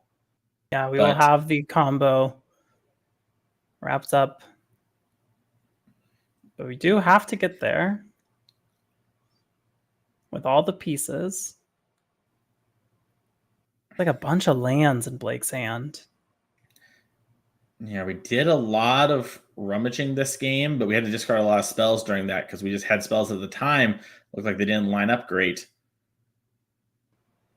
And it looks like we're making a 6/6. Yeah, I wonder. Yeah, Blake just has 2 lands in hand. This might be one of those spots we talked about where, Kamari's opponents aren't used to this deck and doesn't realize the situation we're in. Well, we can make a copy of it, but it's just not enough. That's the problem. Yeah, attack here, putting into 8, gets a treasure, which is nice, but sure, we can chump the 2/2. Yeah. Looks like, yeah, and then Kamara's explaining, hey, with Acerak, I have you dead. And yeah, Blake, unfortunately, not able to get that one there, but still in a great position to potentially top 8, has a couple more rounds ahead of them. And Kamara really showing just how resilient this Acerak combo deck can be. Absolutely. I mean, we saw him a couple times in the booth today, and I mean, I feel like both times it's like we saw 2 different sides of his deck, and both of them, I mean, ended in the same result of looping this Acerak, but still, like, how he got there was different almost every single game, which is really impressive. And like you said, really shows the resilience of it. And I think he has really demonstrated himself as a very competent pilot of the deck, and we'll be excited to see how he does in the top 8. Yeah, I can't wait to see it and see if maybe get some of those points and try and rejoin us for champs this year. But speaking of seeing it, Niall, that's how you and I are going to be watching the rest of these rounds. Yeah, that is right. This is the last round that Mason and I will be bringing to you, but you are going to be left in the very capable hands of Corbin and Doomwake for the rest of the day. And we still have a couple of rounds before our top 8, and then they're going to take you all the way through the finals. But Mason, it has been really great commentating this event with you. Really fun to see, high stakes Pioneer event going on right now. So thank you for joining me for that. It was a great time to have you in the booth as well. I can't wait for the next event, May 10th and 11th in Chicagoland. And we'll be seeing you all from here. So make sure to follow and have fun watching the rest of the magic with Devin and Corbin. That's right. All right. See you guys later. We'll be back soon after a break.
Hello, everybody. Welcome back into the booth. Corbin Hostler, joined by Devin Doomwick O'Donnell here, and we are here to bring you the back end of our tournament, picking it up from Mason and Now, who, of course, took you through some great Magic this morning. Thank you to them. Shout out to them. It was great to watch.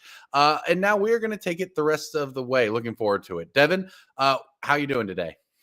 You know, Corbin, I'm doing fantastic. And the Pioneer is a format that is near and dear to my heart. I spent a lot of time for the better part of the past couple of years playing just tons and tons of Pioneer. And it was myself, I was pretty sad to hear when they, WotC had removed it from the competitive, rotation for the better part of 2025, and getting to commentate basically the first Pioneer event with Aether Drift is, something that I am very excited for. And we may have a couple of Aether Drift cards in our feature match for this round. Well, we've got some pretty, this format, looking through all the deck lists that are present today in Madison, there is a lot going on in the format while it's been tinkered with sort of away from the spotlight. So that's really cool. It'll be fun to watch play out. And we've got some players who have been right at the forefront of that. Let's move over to the players to watch who we have been following throughout the weekend. You see right there, kind of a mixed bag, but Wesley Hickman, who you saw top 8 yesterday, 4-1, and as you're talking about yesterday, Sean Gallagher, 3-1 right now. Pretty good day yesterday as well. Yeah, absolutely. Ray Zhang, CFT Suck on Magic Online. They are 3-2. Battling it out along with Fire Shoes. We got Garrick Alfred at 2-1, and then players with more than 2 losses. Andrew Fanshan, who was our winner yesterday, and then Benangar, who has dropped from the event. So a lot of sick players. But other than the main event itself, Corbin, I've been hearing a lot about this value vintage. Talk to me more about this. Well, yeah. Look, are you someone who ends up with some downtime when you go to events, whether it's in between rounds or in between events? I'm sure you are, because we all are. And that's where Value Vintage comes in. It is the official side event at all 2025 NRG series. Look at that code right there. Get that QR code, scan it. $30 vintage ban list. That's it. That's all you need to know. You can play Value Vintage at an NRG Championship Series event coming to you. Look, we all, I've seen all kinds of games in between rounds, and you can't really beat Value Vintage just playing with your friends, and then you can level up and play it in an event at our series as well. So a lot going on there with Value Vintage. If you are trying to check out something new, it is worth the time. I think we're heading down to our match now. Our players are ready. That is Logan Long on the left with Dredgeless Dredge. We've got a treat for you. Blake Matson, you've seen today on the right with Rakdos mid-range, but I'll tell you, we're in for a treat watching this Dredgeless Dredge deck go to work.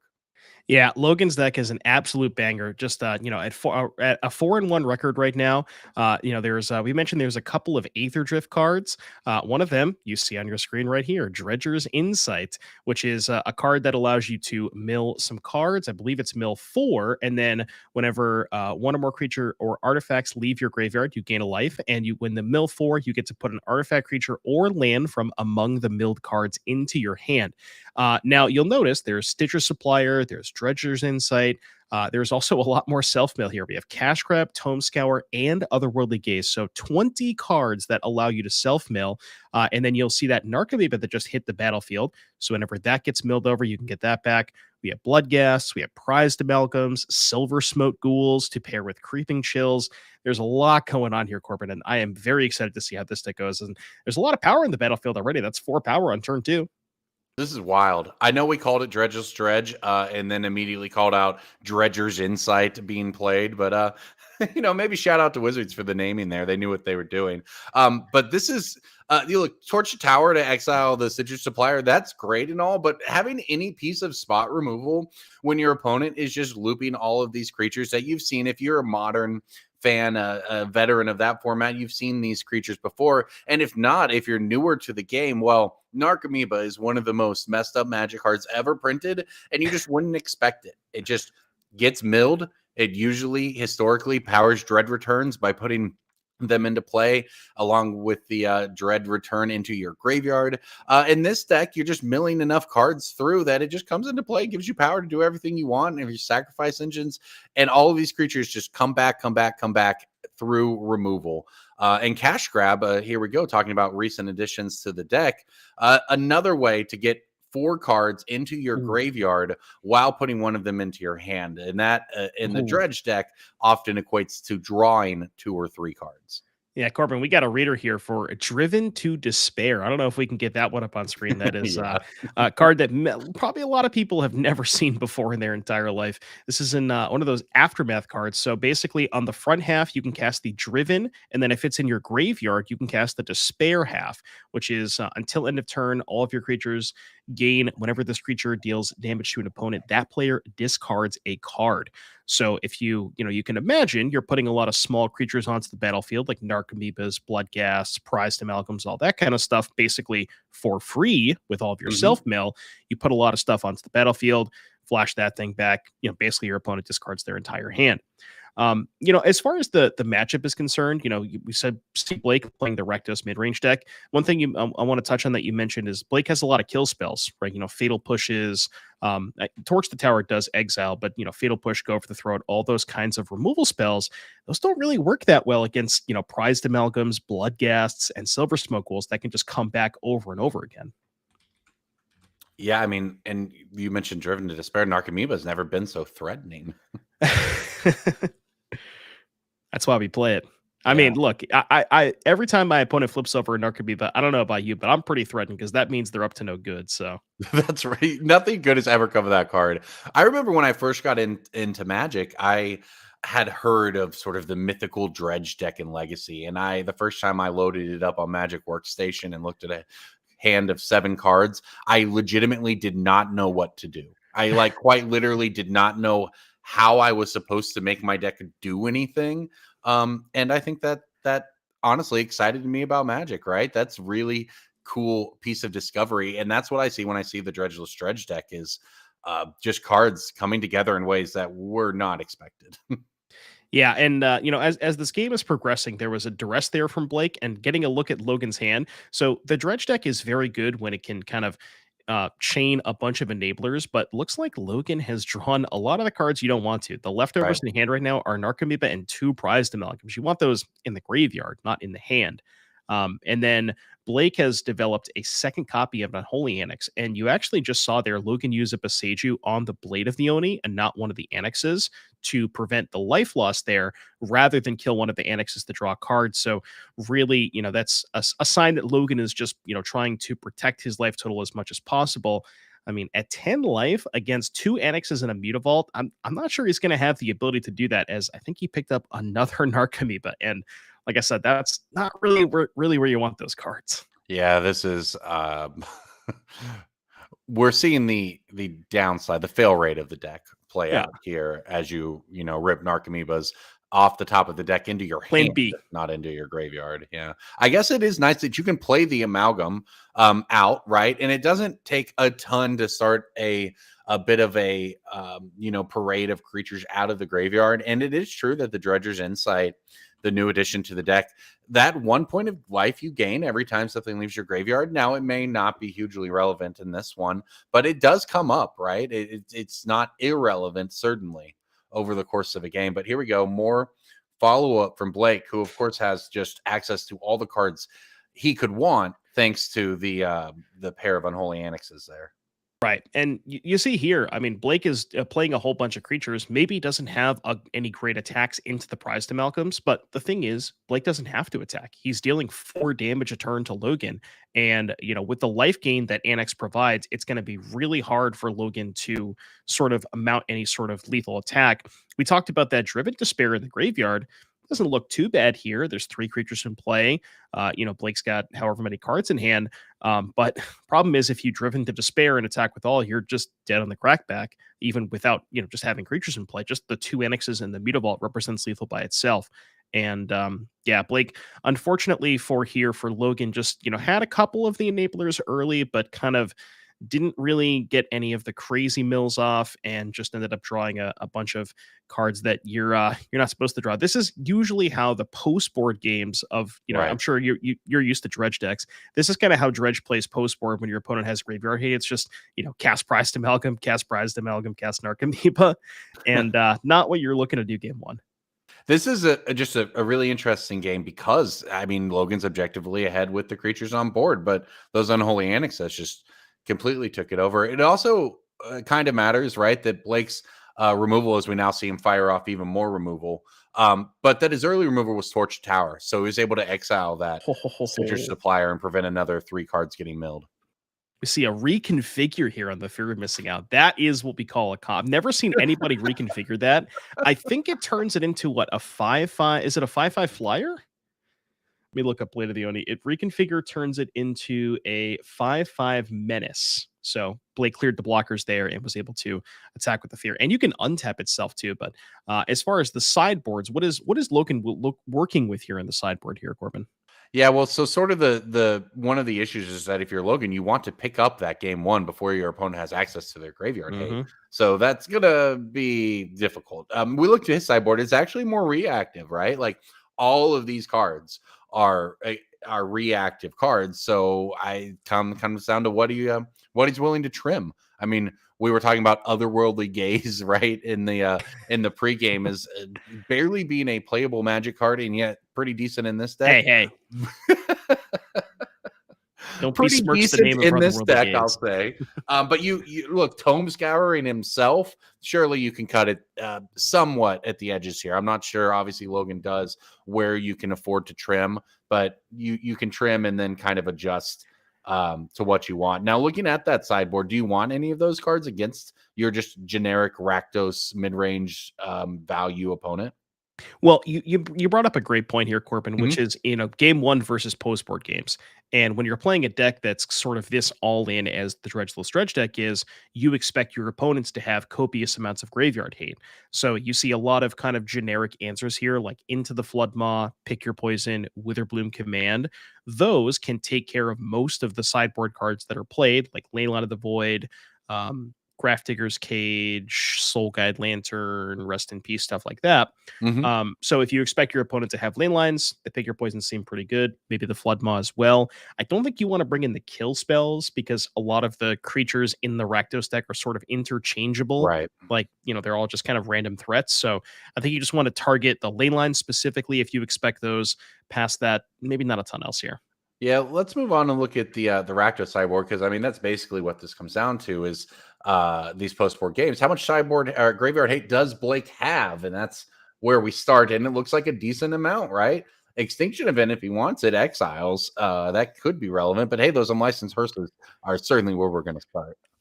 Yeah, hearses, and I think the Hidetsugus are going to come in as well. Now, it's a little weird because Hidetsugu doesn't exile the graveyard until Chapter 2, so it's not graveyard hate the turn that you play it, in the sense of you play the Hidetsugu, then you're giving Logan 1 turn to do whatever he wants to do with his graveyard, and then Chapter 2 flips, it gets the graveyard.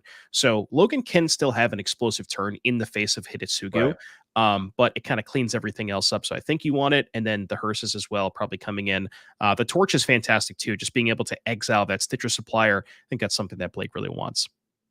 Yeah, so Blake doesn't have, and I don't even know how many years since it's been playable, but sort of the best sideboard card in many games against these dredge decks was always Anger of the Gods, because it was a sweeper that exiled, and there's no access to any of that for Blake. So once you get the graveyard hate, you're then still leaning on your 1-for-1 removal, or your other removal in the deck as it pertains to the creatures Logan puts out. And then you exile them. So you do kind of have to deal with them on the front end and then have the graveyard hate for the back end, as opposed to one card being able to catch you up in all ways here. Yeah, and one thing that Hidetsugu does do, if Blake decided to keep in some of his kill spells, is you can say you tap out for the Hidetsugu, and then Logan has a turn where he puts a couple of creatures into play. You can respond to the Chapter 2, use your kill spells, then resolve the Chapter 2, exile the graveyard. Right, so exactly. That could help clean up some of those like amalgams and silver smokefuls that could potentially come in on that 1 turn window that Logan has. Yeah, and unfortunately, it looks like Logan also dredging deep into the mulligan well here, which is maybe not where he wants to be. I mean, I will say, as far as decks that mulligan well are concerned, I feel like this is one of the ones that does mulligan pretty well, because if you look at the deck list, and this is kind of exactly the problem that Logan had game 1, he drew a bunch of cards that you didn't want to draw. Bloodghast, Narcomoeba, Prized Amalgam, Silver Smoke Ghoul. These cards don't really do anything in your hand, right? So if you mulligan, say you mulligan to 5, you look at a 7-card hand that has, 2 of those creatures, 3 enablers, and 2 lands. You just easily put back the 2 of those creatures, keep 2 lands, 3 enablers, and your hand is not necessarily where you are getting value. It's the top of your library when you're putting cards into the graveyard. So if you mulligan to a hand that has 2 enablers, that's going to be better than, a 7-card hand that has 2 of those creatures, for example. Yep, that's exactly right. Well said. And there we go with the classic Pioneer opening of Botanical Sanctum. Tome Scour myself. Worked out kind of in that, not great, but I saw 1 ghoul in there. There's a Creeping Chill that was exiled that drains for 3 when it hits your graveyard. That was the big addition from Guilds of Ravnica to the deck that kind of was a big part of the resurgence, along with Silver Smoke Ghoul around that same time. Yeah, and I mentioned, Logan wanting to have a hand of a couple of lands and a couple of neighbors. Looks like we had 1 land, a Tome Scour, and then still had a Bloodghast and a Silver Smoke Ghoul left over. So not really exactly what Logan is looking for. And I think Simi not finding land number 2 here maybe picked up a copy of Cash Grab or a Dredger's Insight, but just unable to cast those yet. Yes, I fear we cursed the cool deck by putting it on camera here to show off. But I promise it doesn't always look like this, folks. No, Logan kept this 5 and gave a little shake of his head. He had the turn 1 Tome Scour and knew that it was tap the top of the deck time. We actually saw an example of this yesterday where it did pay off for a player, where they kept a hand that, hey, if I draw it, it looks great, and if I don't, it's going to look terrible on camera, but the odds say to keep it. And they did, and it worked out. And here we do see the Dredger's Insight off that second land. Maybe it's too late for Logan, maybe not. I mean, there's a bunch of value, but no explicit graveyard hate from Blake yet. One thing that I also kind of didn't register with the Dredger's Insight, so Silver Smoke Ghoul is a card that typically only comes back off of Creeping Chill, but if you can have a turn where you can have a good enough mill where you put 3 creatures from your graveyard into play, that's going to gain 3 life off the Insight, and that will also trigger the Silver Smoke Ghoul, which I think is kind of cool. Yeah, just some added redundancy for the deck. But we're not getting to see that this game. Yeah, Kiki Jiki, or the reflection of it anyway, is flipped over. Look, Logan is 4-1. I promise he's done the thing at least a couple of times today. Like you mentioned, the caster curse, as it were. That's how it always goes. Yeah, looking good for Blake, though. About to move to 5-1 here. Classic Rakdos mid-range. Piloted it very well. The deck, of course, is able to react to anything your opponent is doing. And while I would actually think that maybe this could be a challenging matchup for it, he was able very effectively in that first game to leverage a good removal suite, including that key Torch the Tower. But all right, Logan's going to try to work his way back into this. We have another mill. Okay, here we go. There's a Narcomoeba in play. We're going to surveil 3 with the Otherworldly Gaze. Creeping Chill. I love how, so Otherworldly Gaze, for those of you at home who don't know, it's 1 mana surveil 3. Logan didn't even look at the top 3. He just immediately put them in the graveyard. Like, he knows what's going on, and I respect that. Well, this wasn't bad. The Narcomoeba came back. We gained life off the Creeping Chill. We gained life off the Dredger's Insight. The Silver Smoke Ghoul now back in play as well. Now, clearly, Blake is still very, very ridiculously far ahead, and you're seeing Fatal push on a Narcomoeba, Torch the Tower on the other creature, just a 1 signature supplier left. But hey, if you're Logan, I guess that was step 1, was at least getting something going here. Yeah, I don't know if Blake can present lethal. We can copy the demon. That's 14 plus the annex is 16 with Logan at 17. So kill spell would not quite do it, because kill spell would mean the 16. Because as of right now, Logan can chump block one of the 2-power creatures, which presumably he will do. So that'll take 12 and fall to 5, then 3 off of the annex. Well, and this was a game here, too. Blake didn't have any of his sideboard hate. At least we didn't feel the need to play any of it, and he probably would have by this point. Logan's deck in a sideboard game had the potential. Like, it's done a lot. If he hadn't missed that second land drop, this would have all happened before there were Kiki Jikis and before there were demon tokens, and everything obviously looks very different. As it stands now, I'm not sure. His deck is sort of a win by accumulating value on the board deck. You don't think there's anything we can draw here that can dig us this far out of a hole. Yeah, Logan's deck is not great at playing from behind. A lot of his creatures also enter the battlefield tapped, right? Prized Amalgam and Silver Smoke Ghoul. As good as those cards are, they do enter the battlefield tapped, so they can't block the turn they come into play. Same with Bloodghast. Bloodghast also can't block. So you kind of really need that one turn window to be like, okay, here's a bunch of stuff. Give me one turn, then I can untap and do some stuff. But yeah, even if Logan has a pretty big pop-off turn with such a low life total against Annex, Demon, and Reflection, not really sure that Logan's going to have the ability to answer them all. And, with Blake at 16, it's also really hard to even if you have a kind of a Psycho Mill with multiple Creeping Chills, and you can, think about that. Cause I think what do we have? I think we still have 3 left at this point. Yeah, you're right. The big life swing would be the way to go here. Amalgam into the graveyard. So this is the Haunted Dead can return and makes a token, I believe, when it does. Yep. Yeah, Haunted Dead is 2 mana, discard 2 cards, return it from your graveyard to the battlefield tapped, and when it enters, it makes a 1/1 flying spirit. You notice Logan discarding the Prized Amalgam.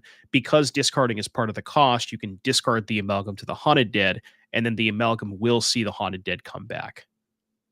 Haunted Dead's a one of in the list, one of those nice, just kind of like the Driven to Despair, just added value that doesn't always come up, but occasionally does. And I mean, for as far behind as Logan was last turn, you can see this deck working. Look at, we refilled the deck. We're back up to 7 life. I don't think it's going to be enough here, but pretty good for a game in which you missed your second land drop for 3 turns. Yeah, like you said earlier, going back to what you were talking about, imagine this game if Logan just hit that second land, maybe, a couple 3 turns earlier, the turn that he could have hit it. So, yeah. There we go. All right, handshake out. Blake Matson picks it up, moves to 5-1. Remember, there's only 7 rounds today here. We had just over 100 players in this Pioneer event, and that means we are just 1 round away from the top 8. And that means that our Rakdos player there finds himself perhaps a handshake, perhaps 1 win. We'll see how it plays out away from that top 8. We're going to see if we can get an interview with them. Cool Drudge deck, but hey, sometimes it feels pretty good just to be on the side of the nice, fair, I'd say Jund deck. In this case, it's a Rakdos deck, but it's all kind of the same fair red-black deck. Yeah, for sure. And I mean, the printing of Unholy Annex really changed the game and how these Rakdos decks can play. Yeah. Because Unholy Annex provides you a consistent source of card advantage, but also provides you with a win condition that doesn't need to use the combat step. And makes Mutavault a lot more potent. We see Blade of the Oni in these decks as a 2-mana demon to be able to have that curve of Blade into Annex to pressure them. That's 5 damage by turn 3, and you're drawing extra cards. So it gives you ways to race those combo decks, but also a ton of built-in card advantage to play into the late game, which Rakdos decks had in the past, but this is one of the kind of more upfront ways of doing it. Yeah, we've come a long way from the days of Reckoner Bankbuster being banned because it was the best 2-drop in the Rakdos deck, which was a thing that was once, obviously Fable has been a real backbone of these decks, but this new angle has really leveled it up in these formats. And let's talk to Blake about it. Let's head on down to the booth. Blake Matson, congratulations, just moving to 5-1, I believe, is your record with Rakdos Demons. Congrats. Yeah, thank you. Tell us about obviously that that match was a little, I don't know if you expected to see Dredge today, but your annexes looked great for you there. Yeah, this deck has been feeling pretty good. It feels like one of the best things you can do in this format right now. Still, opponent's deck didn't really get to function, which was unfortunate, but it is what it is. Well, yeah, tell us about your deck, like specifically the annexes we saw go to work there and everything that kind of comes with that in this iteration of the deck. So I've been playing red-black since the beginning of the format, and it's gone through a couple different iterations. I haven't really had a chance to play with the actual demons list a whole lot. This is my first time playing it in a big event, but it feels really, really good. You have an engine, you have plenty of ways to grind and go late and just kind of tools to fight almost everything, it feels like. So yeah, deck feels great. The Annex is an awesome card. Huge fan of just the deck in general, I would say. Awesome. Yeah, well, you mentioned you're crushing this event so far. As far as matchups are concerned, is there any matchups that you're looking to potentially avoid, ones that you're potentially looking forward to playing against? So last round I was the backup feature match, and anything where I'm just not familiar, like I got comboed the round before and didn't sideboard as well as I could have. Think I could have done some things differently, but yeah, anything like that. I mean, I know most of the decks in the format, so anything that's just kind of, unexpected, catching me off guard, stuff like that, I guess. Well, and there's been a decent amount of that actually out there today, it seems like. So people are having fun with the format. We expect to see you again throughout the rest of the evening. So Blake, congrats. How are you feeling about your odds the rest of the way? I feel all right. If I can get annexes going, draw some cards, make some demons, cast some fables, some thought seizes, that should be good. All right. Well, good luck, man. We appreciate it. That was a great match. Well played. Let's move now. I believe we should be able to get down to a backup match because remember, this is round 6 here in Madison NRG Championship Series. That means the top 8 is being played for in this round for many of these players who are sitting at 4-1, 5-0. Even this is what it all comes down to is these last 2 rounds. Yeah, and here we have Matthew McGuire on the right-hand side of your screen playing Rakdos Sacrifice. It says Rakdos. It's actually technically John. There are some Ygra Eater of Alls in this deck list. So, but basically Rakdos with some Yigras for the combo, and then Daryl kind of playing the more traditional Rakdos mid-range, demons, that kind of stuff. As far as the matchup is concerned, I think this is kind of maybe one of the reasons you would want to play Sacrifice instead of the mid-range deck, because I think that behind the like Witch's Oven plus Cauldron Familiar, you have Scavenger's Talent, you have a lot more ways to just kind of nickel and dime them, and their removal is not nearly as good against the card Witch's Oven and Cauldron Familiar as well. So I think the Sacrifice deck is in a pretty good spot here, but we'll have to see how everything plays out. Yeah. Scavenger's Talent there, you see the 1-drop is giving it a pretty different angle as well. Yeah, no, and as far as the combo is concerned, for the folks at home who are not aware, the combo involves Ygra Eater of All, which is basically a giant elemental cat that turns all other creatures into food. So if you have Cauldron Familiar X2 with Ygra, one in the graveyard, one in play, you can sacrifice the cat to bring the other cat back, loop that infinitely, and that's infinite drains with the Cauldron Familiar.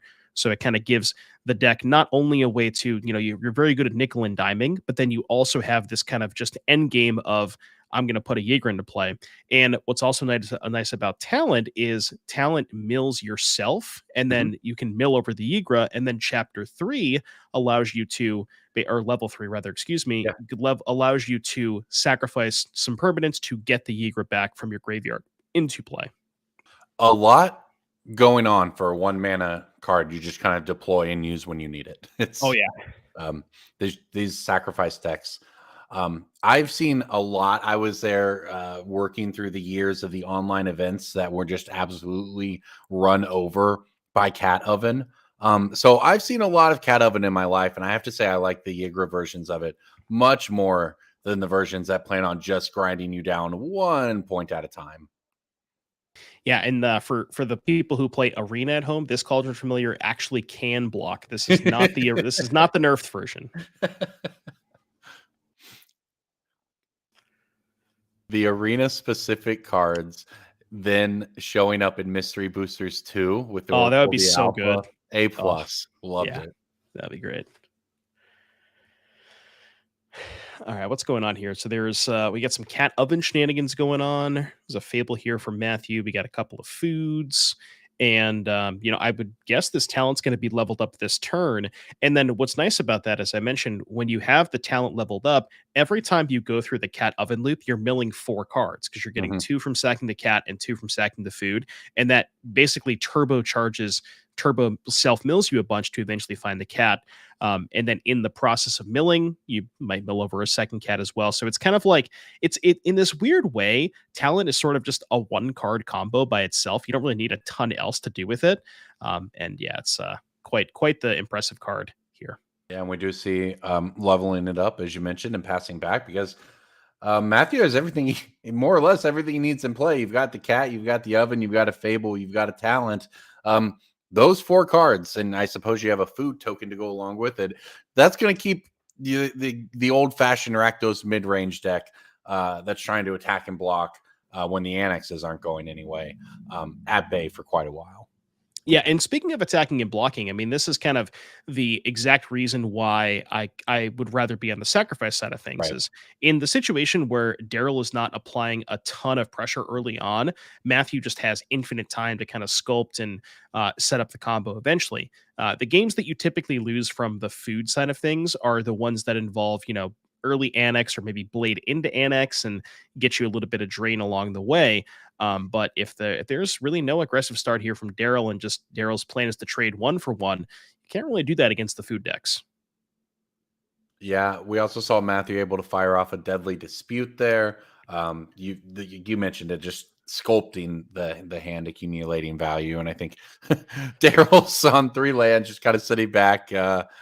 Yeah, I'm on the other end of cat oven. I know how this goes. Yeah, and you can imagine Daryl's hand is just full of, fatal pushes and cards that don't really work against Cat Oven, Yeah. And Matthew also milled over a Mayhem Devil here. So you could potentially even see Chapter 3 on talent, maybe sacrifice a couple of things, get back the Devil, and then have Devil with Cat Oven. Or we just have a Devil in hand, which also does the trick. I suspect this may end up prompting something from Daryl. As Matthew goes to begin here. Maybe. All right. Deadly dispute. Sacrificing a cat. Daryl has seen enough, and honestly, so have I. That's game 1 right there. But that one, in the books, get to the sideboarded games where Daryl has a reasonable chance of interacting with those cards, because that's how that goes. So there's not much you can do there. So let's hop straight in to game 2, where we see if Daryl Ayres is able to come up with some graveyard hate for the deck. Yeah, looks like we're going to be getting into game 2 in just a second here. But yeah, that was kind of a dominant performance from the Jund Food deck. Basically exactly kind of how you would draw it up if you're Matthew. And, now that maybe it's possible that Daryl didn't know the matchup, and maybe, is more willing to mulligan to an aggressive hand, or how about willing to mulligan to a Leyline of the Void? There you go. Always looks pretty good. Now, certainly not unbeatable from the Jund side, but if you're Daryl, that's the cleanest possible start you could have. Yeah, looking at Matthew's sideboard, we have 2 Paw Patch Formation and 1 Withering Torment. So 3 ways to remove Leyline from the battlefield, assuming that those came in. And, from Matthew's side of things, this is kind of exactly a similar thing to what I was talking about with the Dredgeless Dredge deck. Mm-hmm. Is you kind of just always have to assume that your opponent has, some form of graveyard hate. So even if you don't know their full deck list, you're usually going to want to bring in some combination of anti-graveyard hate. And I think most of the Rakdos mid-range decks that I've seen are on Leyline. Fable on 3 here for Daryl, also pretty good. Obviously, the token can get blocked, but that's going to provide value throughout the game here. Mayhem Devil is the reply from Matthew. Pretty strong in its own right. We'll see if he's able to actually untap with that Mayhem Devil and set up any value. But all right, Fable token down, and we'll see what Daryl wants to do here. Yeah, and you don't even necessarily have to remove the Leyline if you're Matthew's side of things, because if you just have a draw that involves, Devil and some other stuff, then that might be good enough. As we see, it looked like an annex here, and this is kind of what I was talking about in game 1, where Daryl didn't really have any pressure. Now going Fable into annex Animate Mutavault, that's going to be a drain for 2 a turn in combination with that Leyline, buying him a bunch of time. This is kind of exactly how Daryl wants to play this. That's right. That is such a strong turn 4 play. Annex, animate the Mutavault, get the trigger immediately. You just do that over a course of a few turns, and it basically represents paying 1 mana to drain your opponent for 2 life. And that goes a really long way. But what else can go a long way is Double Mayhem Devil. Now, no ways to get the triggers on them going yet for Matthew, but they are 3/3s. So the board is, being pressured a little bit and may prompt some kind of interaction from Daryl. We see the reflection of Kiki Jiki flip. It can't activate quite yet, but it is going to be a consideration from here on out. Remember, Matthew does have that blood token from the Blood Tithe Harvester with the mana up, so does have the ability to potentially shoot, something X2. So it's a question of, do you want to kill the reflection, or if Daryl animates the Mutavault, do you want to kill that? Kind of depends. Daryl may also not give you the opportunity. Like if Daryl doesn't want the Mutavault to die, he probably just won't animate it. So it kind of depends on what Daryl's working with. But at the bare minimum, even if there's a kill spell that targets one of the devils, you can at least use the blood to kill the Fable.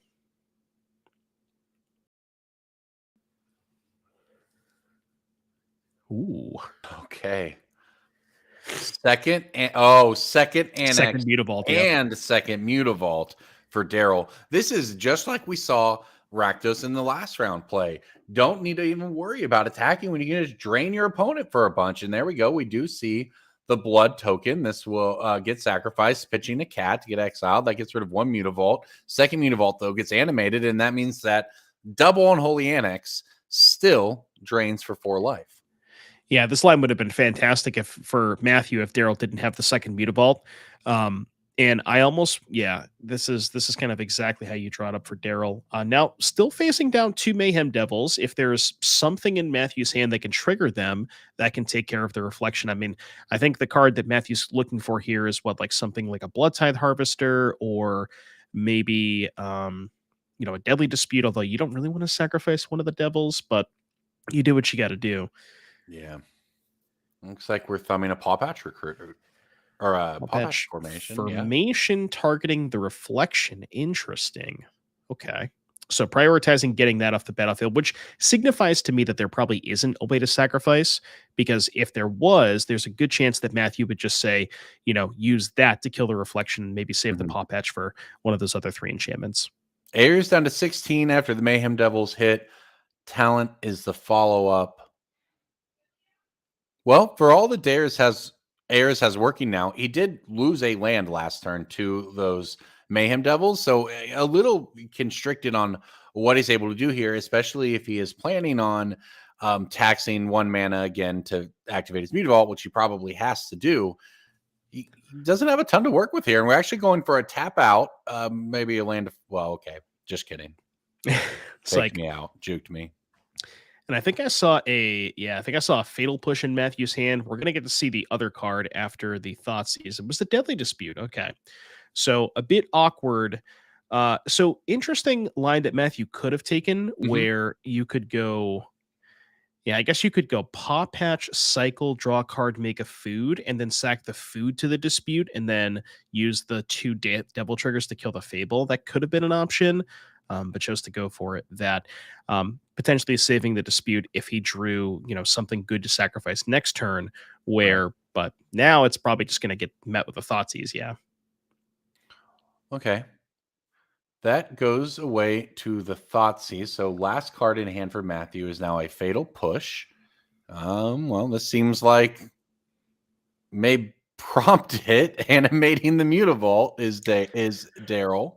Yeah, and you can go to end phase. You can go to end phase and respond to the triggers. Another Mutavault. Okay. Wow. Okay, so I think Daryl might have gotten the attack in there. I'm not sure if the damage got through or not, but a second Mutavault does follow. So just full on drain plan right now, and then just keeping Daryl's. Somehow it's actually just racing the Mayhem Devils, who are hitting for 6 a turn.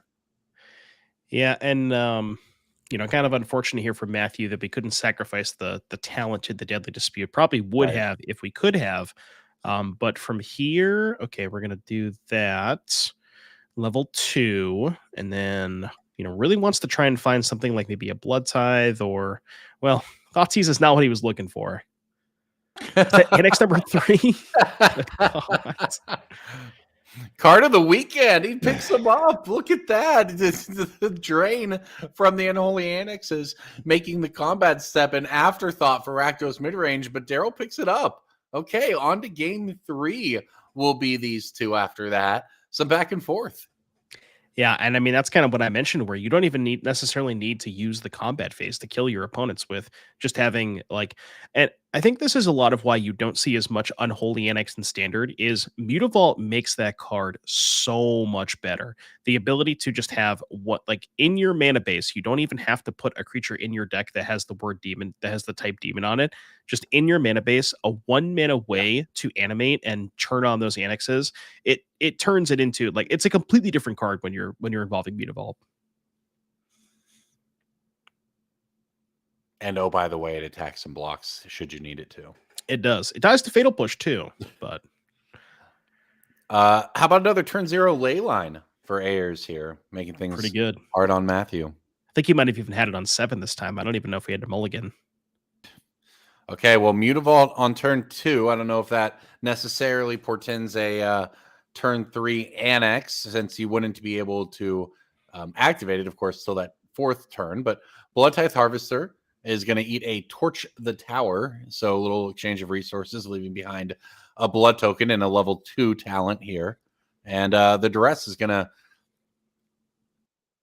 show what's up. Okay, so we're going to activate our blood token before the Duress, pitching Trying to Fatal blank Push. the Duress. Did we do Yeah, it? did it. We did. Yeager and 3 lands. I was gonna say, what if we potentially just go to the mill plan, right? Where we got a ley line in play. What if we just mill them out? They draw a second talent, go to level 2, mill you for 4 every time I sacrifice a permanent. If we can't find an answer to the ley line, that is. But Yigra, not a potentially a bad card down the road, because it does have that ward cost on it. So you do have to sacrifice a food. Now remember, it does turn all creatures into food, which would mean that Daryl only has to sacrifice a creature to pay for the ward cost, but not nothing.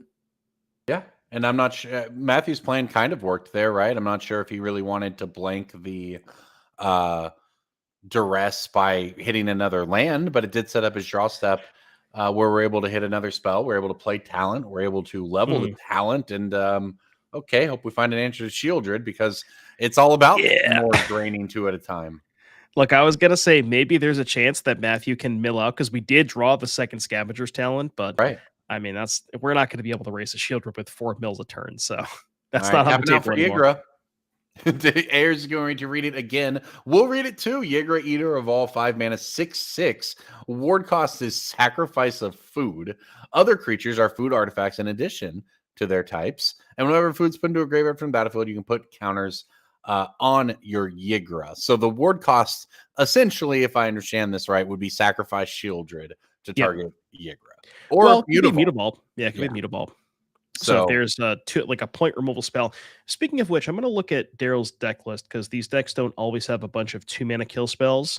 It looks like Daryl has 2 Go for the Throat in the main and 2 Invoke Despair in the sideboard if those came in. So it looks like instead we just attacked and traded for the Shieldred, which I think you're pretty happy if you're Matthew, because you didn't really have a clean answer to it. So getting it off the battlefield is good. Anything's better than that. I mean, the anything in this case was another Mutavault and a Fable. The answer's with a Fable of his own. I mean, anything's better than Shieldred in that spot, though. Matthew deciding not to level up the talent, instead hold up 3 mana. I think that might signify to Daryl that there is a copy of Deadly Dispute in Matthew's hand, because I think that might be the only thing he would want to hold up. Either that or maybe a Paw Patch.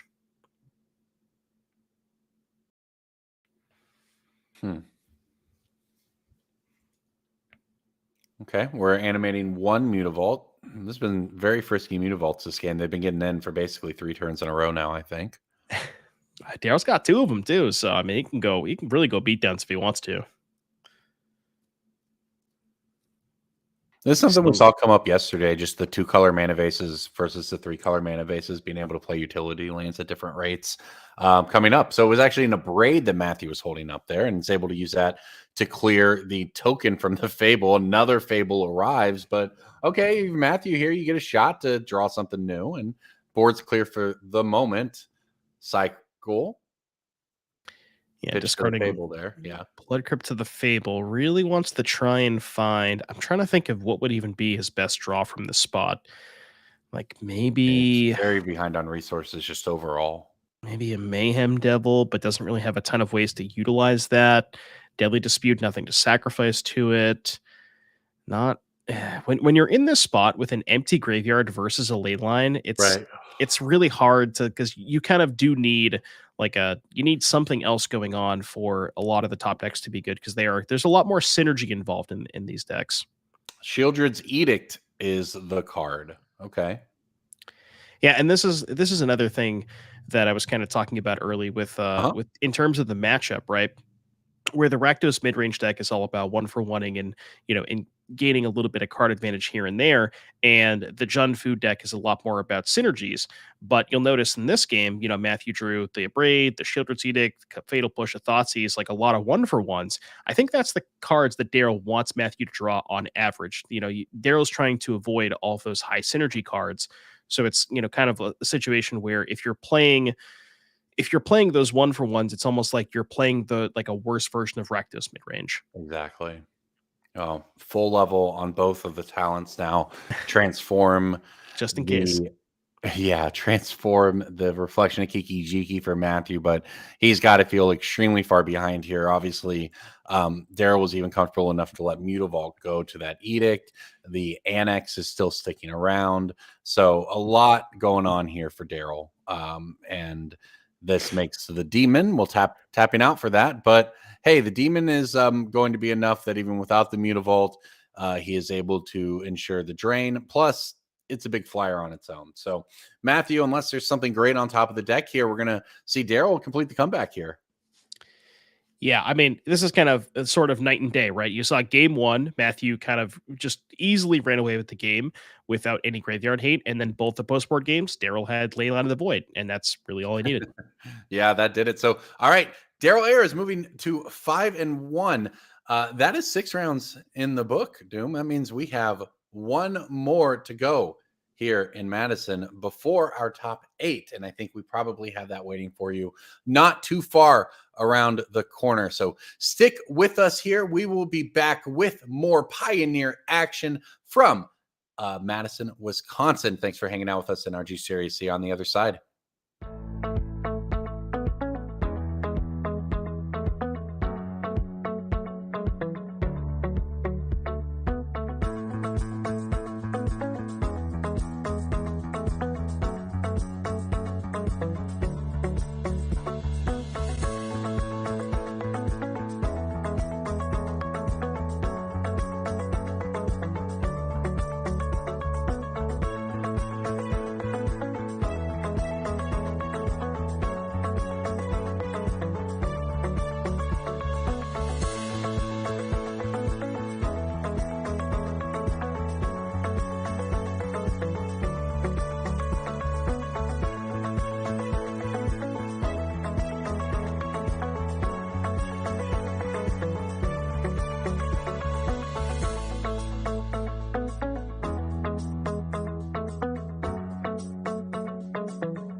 Hello, everybody. Welcome back. NRG Championship Series here in Madison.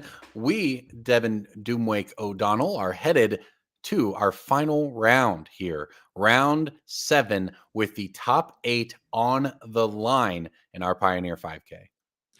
Yes, and we've gotten to see a lot of awesome Pioneer action today. It's a format that is, like I mentioned earlier, near and dear to my heart. I love this format, and we got some really sweet decks. Well, we got one sweet deck at least in the hands of Joel Wrinkle on the right-hand side of your screen, playing Gruel Cookies. And when Gruel Cookies, when we say cookies, we mean cookies. There are 3 copies of Tough Cookie in this deck list against Jake Conan with Is It Phoenix.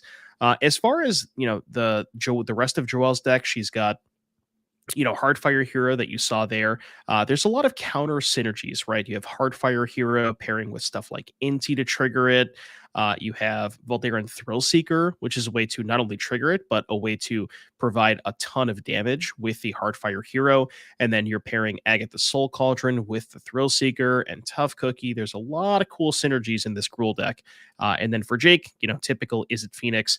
As far as this matchup is concerned, I would say probably not Joel's best matchup, with Jake providing a whole bunch of kill spells, can kind of break up a lot of those synergies out of the Gruel deck. But Joel does have some tricks up her sleeve, has some creatures that have 4 toughness, like 4 copies of Sentinel at the Nameless City, really good against the Fiery Impulse. Yeah, Sentinel in the Nameless City is an extremely powerful card that's sort of like always on the verge of being standard playable in a format where everything's getting bounced. It doesn't necessarily work out, but it's a really cool, powerful card.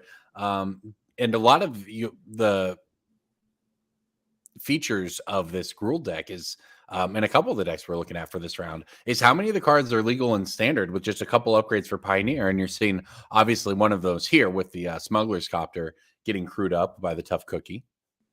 Yeah, out of Joel's 38 non-land cards, only 4 of them are not legal and standard. There's 2 Smuggler's Copter and 2 Shrapnel Blast. Every other card is standard legal. So we were talking about this in the interim. I may have to fire this deck up in standard a little bit and see if it maybe can compete there as well, because it looks really sick.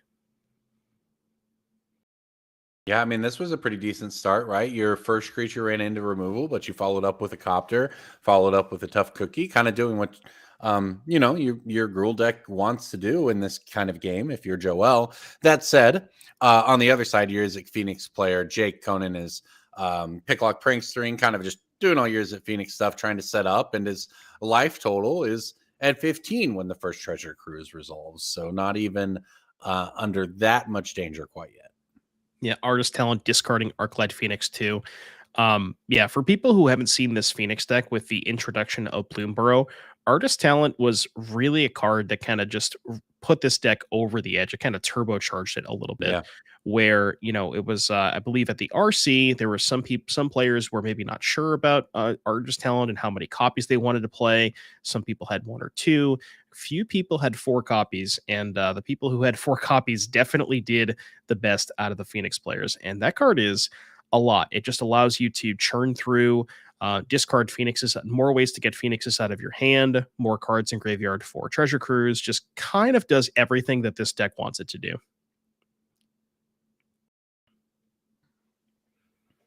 All right, well, the churn begins with the Consider, and here we go. The first 2 Phoenixes have arrived for Jake Conan. They are getting into the red zone. Down to 14 drops Joel Wrinkle, who is going to untap with a little bit of ground to cover here as the Phoenix train has begun. Yeah, there is a Thrill Seeker in her graveyard. So if we see something like an Agatha Soul Cauldron, which she is playing 3 copies of, that could maybe, get the Thrill Seeker under the Cauldron, put a counter on something that could threaten a lot more damage. And we see an Inti here. That's another interesting thing about Joel's deck is, Agatha Soul Cauldron has some pretty good uses with Thrill Seeker and some other activated abilities, but it is also just a piece of graveyard hate. You can just get a Phoenix out of there, put a counter on something, and is a way for Joel to kind of stop these Phoenixes from coming back. We see Lightning Axe used by Jake there, shoots down the Copter, so Joel doesn't get the attack, doesn't get the loot effect out of the copter will get your Inti effect on attacks here with the tough cookie crashing in. Yeah, there's a Sentinel. Not exactly the turn that Joelle wanted the Sentinel, because I don't No. believe she can deploy it this turn with only 1 land available, even with a land drop is only 2 mana. So would have been nice last turn, but not she able does to at cast least this have turn. the land drop, so more spells unlocked here. And it's a fountain port, so if the game goes long, which seems probably unlikely, we might get some use out of that one. But Yeah, if by long you mean 2 more turns. yeah, it's been an incredible pickup in almost every deck. I'm not sure it's quite going to grind enough in a Pioneer here, but and certainly not against Phoenix. All right, big turn for Jake. You actually got to untap with both Phoenixes. You now have a chance to try to finish off the last points of damage here. And Picklock Prankster is Free the Fae going to get the first spell of the turn going. Temporal Oh. Trespass among the revealed. That is a Straight into time him. walk. That is a time walk. And, one interesting thing to note about Jake's deck list, there is a Temporal Trespass that I don't think every Phoenix deck has Temporal Trespass still. That was a card that people had played in combination with the copy spell that I can't remember the name of, Galvanic something or other. Iteration, yes, that's the one. So, there's no copy spell here, but just kind of, I guess you would call it a value time walk. And it's, decent here. Jake has the ability to just cast time walk here after attacking for 6, and that it might be the difference between winning and losing, or at least winning this turn as opposed to giving Joelle 1 more turn. Yeah, I mean, it's just huge in this circumstance. Plenty of cards to exile to discount that cost of it. And look at it in a direct sense, it equates to 6 more damage off the Phoenixes. But it also is just going to mean a lot more mana spent, because Jake spent 3 mana on that time walk, and that means the other 2 mana was spent on something else. And now this 5 to 6 mana is going to be spent on something else. And obviously we see those Picklock Pranksters just hanging out in the adventure zone. And why not? A 4th one's going to join him to free the or 3rd one's going to join him to free the Fae. The 4th one's going to actually hit the graveyard and free the Fae. Shows us Lightning Axe and Treasure Cruise, Opt, and Land. So if Jake wants to reload even more, it'll be an option available. Yeah, and Jake does have 1 copy of Prophetic Memory. So if we can, if Jake can find that off of maybe the Treasure Cruise, say, for example, Right. Potentially could present a lethal attack this turn in combination with Artist Talent drawing extra cards, the Cruise getting 3 more. That could very easily mean that, Jake is presenting a lethal attack this turn. But it looks like we are deciding to doesn't go not digging go any for it. further. Probably wants looks like I think I saw at least a Lightning Axe in hand for Jake. So maybe it just wants to hold up some interaction here. Yeah, there's just a sleight of in case. hand in there as well, I think I caught. So definitely just holding up. Yeah, and I mean, if you're Joelle, can you even threaten a lethal attack, right? You have 5 in play, plus the food can be animated off of the tough cookie. That would be 9. So that's not still like that. Jake still doesn't even have to do anything about that. Could just take 9 if he wanted to. So yeah, Joelle has to present a little bit more damage here. Now remember, these are, of course, not open deck lists in the Swiss. So, Jake, you're playing against a Gruul deck, and if you've been playing any standard, which I'm sure Jake has been playing at least a little bit, you're well aware with what Gruul can do out of nowhere. So that is a consideration, I think, why you see him opting to hold up removal and use it, as opposed to maybe just going all out digging for that 3rd Phoenix to find lethal there.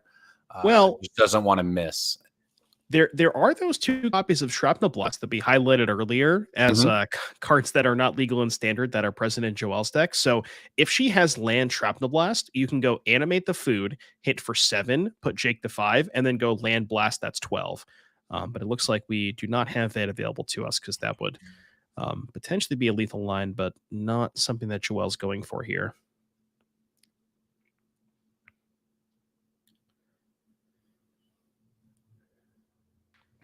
Okay, looks like it is a chainsaw is the eventual play here from Joelle, and Duskmorn edition there. You see it on the screen, 2 mana, bolts something when it comes into play, but then after that it revs up whenever a creature dies, putting counters on it, and then eventually you equip it to something. It gets plus a lot based off of every creature that's died. So it's been a really kind of flexible card for these mid-range Gruulish type decks, where they can use it as removal on the front end, and then hey, later on it'll kind of turn into a win condition if it's been stuck around for long enough. Yeah, unfortunately for Joelle, puts the Phoenix into the graveyard, not where she wants it. She'd much rather have something like a Torch the Tower to be able to exile that Phoenix, which she might have in her hand, but I don't know if it's going to be enough. Food activation here to go up to 5. Yeah, this is a pretty heads-up play for Jake here, just tapping Joelle out because she's going to go up to 5, but then Jake's going to play a third spell. Then with 2 Phoenixes, that's going to be enough for lethal damage. That'll do it. There we go. Game 1 going the way of Jake Conan. Is it Phoenix? Tightly played game there. Got all the way down to 9 in a game that honestly it felt like Joelle's Gruel Cookies deck kind of stumbled. And it did. I mean, it had an early start, but a lot of tempo lost when that copter went down. And Jake could just piloting his Phoenix very cleanly, very well. And now we move on to the sideboards, which is where things can certainly change a lot. Let's take a look over here at Joelle's sideboard at that Gruel Cookies list. What do we like here against Is It Phoenix? I spot some Scavenging Oozes. Yeah, definitely wants to go towards the Graveyard Hate. So 2 copies of Scavenging Ooze seem like a pretty good card here for Joelle. People sometimes go towards Damping Sphere against Phoenix. Personally, I'm not a huge fan of it just because, if the Phoenix deck is expecting a lot of Graveyard Hate in the post-board games, they can kind of mix and match their threats a little bit. Like some have Crackling Drake, some have Fable the Mirror Breaker, these additional threats that kind of don't really use the graveyard that much. And those can kind of sidestep the Damping Spheres pretty easily. So not a huge fan of that one, but definitely the Scavenging Oozes. Past that, I mean, you could maybe go towards Paw Patch formation if you expect the Crackling Drakes. Not really a ton else here. Maybe Paw Patch Recruit because there is a lot of kill spells on the Phoenix side of things. Yeah, definitely options. I'm just going to say that I am also just taking a look at the main deck here, looking at this list, and just really appreciate the Shrapnel Blasts and how many artifacts just sort of worked their way into the deck, not just the 1-drop artifacts. We didn't call out the Ginger Brutes earlier, but then you got the cookies, the chainsaw, the cauldrons, the copters, the tokens from the Sentinel, all kinds of fodder for those Shrapnel Blasts. But yeah, we can go ahead and take a look over at the other sideboard here. Jake Conan's Is It Phoenix. A lot of what you expect here. Kind of playing against an unknown Gruel aggro-ish deck with Smuggler's Copter. What do you think you're looking at here in this sort of mid-range matchup? So from what Jake saw, right, let's kind of think about, because like you mentioned, deck lists are not open. Jake is necessarily not aware of what Joelle is up to. So from the cards that Jake saw, he saw Inti, Tough Cookie, Smuggler's Copter, things of that nature, and seems like Torch the Tower, Abrade, Anger of the Gods. Those cards are going to line up pretty well against at least what Jake saw. So those seem to be cards that are coming in. If he again expects a lot of Graveyard Hate, could go towards something like Third Path Iconoclast, maybe Brazen Borrower for additional threats. And other than that, I mean, Prismari Command kills artifacts, and then the Proph's Eidetic Memory, again, more stuff against the Graveyard Hate if you expect a lot of it.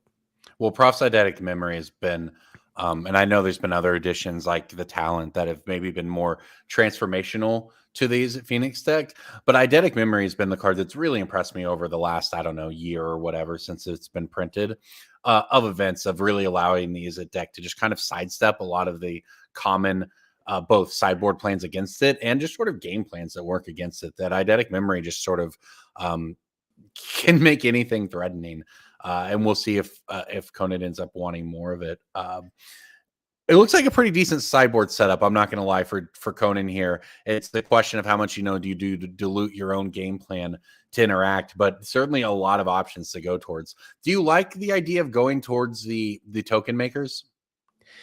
It depends, right? Because if you're like Joelle's a red deck, right? So you're expecting that maybe Joelle has some number of Torch the Towers. And if you expect Joelle to keep in her Torch the Towers to exile Phoenixes, I don't know if I like the Third Path Iconoclasts as much. Right. I think that plan is a lot better against decks that have access to less red mana, where they're more kind of in on Fatal Push and Go for the Throat, where those are cards that are they're more likely to take out of their deck because they're so bad against Phoenix. And when your opponent boards those out, that's where you kind of sidestep and board in the third path, and more against like blue black or even Rakdos with less copies of Torch, things like that. So I don't know. And the other thing is too, the 1/1s, Joelle can kind of play wide to the battlefield. Like she can make, go 1 drop, 2 drop, 3 drop, and maybe doesn't care as much about a bunch of 1/1 tokens as something like Rakdos would, they don't play as many creatures and can't really keep up with on the battlefield with those 1/1 tokens.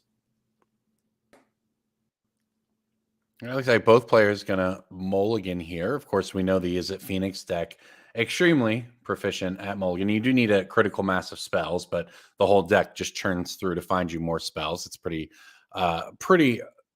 good at this. And I don't know, I suspect the Gruul Cookies deck does fine. It's a Gruul aggro deck. What I do think is interesting here is if you're Jake, you saw, Gruul aggro cards. There's so many Gruul versions going around. If you think about standard, who's to say you're not playing against a Leyline of Resonance? Like there's all kinds of things that could be going on here without the benefit of having the deck list that we do. And that's kind of why the closed deck list tournaments, I think, are still pretty fun when you have the opportunity for them. The Pro Tour, of course, is not like that anymore.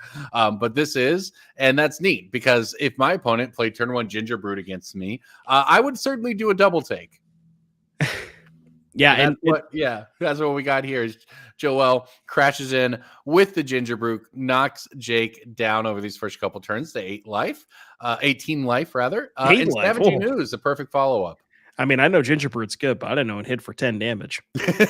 One thing that I got to put a hammer on it for that. Yeah, I know. One thing that a point that you brought up is there's a lot of different Gruul decks in Pioneer.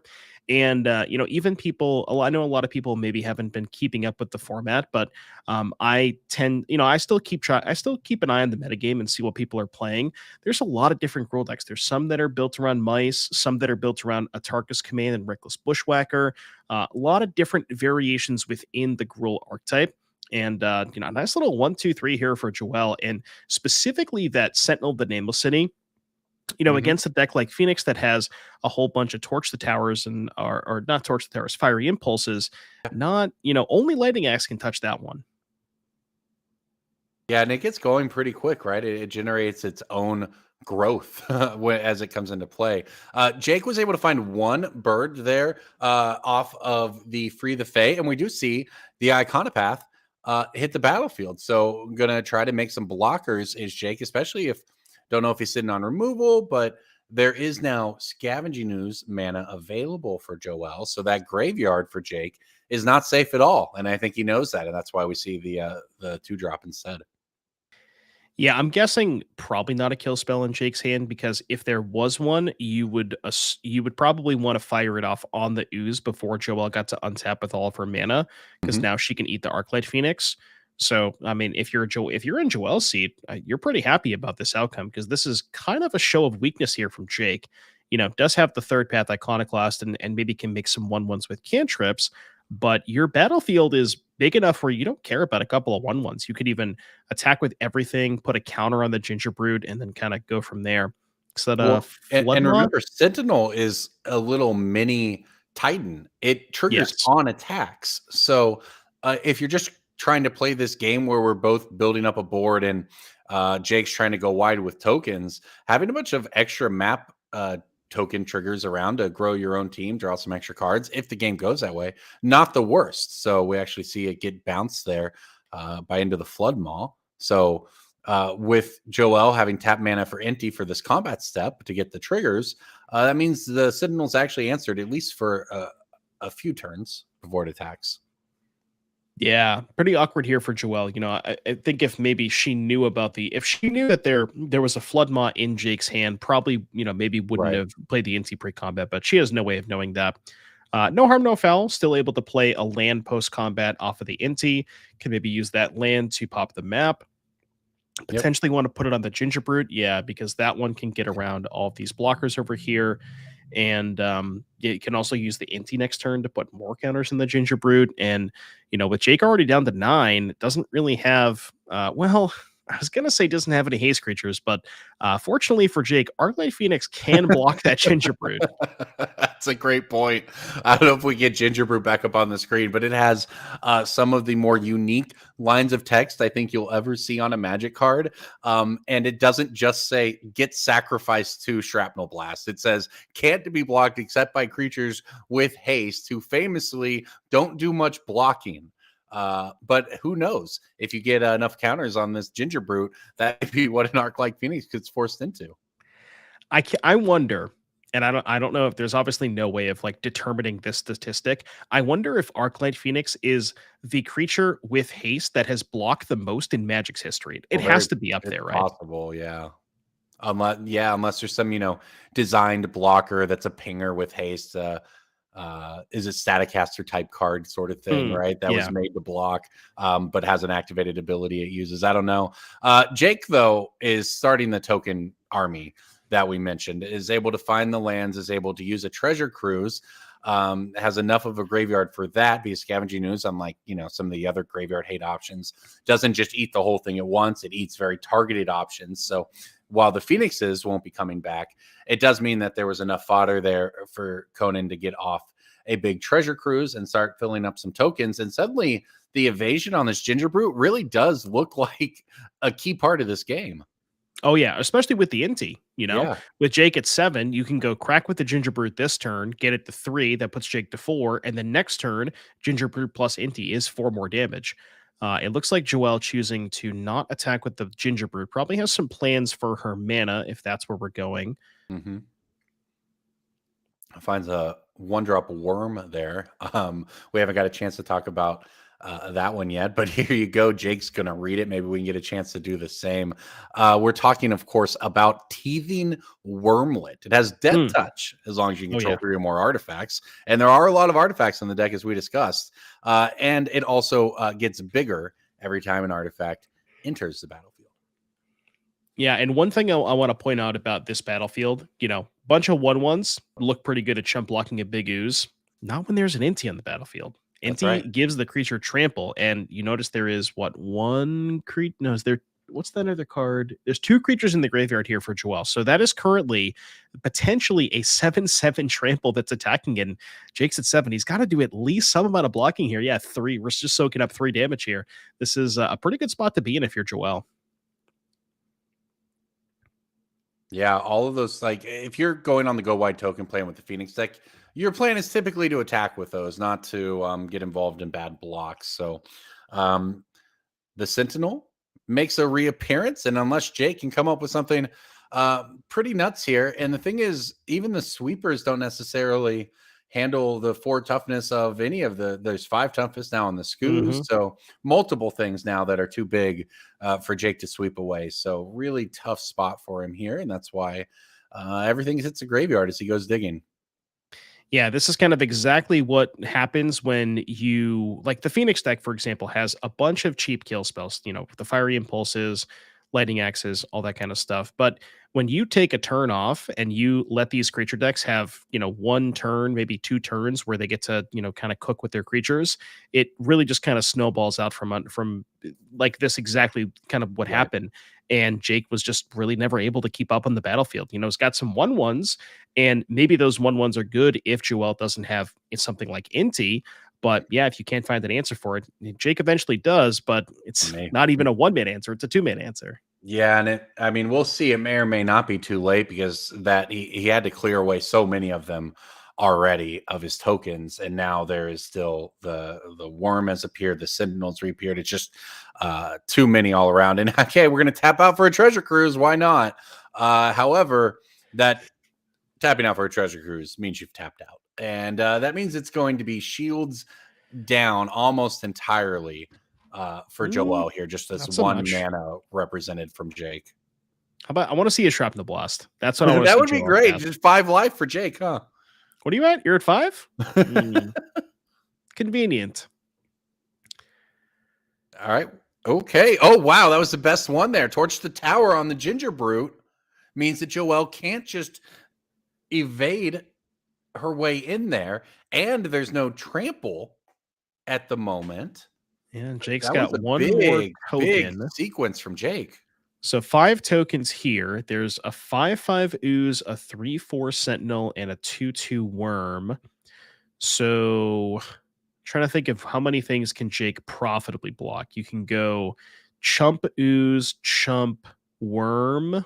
No, I guess you can't do that. You can go chump ooze, chump sentinel, triple block the worm. That's 5 creatures. Yeah, that would work. And then you could at least, soak up some damage, trade for the wormlet, and kind of figure it out for next turn. Looks like that's what Jake is lining up here. Yeah, that block makes the most sense to me. And Jake's going to have a ton of mana when he untaps.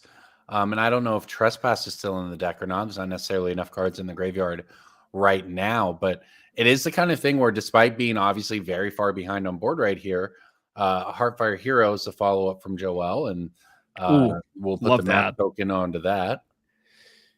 Yeah, that's some good synergy right there. Map token with Heartfire Hero. Going to get another counter.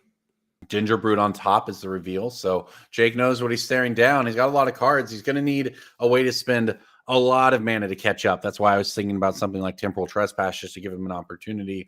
I don't know, though. And with only 2 cards in the graveyard, that doesn't seem like a realistic possibility. Needs a bunch of big removal spells, Lightning Axe type cards to get started. But even then, you're looking at taking 3 from the Heartfire Hero, and then a Gingerbrute's going to be coming in evasive. So tough spot for Jake all around. Yeah, I'm looking at Jake's deck list. There's 1 Torch the Tower in the main deck and 2 in the sideboard. That's kind of the cleanest answer for the Heartfire Hero. And you can even sack a token to the third path Iconoclast. But I don't know, Corbin, with second Iconoclast here, Jake, there's a good chance Jake can make more than enough blockers to not die next turn. And I believe Joel kept the Gingerbrute on top, so we know what we're drawing next turn. Jake does have 1 removal spell in the hand, I think I saw. So a bunch of cards. If he's able to pull this out with the Iconoclast sideboard plan, that'd be pretty impressive. Okay, here we go. And a null, that's what that is. Yeah, that is respect. That's what we call that. I like that. An old school, a null, counter target artifact or enchantment spell, runs that Gingerbrute right into it. Gingerbrute is too strong. Yeah, that was an annul on a Gingerbrute in Pioneer, and it was probably the game-deciding play. Should Jake be able to turn this around, of course. Now, Joel still has this Heartfire Hero that I guess she needs to both get to 5 power and then lose in combat. Not as easy as you might think. And therefore, the attack is the 3 creatures that can attack. And we're on to the next round of chump blocks here from Jake. I actually like no attacking with the Heartfire Hero. And I think Joel recognizes that, given that Jake is at 5, she's not really going to be able to make any headway on the battlefield anytime soon, given that there's 2 Iconoclasts. There's just going to be infinite chump blockers. So I think maybe her plan is to eventually get to a spot where she can get the hero to 5 and then start attacking. Because Jake could also just say, triple block the hero now. But that would only mean 3 damage, and she does get the map token off of the Sentinel, which can potentially grow the hero post combat as well. So if you're Joel, you're looking at how do I come up with the last 5 points of damage here? What are my outs to do that before these tokens overwhelm me? Even though I'm at 20. Shrapnel Blast, baby. Shrapnel Blast is the exact one. So having that map token from the attack from the Sentinel. Kind of relevant. Was that a Mirrex? That was a Mirrex. That actually, it's not going to keep up with the third path Iconoclast. Well, they need to hold up. Oh yeah, the Valiant trigger is what got the mouse up there. If that had revealed a non-land, it actually would have put the counter on the. We would have got up to 5 power on the Heartfire Hero. But Mirrex is almost as good because you can make those mites that are going to be a source of value throughout the game, which importantly means that they are artifact creatures, which can be sacrificed to Shrapnel Blast. Yeah, the mites, if you think about it this way, Jake is spending 1 mana to make 2 tokens, and Joel is spending 4 mana to make 1 token. So you're not really going to be able to keep up with the third path Iconoclast. But as you mentioned, importantly, it does provide Joel with a steady stream of artifacts, not just for Shrapnel Blast, but also for the Wormlet as well. That's right. Yeah, because I think we look at the board right now. I don't know if that's necessarily what Jake was looking at, or if he was more concerned with the Heartfire Hero getting pumped by it. But the Sentinel is gone. So there actually was no other way to make an artifact should Shrapnel Blast be the draw for Joel. So in that sense, Mirrex turns on more cards in her deck that can win. So here we go. We're getting in with the Scavenging Ooze and the Heartfire Hero.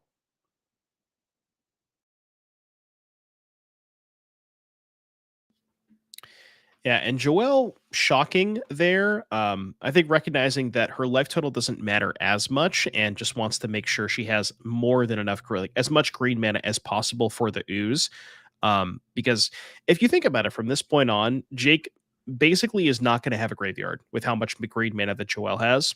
So as long as you can keep Jake's graveyard in check, make sure you have enough mana to get the Phoenixes and keep Jake off cruise as long as you can. That's kind of what her plan is here. Although I guess with this Prismari command, that's going to put 3 in the graveyards, and one of them being a Phoenix.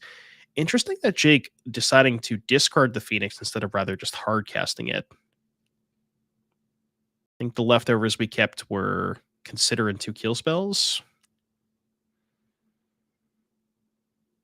Okay, line up our chump blocks, does Jake, and we'll move through that.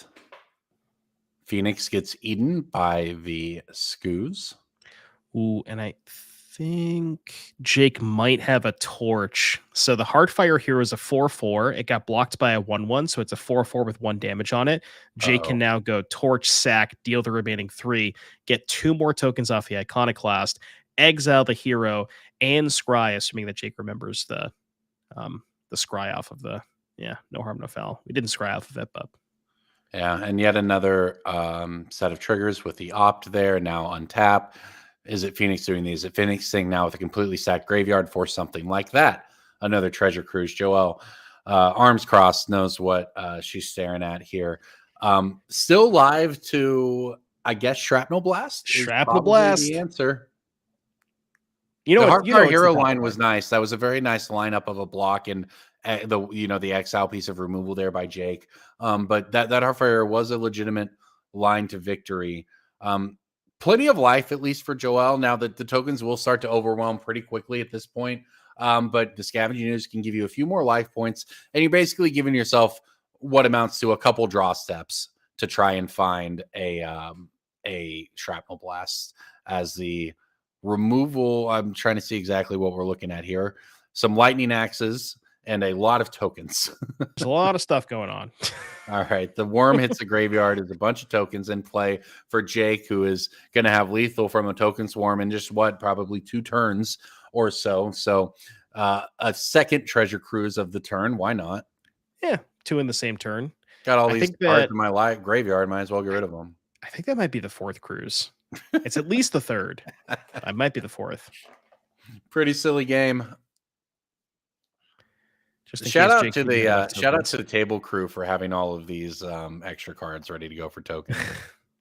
Well, no, I mean, I'm surprised they didn't have 40 actual soldier tokens. That is the next step. Yeah, we used to in the old GP days when we were doing it every weekend. We had the binder, the god binder of tokens. Every token printed.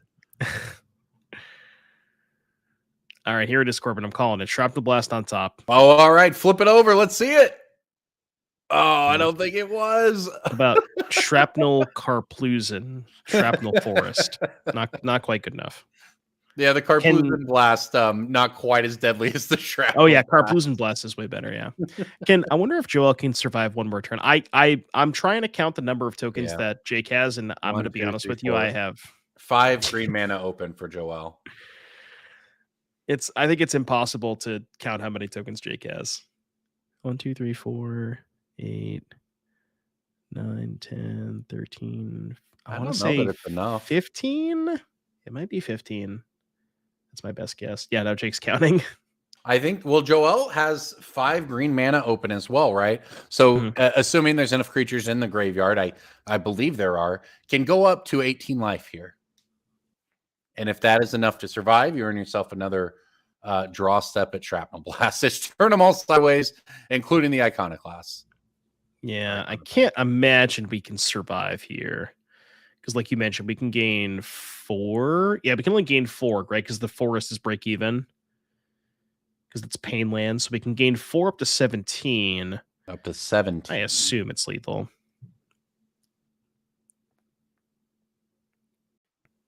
Well, the cards didn't just immediately get picked up, so our players are at least counting it out, doing the math. It's not quite Matt Nass swinging for 60 or whatever he had to do to win the Pro Tour, but it is a complex attack step here with a lot of counting. All right, how many tokens you got, Jake? 1, 2, 3, 4. Oh gosh, I can't keep up. 1, 2, 3, 4, 5, 6, 7. 17 tokens. That's 19 coming across. Oh, that is a perfect amount. That's enough. That's lethal. That's Jake Conan moving to 6-1 and very likely advancing to the top 8 of our tournament. That is some round 7 matches down here in Madison NRG Championship Series, headed to our top 8. Corbin Hostler here with Devin Doomwake O'Donnell. That was a really nice match, back and forth all around. We're going to see if we can grab an interview with Jake, but really well played by the Phoenix player there. Yeah, I mean, there was definitely spots for Joelle where she looked like she was in a pretty good position. I think before the second, third path Iconoclast was played, when she was kind of popping off with Inti, definitely some spots there. But hey, we see Jake, congratulations on your win. Thank you. It was a fun match. We were talking before our match started, my opponent and I, and we both were saying like, yeah, I don't think either of us played against the same deck twice today, which is really yeah. We noted fun, so. We noted a lot as Devin and I have come in this afternoon. We've seen different decks on camera almost every round, but we've also noted, just looking down through the standings, how many unique decks there were this weekend. Yeah, I think just with the format not being an RC format this season, like everybody is just playing kind of whatever. Like it's kind of a place to explore, which is cool. So well, and you're on Phoenix, so you're playing some familiar territory, but you're playing it very well with Is It Phoenix. What led to your choice for the weekend? It's the Pioneer deck I owned, which is a big plus. I was playing it before when Pioneer was relevant, and I think Artist Talent is one of the best cards in the format. I was talking with some of the folks that I test with, and we're like, we should probably start calling the deck like, is it Artist Talent instead of Is It Phoenix, because that's really the core piece that like makes the deck hum. It's just like Artist Talent and Treasure Cruise is like a very, very powerful package. And then Phoenix is pretty good too, but it's just like an engine that's really hard to keep up with. So. Yeah, and I wanted to kind of touch on the specific list, because I noticed you have one card that not a lot of Phoenix decks have, and that is the Temporal Trespass. That's one that I know was very popular before with the copy spell, the Galvanic, but it looks like you're still playing the Trespass. Talk to me about the inclusion of that card. Yeah, it's really easy to support a 5th Delve spell with the Artist Talents, especially in Game 1 when people don't have Graveyard Hate. And this is just kind of the best one. You can't play 5 Treasure Cruises, so we'll play a Trespass instead. I don't think you need Iteration. The deck really doesn't struggle to like find something cool to do with 5 or 6 mana, right? Like Iteration Trespass is cool, but like you have enough other things plays you can make when you have that kind of mana. So I just played the 1 Trespass, no Iteration. I did that, I've been doing that for a while when I've been playing the deck, and I think it's pretty good. It just kind of gets you out of some tough spots in Game 1, and it's really good in the mirror. So. All right. Well, that is 7 rounds down today, perhaps 3 more to go. What are you hoping to see? I'm just hoping to play Magic. I don't know. I'm having a good time. All right. Well, Jake, congrats on that match. Congrats on the win. It was really well played. That was a fun one to watch for us. And I know there's Phoenix fans in the chat who enjoyed it for sure. Glad to hear it. Well, thank you.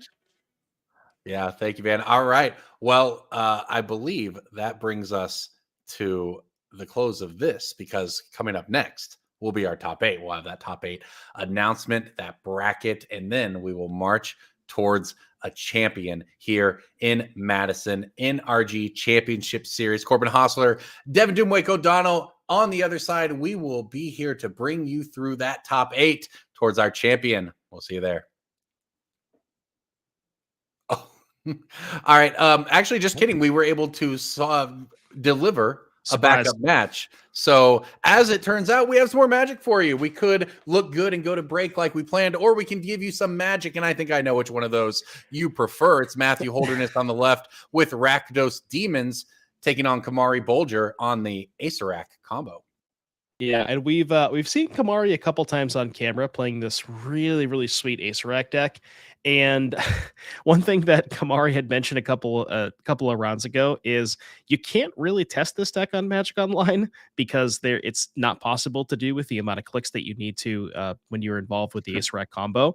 Yeah. So for the people who want to test this deck out, you really got to do it in paper. So you got to be committed to the bit.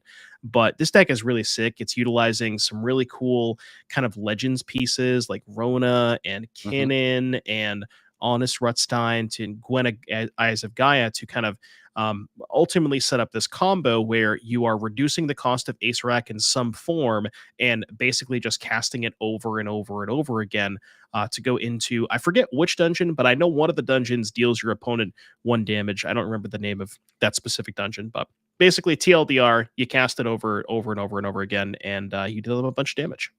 Yeah, I actually learned about this combo in Commander. That's where okay. someone had this as their commander. That makes sense. It was about what you would expect. It looked a lot like this combo deck. I guess it would be weird as a commander though, because then you couldn't play any of you couldn't play Gwenna or Rutstein or Kinnan or anything. You got to be mono black, right? Yeah, they had some kind of there was some kind of ridiculous plan with it, and just resulted in it being cast for 1 mana over and over and triggering a bunch of stuff. Pretty silly, just like it can be in this format. But Pioneer is the place of many silly things. For instance, 4 treasure cruises or whatever we saw last game, along with 11 mana turn spells or whatever Temporal Trespass costs. You can do whatever you want. It turns out many days in Pioneer, the Rakdos decks have become Rakdos demons. The format kind of not being in the spotlight this year, it's kind of opened up as players are experimenting with lots of different things. Yeah, and then for Matthew here, Rakdos Demons, kind of what you would expect from the Rakdos mid-range deck: Thoughtseize, Fatal Push, Blade of the Oni, Fear of Missing Out, Blood Tithe Harvester, Unholy Annex, Fable, that kind of stuff. I will say there is kind of a little bit of not everybody is playing the Blade of the Onis. I think some people in our feature match area have had it. Some people have not. I do think personally I like it because it does kind of up your clock when you have turn 2 Blade, turn 3 Annex. Just having a demon that you can curve into the Annex is pretty powerful. But at the end of the day, it is a 2 mana 3/1. So some players, want to up their card quality, as it were, which that would mean they're not playing it. Also want to call attention to the fact that both of these players, of course, are playing for the top 8 here, and it's closed deck lists. So if you are staring this down as Matthew, if you're familiar enough with the format with the decks, you know what's going on. But think about the people Kamari has played against throughout the 6 rounds of this tournament today. Not everybody familiar with the depths of Ace Rack combo. Yeah, we actually had Blake on an interview a couple of rounds ago, and Blake was one of the people who lost to Kamari on a backup feature match. And Blake said, he's like, I don't really know what's going on. I've never seen this deck before. Maybe didn't sideboard appropriately. And I mean, you have to imagine that a good amount of Kamari's opponents probably felt the same way. They don't really know how they're meant to sideboard, because while this deck is a combo deck, it also can just cast Atraxas, which we've seen Kamari do a couple of times. You can also Kinnan into Atraxa. It's a collected company deck, so that's just a clean 2-for-1. This deck can and frequently will win a lot of fair games.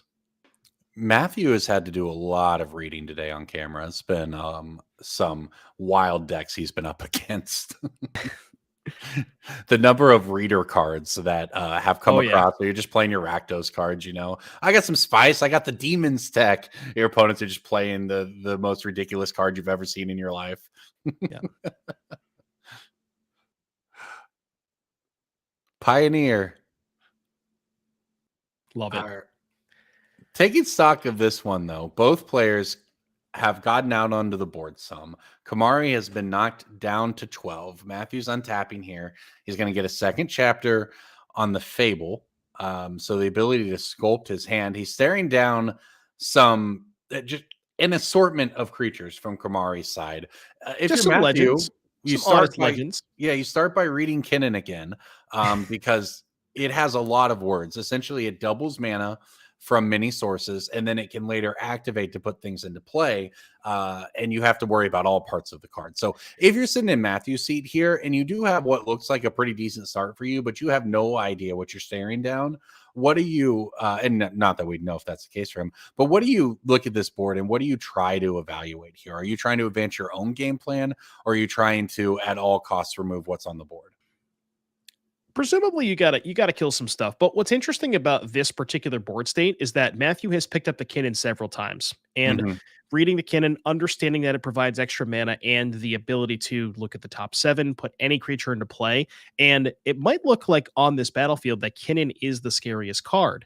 Right. The thing is, if Matthew only has 1 kill spell and he kills the Kinnan and Kamari has Ace-Rack, we're done. So Right. look at that. Matthew actually killing the Gwenna instead of the Kinnan. And I wonder if that maybe means Matthew knows what's up here. Because I feel like if maybe he didn't know what was going on, maybe would have tried to kill the Kinnan instead. So at least has some idea as to what Kamari is up to. Yep. Well spotted there by Matthew, giving himself a chance in this game. I mean, he's got. Or we just had 2 kill spells. Yeah, well, I mean, that works out too. I believe that this is Kamari. Yeah, we're going to go ahead and use Takanuma here and find a replacement Kinnan in the top 4. Okay, so now we have access to, not quite enough mana to use the Kinnan after an untap, and a second copy of Fable here from Matthew.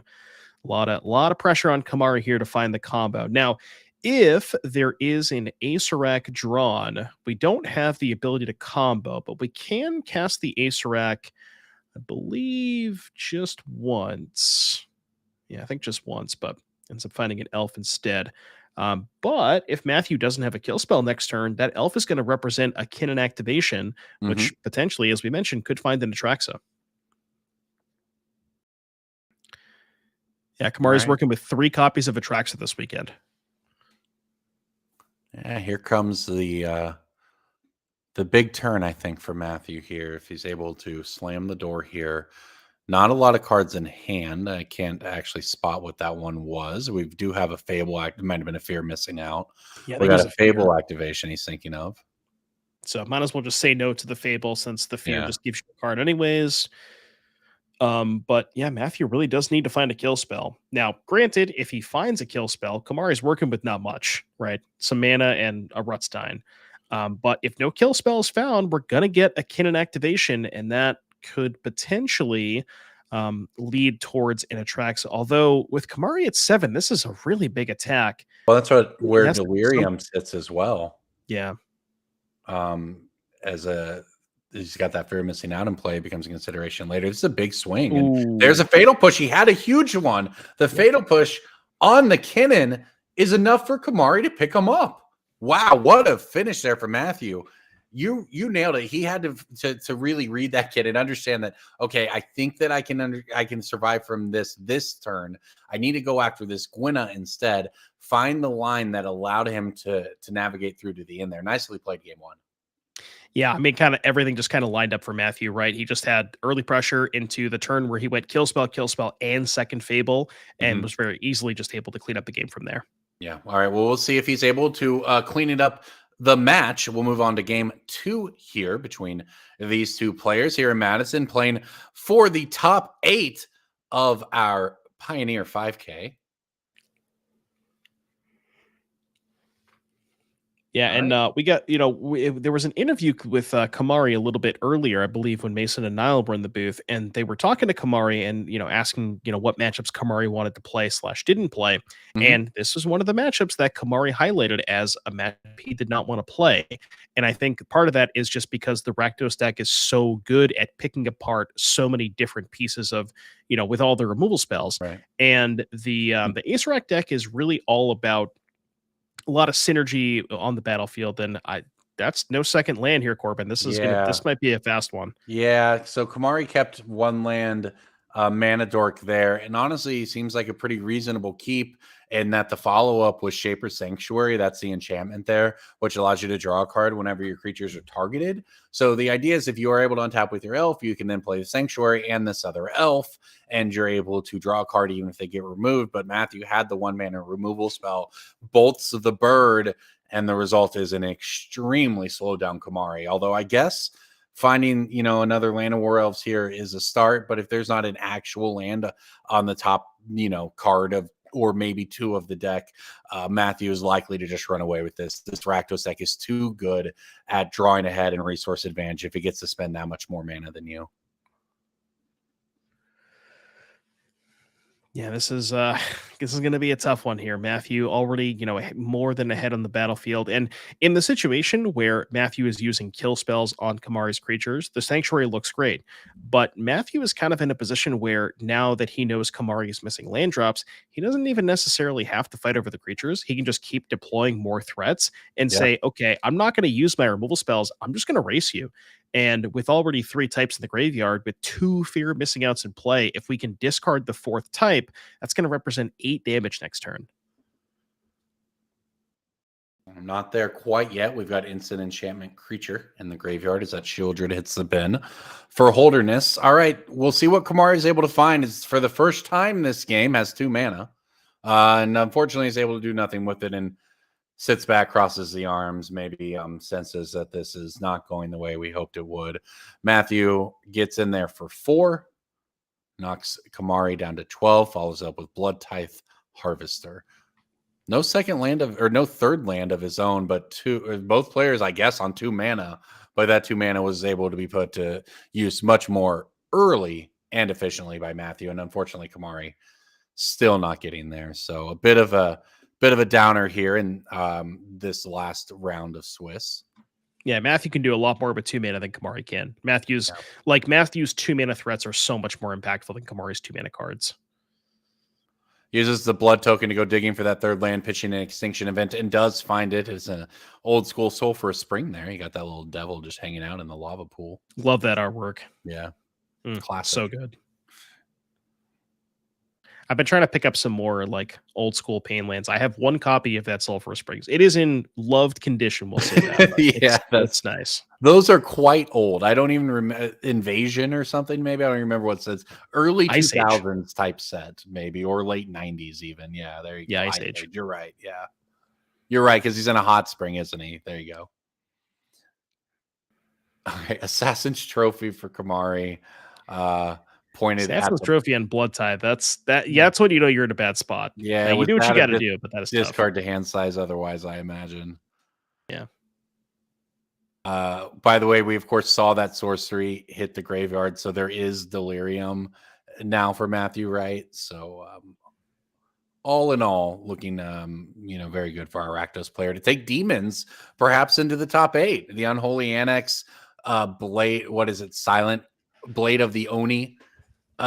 Tech with the mythic Kamigawa 3/1 demon that gives you that crucial 2-drop demon for your 3-drop Annex.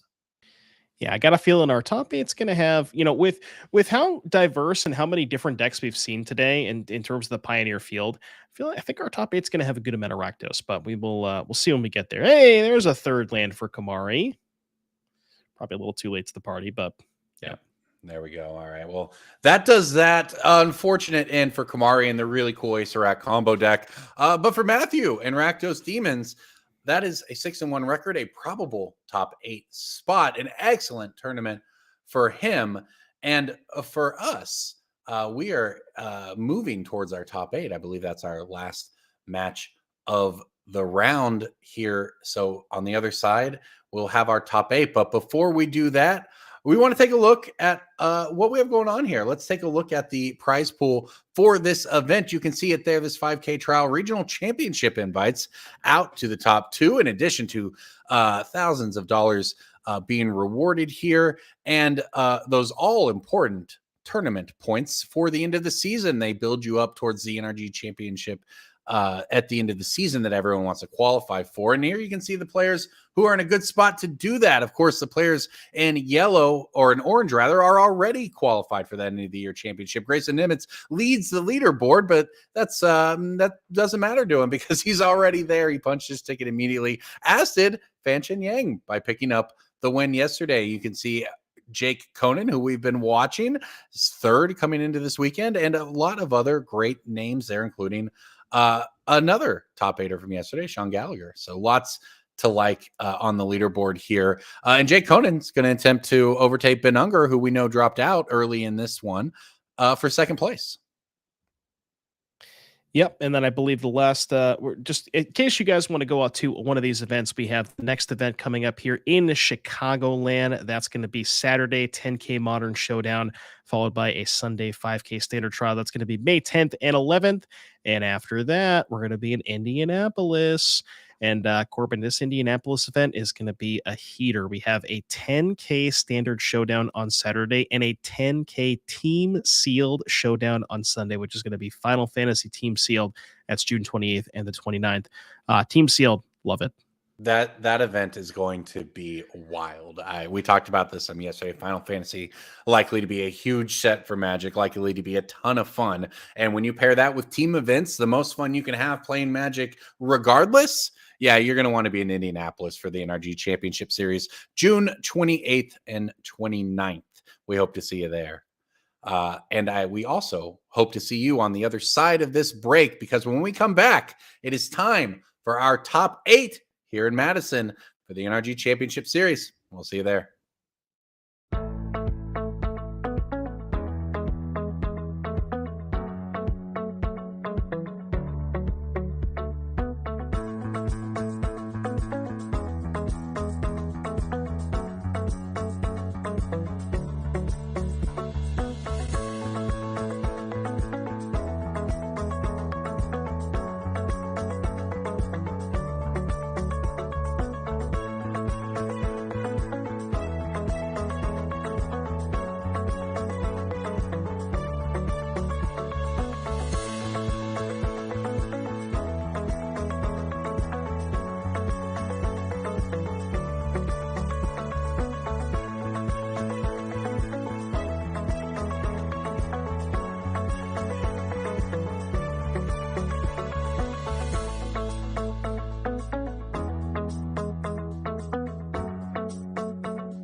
Welcome back, everybody. NRG Championship Series here in Madison, Wisconsin. Corbin Hostler with my partner, Devin Doomwick O'Donnell. And Devin, it is time. We have been building all day. Nala Mason this morning, you and I this afternoon, and this evening, we are going to take you through the top 8. It is time.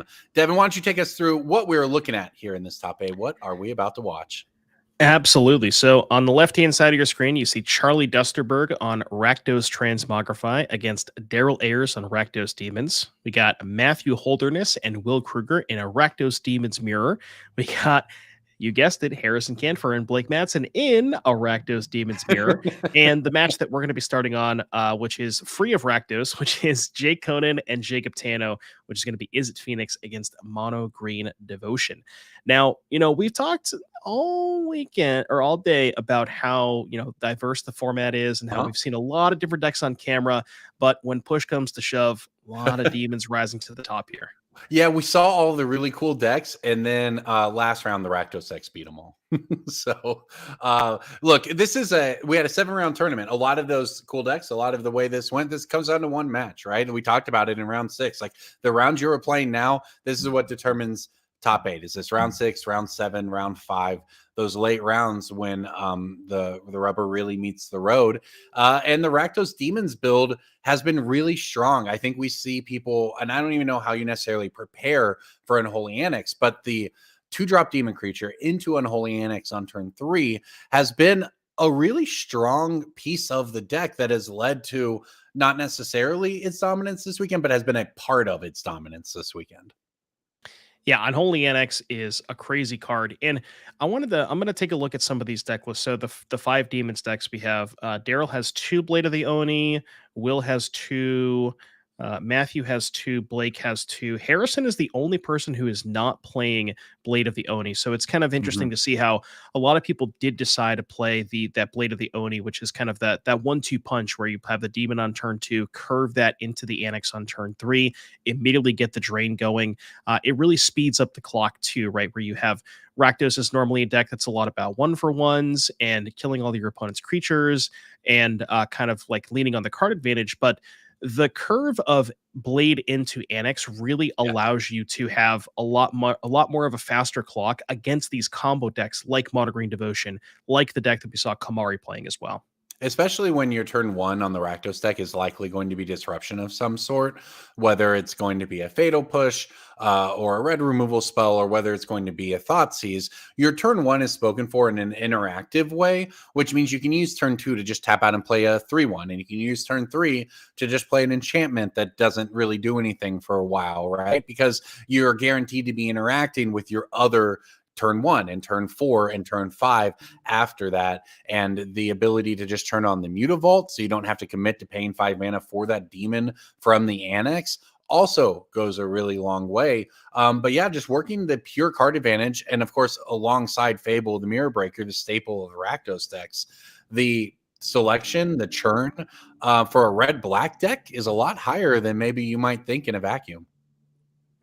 Yeah, and I mean, on top of that, another card that I kind of wanted to highlight from these Rakdos decks is Fear of Missing Out, which is somewhat of a recent card, right? Duskmourn's not too long ago, and a card that has really picked up in popularity over, in these Rakdos decks.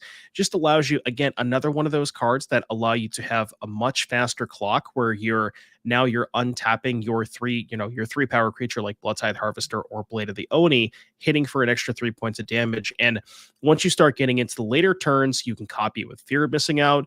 You can use the Fear, or copy it with Fable, excuse me, sorry. So you can copy the Fear of Missing Out with Fable, and you can also untap your 6/6 demon token to get a huge attack in. So really allows you to provide, that card selection, but also a ton of pressure on as well.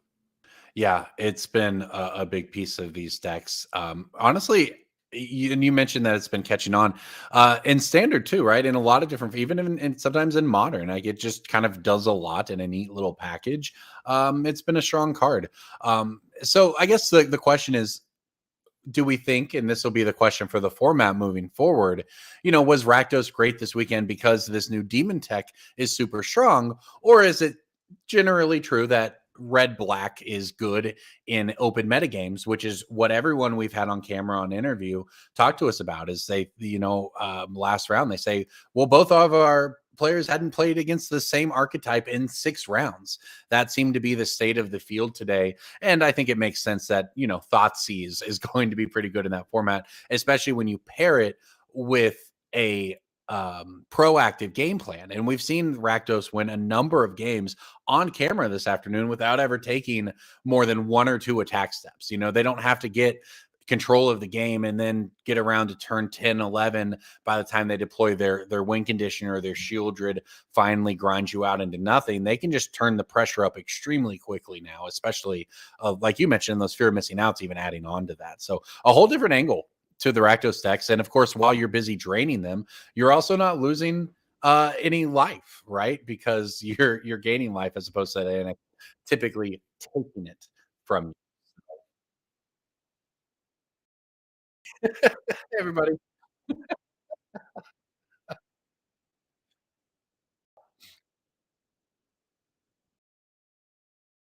Mhm.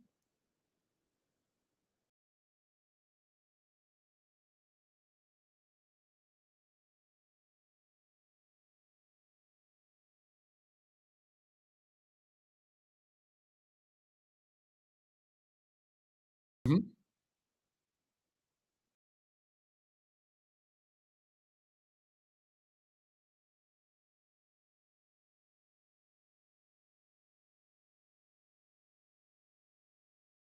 Yeah, kind of Jund, right? No good matchups, no bad matchups, all great matchups. You can win against anything. Hopefully we'll get down to the table soon. Hey, we hit the top 8. I guess that means it's when the tech problems strike. Sorry to curse you, Devin, but hey, welcome into the show. Here we go, top 8 bracket. All the Rakdos, as we mentioned, we'll get Devin back in the chat. We'll figure it out. But thanks for hanging out because it's been a great day of Pioneer action. And now it's time for Is It Phoenix? That is why we see all of these Rakdos decks. And we've been watching basically Rakdos be offset against, we saw Dredgeless Dredge earlier. We've seen lots of decks on the other side, and Rakdos has kind of been the offset. And it's worked out pretty well in that role. And that's why you see so many of these players in our top 8. Also, by the way, a lot of NRG series regulars among that group. In fact, among this entire top 8 as they play for points, as they play for the money, all of the above. So that is where we are at. We're, of course, working on our technical difficulties in the back end. The one deck we didn't talk about, I can talk about now, is the Mono Green Devotion deck from Jacob Tano. Now, if you're somebody who plays a lot of Arena, and I am, you will be very familiar with this deck. It is the most mana efficient deck in the format in that it can make the most mana. It can play a ramp on turn 3. It can on turn 1. It can then play a 3-drop on turn 2. It can then gets to a Cavalier on turn 4 or even on turn 3, and it just gets out of control. It has Storm the Festival to come from this the graveyard. It can really rebuild out of nowhere, and against Is It Phoenix, that may be what it has to do, because as we saw Jake Conan earlier, he was able to just remove all of his opponent's creatures with the Is It Phoenix deck and prevent them from accomplishing that late game plan, which is what he's going to attempt to do. By the way, am I back? Devin back for you. I'm hoping you guys can hear me now. I'm not really sure what happened with my camera. I just kind of everything just stopped working it all at once. So let me know in the chat if you guys can hear me. We should be good to go. I think Corbin, you can hear me, right? I can hear you. I think everyone can hear you. We're back in, and we're glad to have you because I promise you, this chat did not want to listen to me do this match by myself. I promise you that. Well, we're back. I hope it doesn't happen again. I'm not really sure what happened there. But yeah, we are about to, looks like players are reviewing deck lists right now. So we're almost ready to get down to the feature match. As far as the matchup is concerned, so Phoenix versus Mono Green. That's where we're going to be starting. It's kind of an interesting matchup. That there is a lot of play draw dynamic in place, but the Phoenix deck is pretty good at keeping the early elves, early mana dorks off of the table. It's really going to come down to whether or not Jacob has a copy of Leyline of the Guild Pack, because that is a source of mana combined with Nykthos that is pretty hard for the Phoenix deck to get off the table. Right. Well, we'll head down to our match as soon as it's ready, which hopefully will be quite soon, because these two players have been really putting it on today with decks going against the mainstream, right? When everyone's a Field of Rakdos and you're the guy playing Llanowar War Elves, for instance, that doesn't necessarily feel great, but Jacob has managed to make it work. And really the green deck can just overload on cards that you need to lightning bolt, and then it just goes over the top and you can't lightning bolt anything at all. But there's going to be a lot of that dynamic at play here against Izzet Phoenix, as the early turns are going to be a flurry of just, I think, removal and creatures, and it's going to be kind of, okay, well, who has the small advantage left at the end of that? Is Jacob able to get a creature with value into play, or is Jake able to fill the graveyard with a couple Phoenixes? But a lot of the game deciding is going to happen in the first probably 2 turns of these games, I think. Yeah, and another big card that I want to mention too is Cavalier of Thorns. The important number against this Phoenix deck is 6, right? You have Fiery Impulse and Lightning Axe, which both respectively deal 3 and 5 damage. 6 toughness is kind of the sweet spot. That's why Unholy Annex is so good, because you make a 6/6 that doesn't die to Lightning Axe. And Cavalier, sort of the same thing, where it's going to be hard for the Phoenix deck to get that off the battlefield, and is going to provide you with a little bit of card selection and a little bit of ramp as well. And here we go. So Jake Conan, the 3 seed, is going to be on the play with Izzet Phoenix. Got to be pretty happy if you're that. Just being able to deploy the cantrip first, set up a little bit, even if you don't have a kill spell, just Artist Talent on the play. Just a much better card when you can kind of like untap with it before your opponent has too much going on. All right, as expected, turn 1 mana dork for Jacob, and let's see what Jake does to interact with it here. Got a red pathway. Presumably, we're going to be bolting the bird, or there you go. There's the Artist Talent, though. Really respecting getting that onto the battlefield, and I like that, because it's going to allow Jake to kind of sculpt his hand a lot more, find the pieces that he's missing. That's going to be Kiora here. Ooh. Yeah, a lot of mana here. We had Jake in the booth. For everyone who's been sticking around with us, we had him in the interview booth last round. And he told us about how we should rename the deck to Izzet Talent, because it's all about this enchantment now. And you see him actually opting for it there over anything else, including, I suppose we don't know if he has removal in hand, but either way, that was the card he prioritized on turn 2. Yeah, and now that there's 2 elves in the battlefield, Jake has a red mana here, but now needs to find a second red source and another kill spell, unless there's already one in hand. Dumps a Phoenix into the graveyard, which is a good start. So if we have a 3rd land and preferably for Jake, a kill spell here to kill the elf, get back the Phoenix. So at least a cantrip, which is going to get back the Phoenix and put Kiora to 3. Kiora is a weird card, because usually you don't want to be attacking that thing, but given the situation, and Jacob kind of maybe a little bit lighter on mana and has the ability to maybe kill it over the course of 2 turns, I think Jake is going to want to hit the Kiora here. Yeah, I've played against I've been playing against the green deck a lot more so than playing with it, and Kiora is kind of the card, if you can get it right away, or if it's early enough like this, you want to try to take it down, because 2 turns from now, it basically, if it gets 1 activation on Nykthos, you're kind of cooked regardless. But you might be able to handle this Kiora before that point. And of course, getting off the battlefield, it removes 1 devotion for the Nykthos. So Jacob's going to activate it here to make mana.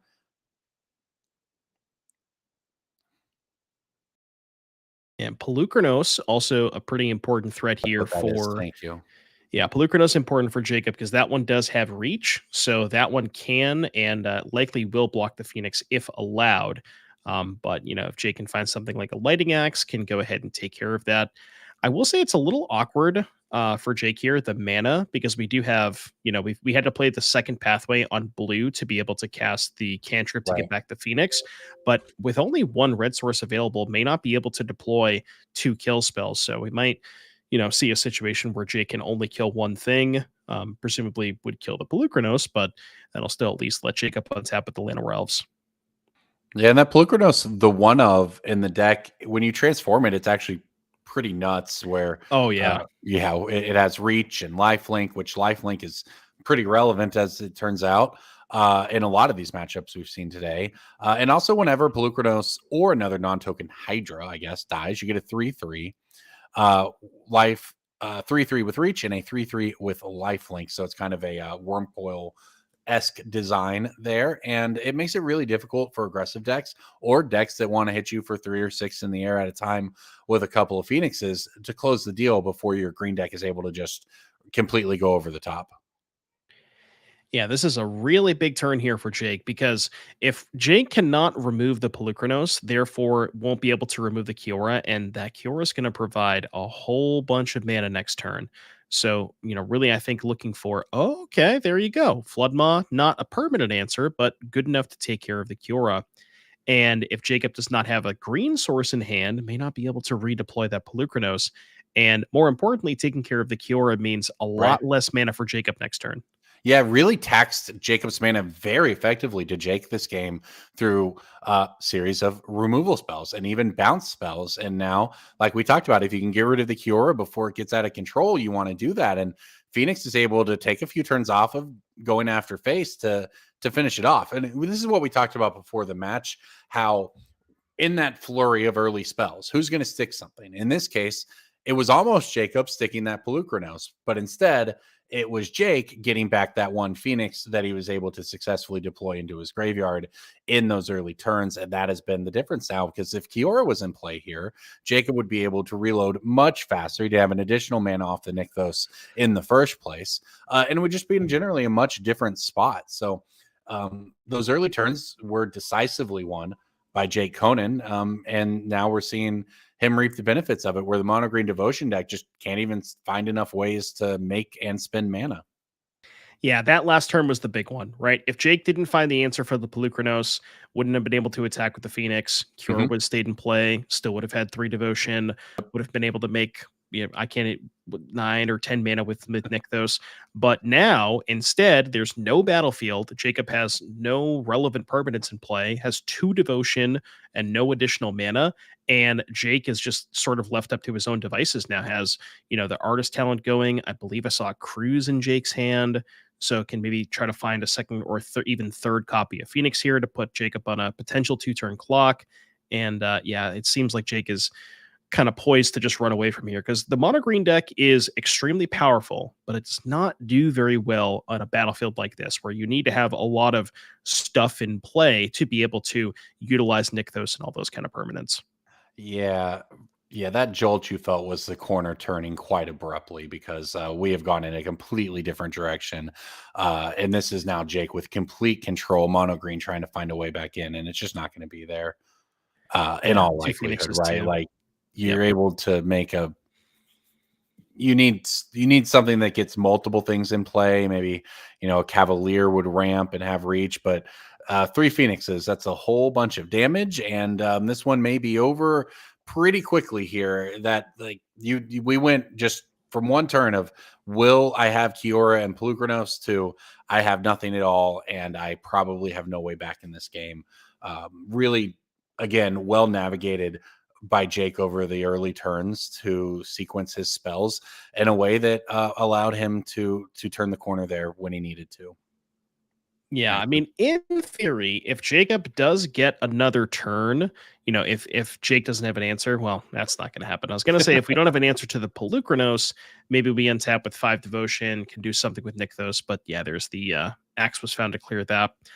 And then at this point, Jake can find lethal with either the Profs or the 4th copy of Phoenix, or even the Trespass.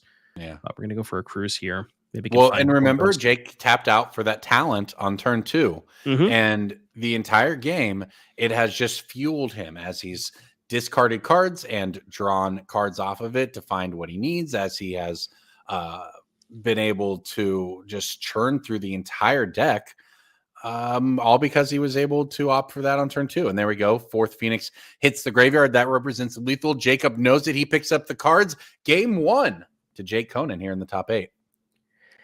Yeah, that, like you said, just a masterclass here. Now, as far as sideboards, what do we have what is Jacob working with here, Corbin?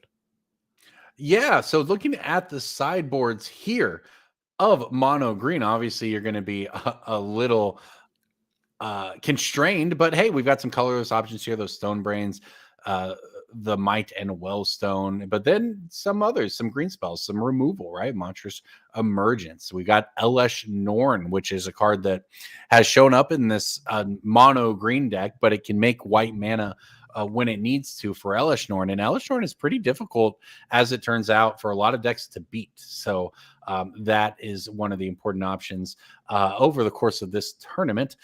In this particular matchup, I think that you are looking for your graveyard hate, right? Of which I'm not sure that there's a ton of, but yeah, how do you feel about that? I mean, do you go as deep as like the Stone Brain at this point to try to name Phoenix? Where are we at with not a lot of clean graveyard hate here?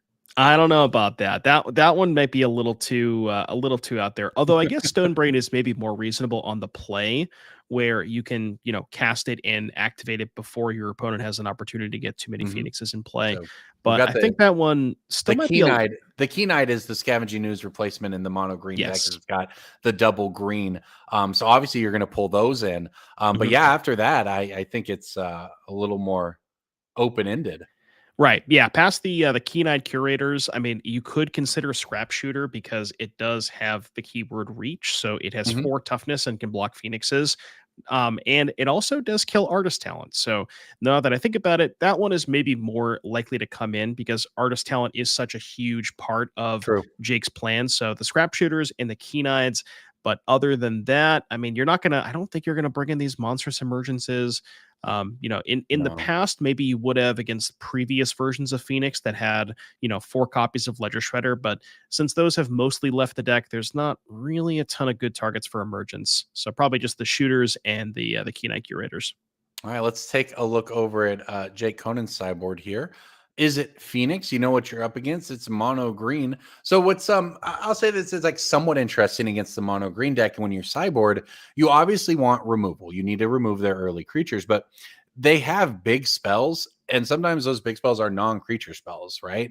So some amount of counter magic can be a consideration as well. What are you looking at here for Jake Conan, who really honestly handled that first game pretty well? What does he want to tweak in the sideboard? Yeah, I mean, he's got some options here, right? Like Brazen Borrower, I think is pretty good because that is one of the few ways that Jake has to remove Leyline of the Guild Pack from the battlefield early. So I think you're maybe going to want to go towards those. A Null doesn't really have any targets. Yeah, I don't think there's a single target for a Null, so not going to want to go towards that. Torch the Tower, if you wanted more cheap kill spells for elves, could be kind of interesting. You mentioned the Negate could be kind of good because it counters both Storm the Festival and Kiora. And then past that, what's nice from this, or what's nice for Jake about this matchup, is because both players have open deck lists, Jake knows that Jacob does not really have a ton of graveyard hate. There's no ley lines, there's no rest in pieces, there's none of that stuff. Really just the 2 Keen-Eyed Curators, which his deck is very capable of killing. And you don't really have to go towards like the Iconoclasts and the extra profs and all these kind of alternate plans. You can kind of just stick with your plan A and know that it's probably going to be good enough. Yeah, because even if he, worst case scenario, right, you have an early Phoenix and he's able to play a Keen-Eyed and get it. Well, okay, fair enough. But you probably just kill the Keen-Eyed after that and just wait for your next Phoenix, right? That's sort of the advantage you have as he is at Phoenix deck. I mean, it's the reason, the reason that it's been so good for so long is that it just has the ability to solve the game and inevitability, whether that's through the birds or the treasure cruise or just the pure card selection of the deck, right? So Yeah, I think that Jake has got to feel pretty decent about his odds here, as long as he doesn't, get overrun by that turn 1 Mana Dork, turn 2 Kiora, turn 3, massive spell. The thing I thought about though is we watched Jake earlier bring in those iconoclasts and win the game off of them. They were very good. And we were looking at the monstrous emergences in the green sideboard, right? Is that something you think you fear out of the mono green deck, or do you think you just, shove in my couple of Keen-Eyeds and kind of keep doing my thing? I don't think you want to go towards the iconoclast because so the 1/1s, I guess in theory, the 1/1s could potentially be used to pressure a Kiora early on. But as far as like the big combo turn, Mhm. the big kill spell here, I know that we don't have the Karn, the Great Creator anymore, so we're not going to go get I can't remember the name of the artifact, the thing that you played on the backside or what have you. So we don't have any of that stuff. But the kill condition now these days is Ulvenwald Oddity, which is an 8/8, or well, it's a 4-mana creature that you can flip over, and it gives all of your other creatures +1/+1 haste and trample. So you're not really going to be able to use the 1/1s to prevent like a big lethal swing. You could maybe chump block early. You can chump block stuff like Cavalier of Thorns. Old Growth Troll does have trample as well. So I don't know. I don't know if you want to go towards the iconoclast, but I don't know. They could be interesting at pressuring Kiora at least. Yeah, it's also, again, like many things and many of these matchups, sort of a play draw. The iconoclasts would be much better on the play, etc. Looks like we had one mulligan over there from Jacob, who's going to keep this 6, ship that one to the bottom. And here we go. We're off and running. Top 8 play. Ley line on turn 0. Yeah, and to be honest with you, I think Jacob in this matchup would rather have a turn 0 ley line than a turn 1 elf because, 99% of the time your elf is dying, but there's a lot less ways for Jake to remove the ley line from the battlefield. So I think this is kind of a sort of the perfect start, and see if we can find the Nykthos here. This is going to be huge. What's that representing? 5 mana on turn 3? Yeah, there it is. Good. And now for Jake, we have 3 outs post-board. We have 1 Floodmaw and 2 Brazen Barber, and really wants to find one of those bounce spells here. Yeah, he threw that Consider into that torch into the graveyard super quick. 2 mana. There it is. Hey, yeah, nice. That's the Brazen Borrower. Nice find. So, normally Brazen Borrower, when you petty theft something, you're just kind of buying time, etc. In this case, when you're bouncing a turn 0 ley line, you're actually gaining yourself +4 mana, or +2, but you're costing them 4 mana in the exchange that they otherwise wouldn't have had to spend at all, and it made that Kiora much less devastating here. And here we go, talent. Start things off for Jake on turn 3. So what you're saying, Corbin, is that Jake cast 4 Stone Rains on turn 2. Is that what you're telling me? Something like that, I would say. Yeah, something like that. Yeah, and I mean, if you're in Jacob's spot, what do? You just replay the ley line? I mean, I guess if you have nothing better to do and you still have the Nykthos to follow up, maybe it's not completely unreasonable. He's going to go for Cavalier instead, which is still a pretty powerful play. That's going to get a card off of the Kiora and going to dig 4 deeper to try and find a copy of Nykthos, or 5 deeper rather, excuse me. Yeah, even we missed. Wow, okay. Oh no. I was going to say, even with the petty theft on the ley line, it's still kind of rough for Conan here, right? Because it's still a ramped out Cavalier of Thorns. It's drawing cards. Now, I guess it didn't itself ramp any further. But I mean, it's still just a massive threat, and you've still got a very long way to go, and your opponent still has a Kiora, and so lots of mana is going to be available to Jacob on this turn.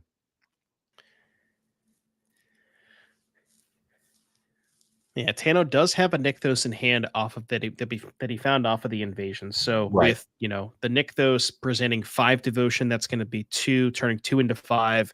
That's 7 mana plus the Kiora untap down to 5 plus 5 is 10.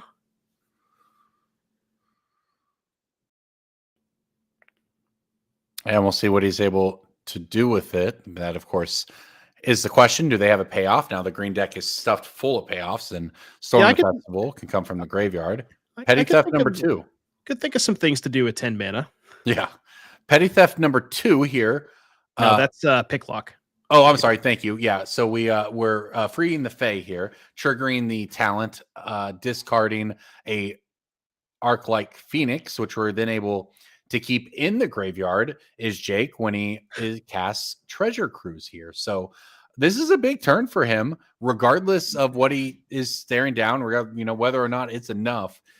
He is doing exactly what the Phoenix Deck wants to do. That said, there's looks like one bird right now coming back at the end of it, unless he was able to pick one up off of the cruise.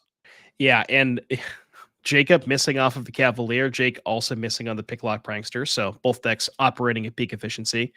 Really wants to try and find, I think maybe the best would be, I guess something like a Floodmaw to bounce the Cav, get the Phoenix back, and you could deal And there you go. the Kiora.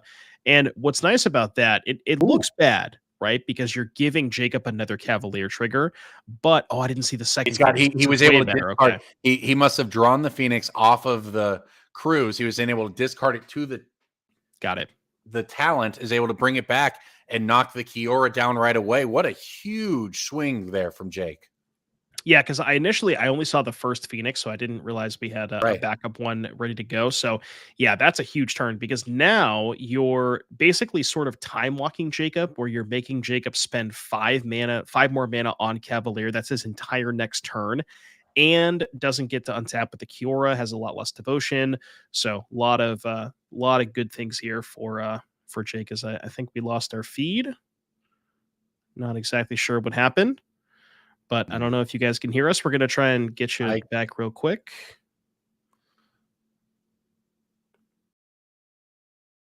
All right. Corbin, he does. Yeah, I think I've got it. So Jacob does go for the recast the Cavalier here, is able to find Sunken Citadel off of it, and does play out Nykthos. So fully devotion for mana next turn with 3 off the Cavalier, 1 off the Invasion. That gets him to 4. And now Jake's Phoenixes have a blocker to worry about as well. So he's going to start with Sleight of Hand, discard a talent.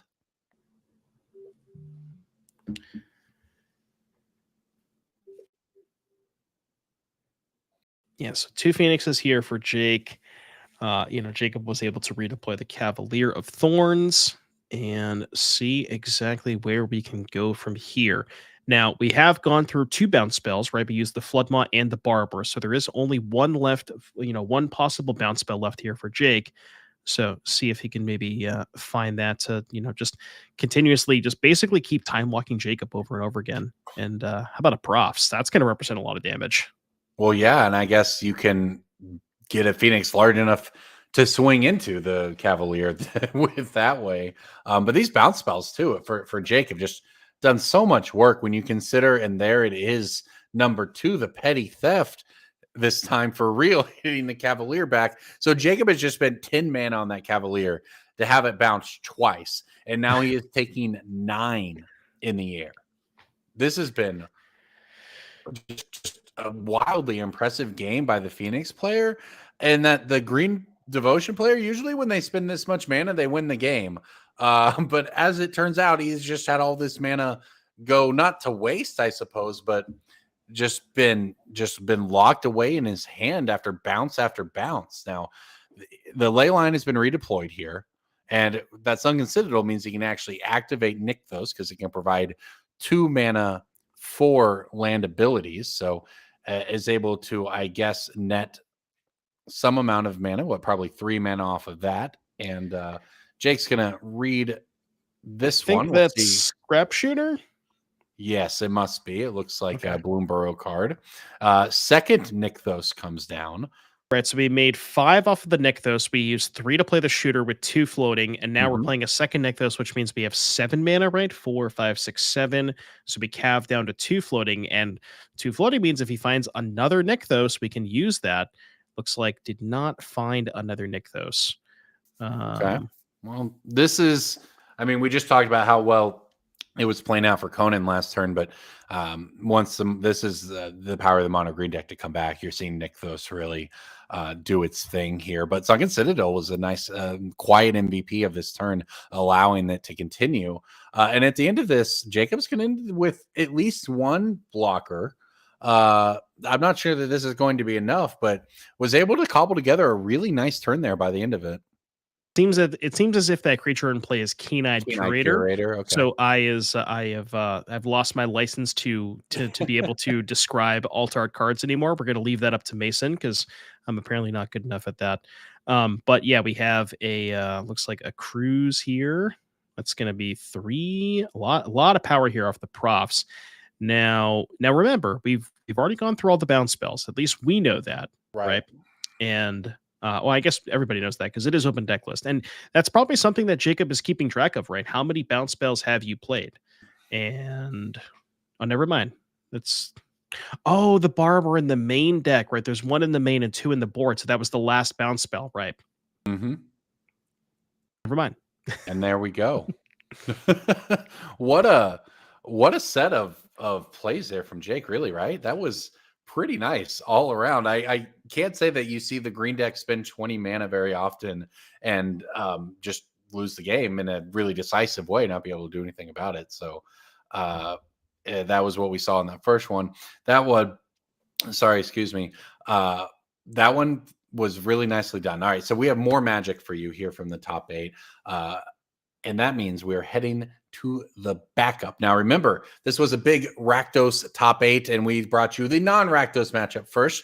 Here is the more interesting of those Rakdos matchups. You have Charlie Dusterberg on the right, playing Transmogrify, and of course, Unholy Annex, because everyone's playing it this week. Daryl Ayres on your left, playing Rakdos Demons, but actually spot, I believe, a Cruxa in the graveyard over there was his turn 2 play this time.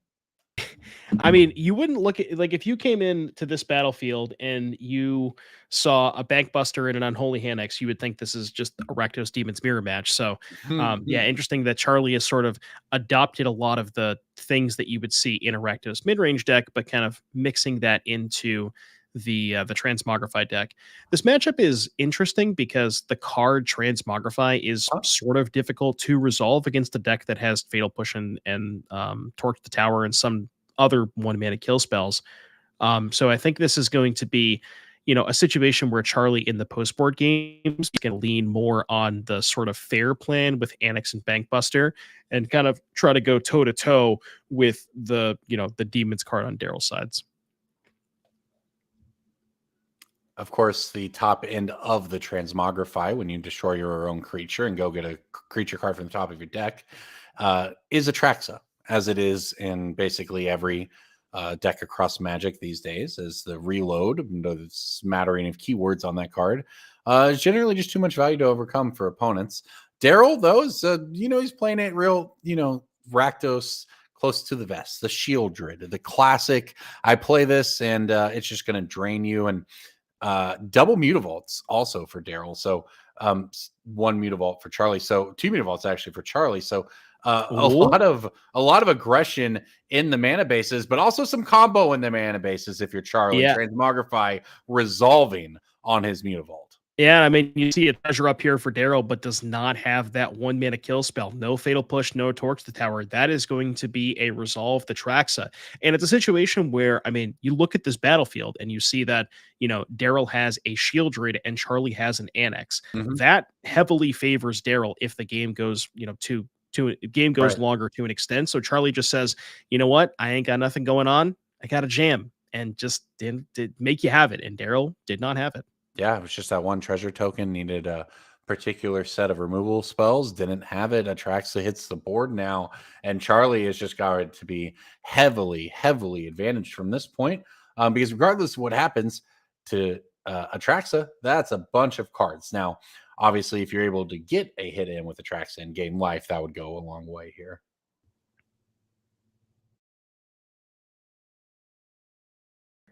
Yeah, and I think we might even see Charlie, like, if Daryl doesn't have some sort of kill spell, it just says offer up the Shieldred trade for Atraxa. I think we might even see Charlie just chump block with the Bankbuster because, maybe doesn't want to trade with the Atraxa, but at least has plenty of options available. I believe that looks like a Thoughtseize, a Bankbuster, and a Fable pulled up to the front. And then I think the instance we're looking at is either Fatal Push or Withering Torment, I believe. Mm-hmm. And then one of the lands, yeah. Pretty decent Atraxa pile, I would say. Not bad. Not a bad. bad draw 5. And you know your opponent doesn't have a 1 mana removal spell, or they would have used it to prevent that transmogrify. So the number of cards they could actually have that prevent you from connecting with Atraxa and getting the 7 life, you do need when you're sitting here at 9 and staring down Shieldred. You do feel decent about your odds there, though, if you're Charlie. Right. Yeah. Charlie, unfortunately for Charlie, did not have an extra mana to animate the Mutavault in the end step to be able to, not have to lose 2 life off the annex. But now Darrow flipping Fable, that could mean something. And we'll have to see exactly, what Darrow's got going on here. He seems to have a plan. We're not, every time. They're getting me every time, man. Yeah, I mean, looking at Darrow's deck list, we have 2 Go for the Throat as far as cards that can kill Atraxa. Yeah. 2 Go for the Throat, and then in the sideboard, there are, looks like 2 Invoke Despairs. But that one wouldn't really work here because you could just crew the Bankbuster in response and then sack the Bankbuster. Yeah, Darrow went digging there, sacrifices the blood token to go 1 card deeper. Doesn't seem to have found the immediate answer. Is now going to have to think it through. Okay. Shocking in a land to save the treasure token for later. Plays a Fear of Missing Out. Dig 1 card deeper. And move to combat. Does offer up that Shieldred trade that you mentioned. Yeah, big question here for Charlie. Do you take the trade? Now, we know the 5 cards that Charlie got off of the Atraxa there. I think maybe Charlie is interested in just trading because he values the life. Right. Well, no, I guess you could just attack with it and gain the life. Yeah. I mean, the thing is, if he does trade, he goes up to 16, but then you're not in imminent danger of dying. Your opponent's low on cards, and you have all the cards you just drew. But it looks like, I like the chump block. I think it makes sense because, obviously if Darrow had a way to kill the Atraxa, he would have done it this turn. So you figure your Atraxa is good to go. You might as well just, chump block with the Bankbuster, and then, you have a way to kill the Shieldred, and then you can kind of go from there. Yes, exactly. And Darrow went digging pre-combat, so Charlie knew basically that the way should be clear anyway. Because Charlie did take the Torment off of the Atraxa, not the push, right? I can't remember. I know he was deciding between push and Torment. I can't remember which one he took. I thought it was the Torment. He's got a full grip of cards here. Down to 7 life from the draw step, the Shieldred trigger. All right, and there we go. The Atraxa does connect as expected, and Charlie just says, I'll get that out of the way. First thing, I'll go back up in life here. And then not at 7 anymore. Yeah, there will also be, if Shieldred's able to leave, you can also then gain more life in the end step with the Mutavault and the Annex. So a lot of considerations here for Charlie.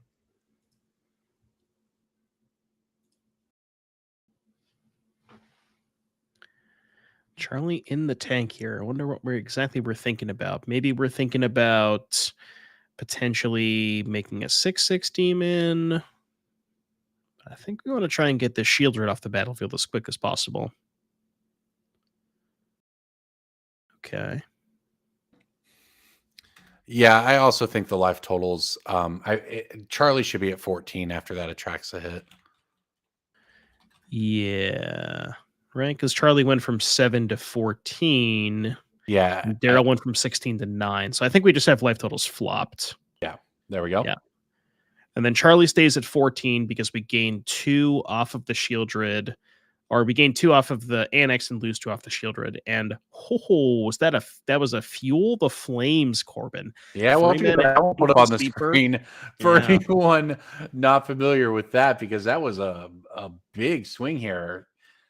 Well, it's Clear kind of or what? awkward because you had to lose your own Mutavault to do it, right? Because you had to animate the Mutavault in the end step, and then I think drew the Fuel the Flames off of it, and then decided to cast it Well, again. you just kind of fade. If you can fade, you know that Daryl couldn't remove Atraxa last turn.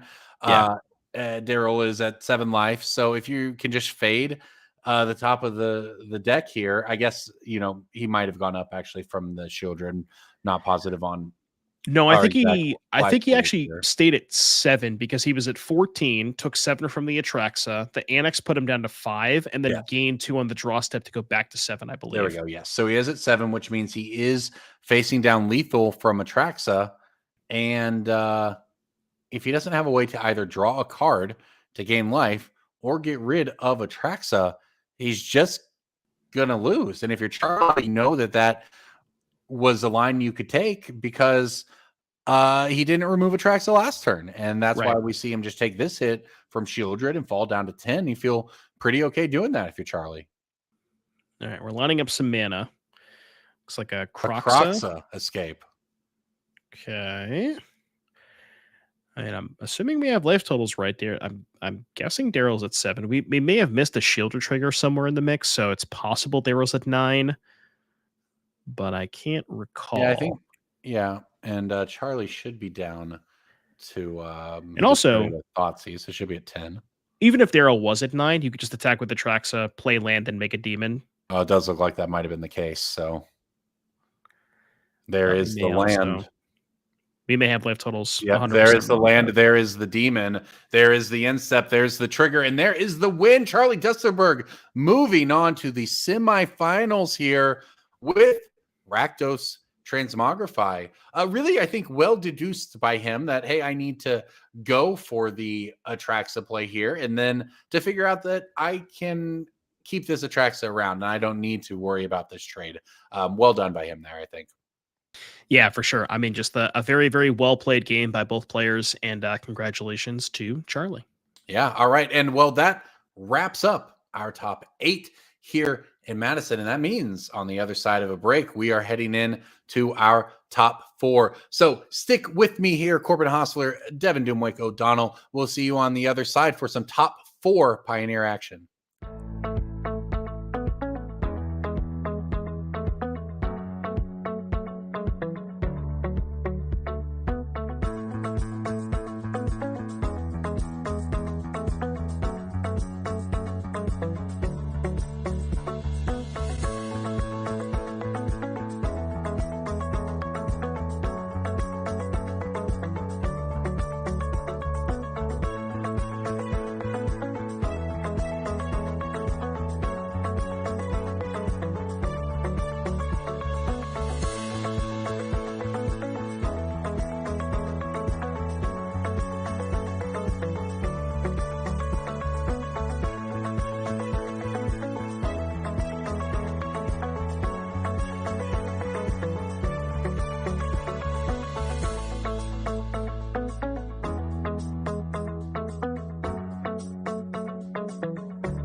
Welcome back, everybody. It's top 4 time here in Madison, Wisconsin, NRG Championship Series.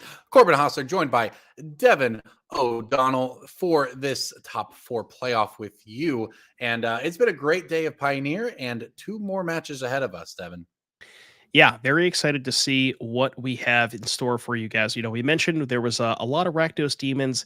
It is half of our top 4, but at least we have some non-Demons decks to showcase you guys. As far as the bracket is concerned, let's go ahead and take a look at that because we have an updated bracket after our quarterfinals. We have Charlie Dusterberg on Rakdos Transmogrify, who we saw on backup in the last round when against Daryl Ayres, against Will Krueger on Rakdos Demons. That's going to be our backup match. And the match we are going to be starting with is Blake Matson on Rakdos Demons and Jake Conan on Is It Phoenix, which would be pretty interesting. Now, as far as these players of what they're playing for, Corbin, talk to me a little bit about these prizes. Yeah, I think we can all agree that they're playing less so for the money and more so for the points and the invites, because that's why we all do this, right? For the glory, although the $1,200 the first place does not hurt. But regional championship invites out to the first 2 players, the entire top 8 making at least a few $100s. And of course, those series points that players are building towards for the end of the season invitational. That is, of course, what everyone is hoping to get. But prizing goes all the way down to 128th place. You get an additional point. So something to play for all of those who did not make the top 8. But of course, those who did make the top 8 still have quite a bit to play for. The money ramps up, the points ramp up. This is a trial, not a showdown. Of course, our showdown winners get those tokens and all the other sweet benefits. So lots on the line here for the 4 players left: Jake Conan, Blake Matson, Charlie Dusterberg, Will Krueger. 3 Rakdos players and a Phoenix player trying to buck the trend. hero. He's looked, I mean, it's not always that Is It Phoenix is the hero, but Jake Conan has certainly played heroically today. Yes.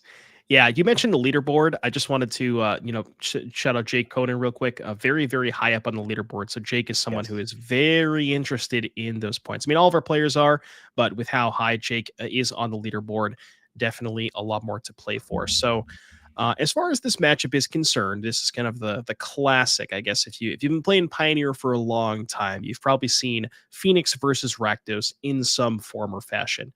Now, previously, these Rakdos decks have looked a lot different, right? They've had Graveyard Trespasser, they've had more Shield Rids, Archfiend of the Draw. So there's been so many different iterations of Rakdos. Yeah.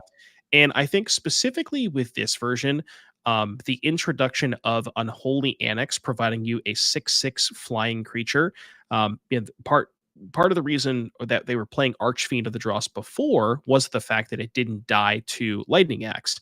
And Unholy Annex provides you a creature that doesn't die to Unholy or Lightning Axe, rather, but also, the 3 mana half of that can provide you some, card advantage plus a little bit more pressure as well. I also, historically, the Rakdos deck in Pioneer has just been kind of fascinating, right? Ever since probably the printing of like a Blood Tithe Harvester. It's gone back and I mean, at one point, remember, it wasn't Rakdos Demons, it was Rakdos Vampires. That was the Rakdos deck of the format, to the point that Vein Ripper was banned. Channel Fireball broke the Pro Tour format with that one at some point in I don't know, 2023, maybe it was early 2024 at this point. And now we've come all the way around to, we're not a Vampires deck, we're a Demons deck. Yeah, rip Sorin for rip to the vampire enjoyers who no longer get to play their Sorin. Oh, you're right. It might have been Sorin that got banned, right? Instead of Vein Ripper. Yes. Yeah. They didn't want to ban the new card, which I understand, but there were definitely some, before Vein Ripper, there was some cool Sorin decks that, can no longer be played. But speaking of vampires, there's one, Blood Tithe Harvester, kind of the, as we see the namesake card here for Jake.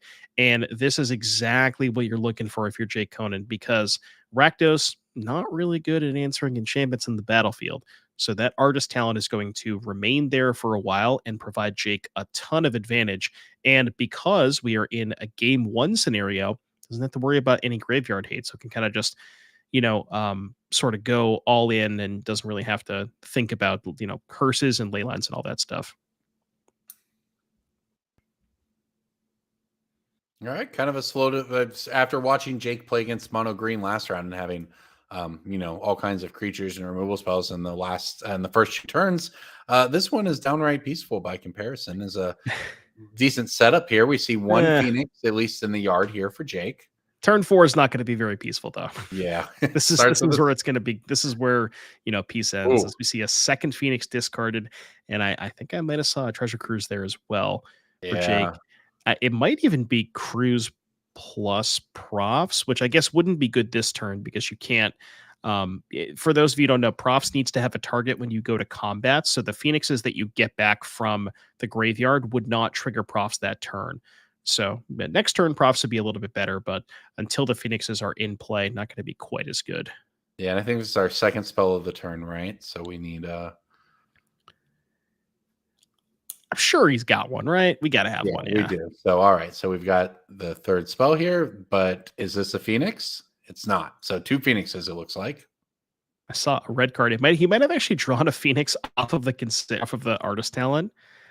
One away from having a truly. I mean, I guess, hey, look at it this way. Having 3 of them this turn is having Blake's total as opposed to, hitting for a third of it. So we'll see if that makes a difference. But Rakdos Demons under the gun here. No Mutavault either for Blake. So that means the Unholy Annex, at the moment anyways, looking like it'll actually hit him. Yep. Yeah, that's going to put Blake down to 10. 6 power in play for Jake. Doesn't really have to do a ton to cross the finish line. Some combination of Profs plus a couple cantrips or the third Phoenix, and there's the Profs. That's probably going to represent lethal damage. Now, good chance that Blake has a kill spell, but when you're in this position and your opponent has 7 cards in their hand and you're using a kill spell on an Arclight Phoenix just to not die, right. That's a tough spot to be in.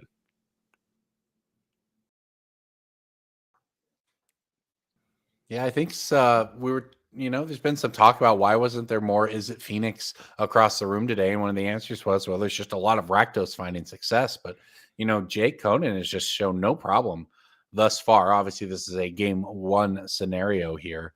But he's looked really good in every game we've watched him play today, just putting artist talent mainly to work. Frankly, it's been just a huge, as he called out in his interview, a huge piece of the deck, a huge piece of his success today. And wow, that fatal push is actually not even gonna work out. He's got 2 to pay, but I think there's a second. Oh my gosh. Okay. It doesn't work at all. So the Profs actually represents the end of the game. Blake Matson picks him up game 1 over to Jake Conan and Is It Phoenix. Yeah, that was pretty impressive. Now, sideboards, Corbin, what are we looking at here? Talk to me. Tell me what's in Blake's sideboard. Graveyard hate, and I think that Unlicensed Hearth is probably a good place to start. There's another Torch to Tower in the sideboard as well. There's those Hidetsugu Consumes All if you want to even go that deep. So a number of options, it looks like, for Blake to fill out his deck with some interaction here. Yeah, Hearse, Slam Dunk. I don't hate Extinction Event. There could be, there's a lot of these situations and these big turns for Phoenix where they put, multiple Phoenixes into play, sometimes even 3 copies. And if you can set up a spot where you take 1 big hit and then Extinction Event, even exile all the Phoenixes, that can be kind of backbreaking. So maybe he wants to go towards that. Hidetsugu is definitely a good card. It's one of those things where, when Blake was playing against the Dredge deck earlier, we kind of mentioned this where Hidetsugu being graveyard hate on suspend can be kind of awkward because the Phoenix deck can just wait to deploy, wait till after the Hidetsugu resolves or have the Phoenixes before you even get to chapter 2. But the fact that it exiles all graveyards and cuts Jake off of a future cruise the next turn, definitely something that Blake wants. Yeah, well, let's take a look at the Phoenix sideboard here and talk about it again. And when he plays against Rakdos, you just this is very different challenge than the mono green we saw last round. But I'm not sure how much you want to change anything here. Nothing, is going to majorly change from your opponent between game 1 and game 2. So you probably just want to figure out how you can interact with that. So is this where we want to go wide with the tokens, Devin? I think so. So there's a couple of interesting things that Jake has here. So first and foremost, the Brazen Borrowers, I think those are actually quite good. We talked about how Unholy Annex creating a 6/6 token. Right. Jake doesn't have a lot of ways to answer that on a 1-for-1 basis. Borrower is one of the good ways to do it because you get to answer the demon token and then have an additional threat later on. So I think that one's pretty good. I do think Jake wants to go towards the Iconoclast because if you expect Blake to board out a lot of fatal pushes, that makes the Iconoclast better. And then after that, knowing about the hearses, you probably want the Abrade and the Prismari Command as well. Yeah, and also, knowing your opponent has a lot of graveyard hate anyway is going to make you want to favor the Iconoclasts as well, I think, in that scenario. But yeah, I mean, it's kind of nothing is going to be drastically different in that it's not all about the Arc-like Phoenixes in this one because the Iconoclasts are going to come in. It's not going to be all about one angle. It's not where we saw the Dredge deck earlier. And if your opponent has the graveyard hate, well, then that's what the game's going to be all about. It's not going to be that kind of dynamic. I think we're going to see a lot of back and forth here as both players have plenty of card advantage, card selection, and removal for each other. So, stop me if you've heard this one before, but Treasure Cruise kind of an important card in this kind of matchup. Oh, you don't say. Is that card good or something? It cost 8 mana. How good can it be? That's a great point. Yeah, that's it's kind of wild to me how Cruz has just been. I mean, not really wild to me because the card is extremely messed up, but how long it's been dominant. It's been basically since the inception of the Pioneer format, and it's just a card that keeps getting better and better with more printings, right? Like Picklock Prankster is not new, but somewhat recent addition to the arsenal of the Phoenix players. They were playing pieces of the puzzle long before that as kind of a less efficient way of milling and filling up the graveyard for Cruz. But Picklock being able, and I think the nice thing about Picklock is it's mill, so it fuels the Cruz, but it also is a buff for the Prophetic Memory, which is a huge get for these Phoenix decks. All right. Well, all information on the table here as we get started. Duress revealing that's an annul there for you, those of you who weren't playing in 2002 or whatever, next to the Talent and the Abrade, Brazen Bar, like Phoenix, and some lands. Got to imagine the Talent's getting taken here, unless Blake has a copy of hers. Wow. Ooh, okay. Yeah, I was going to say, unless Blake has a copy of Hearse. But this is weird because you can't, take the annul to resolve the Hearse, but if you go land Hearse, then Jake just has the Abrade. So maybe that must mean Annex then. That has to be what that means. Well, even so, you were going to be able to, Annex was going to get through a null if he taps out for Talent. So it's a Withering Torment on the Talent. Okay. Yeah, so I think the theory for Blake there was that if you take the Talent, Jake is not going to tap out on turn 2, and therefore it gets to hold up the annul for your Annex. Yeah. But yeah, no Annex here on turn 3. It looks like Blake's hand, I think, is a Shieldred and a Go for the Throat. It's possible that he had the Annex and decided to torment the Talent before playing the Annex. Okay. Yeah, that might be what happened. Yeah, that Talent is, he watched it devastate him in the first game. It also, the first Talent trigger is, I don't know about the most important one, but an important one because it is the one that unlocks any Phoenixes they have stuck in hand, right? So, right. Yep. Getting rid of it immediately makes some sense from that angle. Now, again, we see Brazen Borrower, the petty theft half of it coming in pretty important, just taxing mana in a really efficient way for the Phoenix decks to buy time. Yeah, and Blake knew about the Phoenix too. So definitely wanted to kill that Talent before Jake got the opportunity to untap and just put that Phoenix into the graveyard. And we see Borrower here doing a pretty good time walk impression, just bouncing that Unholy Annex. And now the question for Blake is, okay, I was going to say, if you have land 5, do you just make a 6/6? How about a Shieldred instead? And that one, notably, I don't know if you know this, Corbin, pretty good against a deck that draws a lot of cards. It sure is, especially if you and just being able to go for it there. Your opponent has open mana, but hey, just going to tap out for this Shieldred, even though I just tapped out for something and had it bounce. But this is a good one to stick, and it has stuck through a draw step at least. And Jake is just tapping out for an arc like Phoenix and coming in through the air. Now, that is 6 damage in the air, which would be a 3-turn clock, except untapping with Shieldred means Blake gains some more life. Yeah, and I mean, if Blake wanted to, you could even just say, okay, we're gonna go for a hearse here. If Blake wanted to, you could even just go Annex, Animate Mutavault, end step, drain you for 2, gain 2 off Annex, trigger Shieldred, gain 2 more. So you've effectively gained 4 life off of the turn cycle plus the 2 from the draw step. You've basically just negated Jake's last turn. Yeah, the hearse probably slamming the door here. Yeah, I mean, Jake is gonna need a lightning axe, and he's gonna need a lightning axe fast. Okay, it's a Talon. Not great against coming the down Shieldred. first. Jake's laughing. I don't know if there's going to be what we needs following this up. Yeah, Jake goes to cast a spell, and Blake just points to the artist talent, like, "Hey, you want to do that? I'll let you." Tricky spot here for Jake. We're down 1 bounce spell. We do know that there are still 2 more borrowers and 1 into the Floodmaw in the 75, along with the 3 copies of Lightning Axe. But other than that, there's really not a ton else here that Jake can really do. Leveling up talent, that's tough. Yeah, that's an acknowledgement that we don't have any of those things to do. So now Blake untaps, gets to go up to 13 life.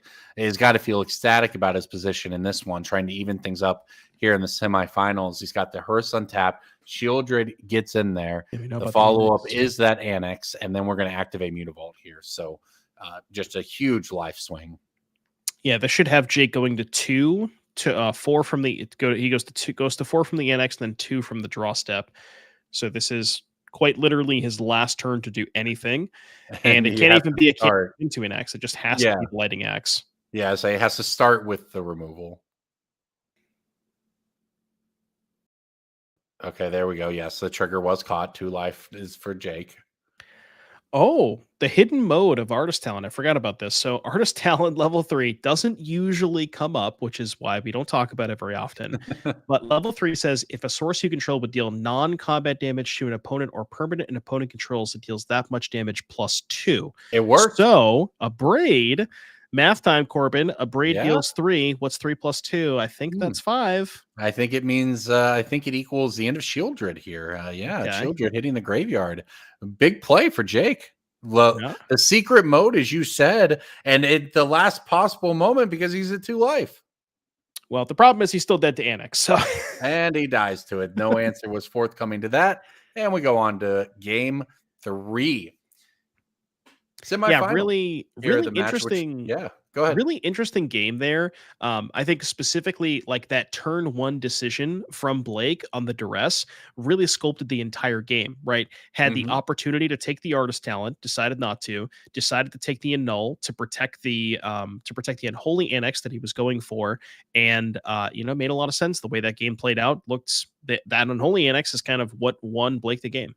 Yeah, and with the Shieldred too, I guess. Well, by getting him to play the Talon on turn 2, you're then able to hit it immediately on turn 3 before he's able to get any value out of it at all. So yeah, really nicely done by Blake there. And I mean, we've seen him on camera a couple times today piloting the Rakdos Demons deck, and we've seen him win via combat. We've seen him win via not combat and just draining. And that honestly seems to be how a lot of these victories are coming. If you go in on Shieldred and Unholy Annex, that's a lot of drain you stack up on your opponent, because even if they get rid of one of them, the idea is you kind of stick the other one, it adds up. And if the rest of your spells keep you alive, which the Rakdos deck spells do, I think that plan kind of gets there. It's really a different, I don't know if it's, I want to say alternate win condition, but it really has added an additional line of pressure to the Rakdos deck that wasn't there before. Yeah, absolutely. And, all-star that game, of course, Shieldred. Still good. After all these years, if your Phoenix opponent cannot kill a Shieldred, they can and will die to it. And, only 2 copies of Shieldred in Blake's deck. I think, I want to say it was Harrison, who I believe had 4 copies of Shieldred. Yeah. So, yeah, Shieldred is definitely still a force to be reckoned with. If you don't have the kill spell, it is going to take over the game. And a lot of the ways that you would normally associate like cantripping to try and draw your way out of it to find that kill spell, it's just going to make you take more damage. You can't really cast the Treasure Cruise into a Shieldred. You're just going to die. Yeah, that's what gets the Phoenix deck that relies so much on having access to cards throughout its deck and the ability to churn through your deck and find the particular cards you need. It's the trade-off you make for so much of your deck being what some people might term air, right? Where it just kind of draws you more cards, like your Free the Phase, that sort of thing.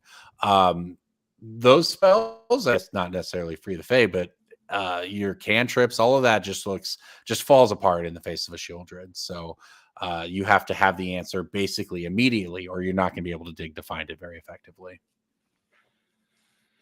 Both players taking a mulligan here. Obviously, we know that the Phoenix deck can mulligan effectively, and for the Rakdos deck, a couple land drops and removal spell or two that are interchangeable. One of those mid-range value cards, whether it's an Annex or a Fable, and you can generally be pretty happy with a hand of 6 here. Game 3, Jake on the play. I'll put you on the spot, Corbin. Who you got? I got the Phoenix player, 100%. All right. Yeah, I think on the play, it's just, play draw matters so much in these types of matchups where both players have these kinds of enchantments, Artist Talent on one side, Unholy Annex on the other. And there's so much value in getting to deploy that a turn ahead of schedule, basically, before your opponent can, do something similar. And I agree. And now we'll have to see discard spell for Talent, maybe. Here we go. We'll find out. All right. So that's the same decision as last game, right? Talent or Annul? Yeah, we don't lose this time to Shieldred, though, with that Lightning Axe there. And that is... actually, never mind. We might be telegraphing a Shieldred 3 turns from now by taking that Lightning Axe. Yeah, if you're willing to take the Axe over the Talent or the Annul, because last game, I assumed that Blake was going to take the Talent because he doesn't want to play against it. This game, I love that. So this is remember what you were talking about last game where Blake decided to leave Jake, or had the opportunity to leave Jake with the Annul, knowing he's going to tap out for the Talent on 2 and then gets to resolve the Hearse. That's kind of exactly what happened here, where Blake doesn't have to take the Annul because he knows that Jake is going to tap out for turn 2 for the Talent, gets to resolve that Hearse ultimately. And I'm curious, I didn't catch what Jake drew on turn 2 there. You could have left Annul up and played Talent plus Annul up on turn 3 if you didn't catch a target, if you specifically wanted to play around Hearse there, because Talent obviously still very good, but without that Phoenix that you were originally planning on, now we're looking towards the other modes with it, which are still good, clearly, but less free than just getting back Phoenixes, and that's why Jake's going to hardcast one instead. Beatdowns. Yeah, no point in putting it in the graveyard, because if it goes to the graveyard, you're just going to end up getting it under the Hearse. Presumably, this is a Shieldred. Yeah, okay. I was going to say props or something here, right? That's where these alternate win conditions can come in. Well, maybe not props. Yeah, props after removal. Against the Shieldred. Yeah, we need to get rid of Shieldred and then find a way to pump up this Phoenix. Yes, yeah, and we kind of see exactly why Blake took that Lightning Axe, which I guess you would just kind of assume was telegraphed, right? But looking at Jake's hand, having the options of Talent or Annul, seemed pretty obvious that Blake had the Shieldred, but we'll see if Jake can find an answer for it, because we might just see a repeat of what happened in game 2, where this Shieldred is, when the Phoenix deck is full of cantrips and lots of ways to dig and find, draw towards its outs. Well, it's kind of hard to do that when your opponent's got a Shieldred in play, as we see a Damping Sphere as well. Sure. All right. Okay. We've got the Brazen Borrower, the Petty Theft, discounted by 1 thanks to the Talent on the Shieldred. This is in response to the Damping Sphere, I'm sure. Okay, so that's a pretty decent... That's going to unlock a turn here for Jake. Yeah, the thing is, so we get to Borrower the Shieldred, but we don't have a graveyard, so we can't cruise. And I guess we maybe could have if we have a Profs plus a cantrip. I think the question was, how does Artist Talent, the Artist Talent cost reduction interact with Damping Sphere? Right. I believe it works the way that Jake wants it to, where if your spell is increased by 1, like just offsets, it would then, it would offset. Yeah. But the Damping Sphere, of course, ramps up as we go. And we're not able... Okay, so we started with the okay, there we go. We'll see what Jake picked up off of it. Damping Sphere, of course, it ramps up as it goes. So it does really make the turns difficult for Jake. And answering Shieldred for a turn was very good for him, but Damping Sphere makes it hard to necessarily pay off what you've been given, despite even the discount you have. And if you don't have much to do with the mana anyway, and it doesn't look like Jake necessarily does, it doesn't even matter as we see the talent go up to level 3. Yeah, that's tough. I guess this unlocks a number of removal spells against Shieldred.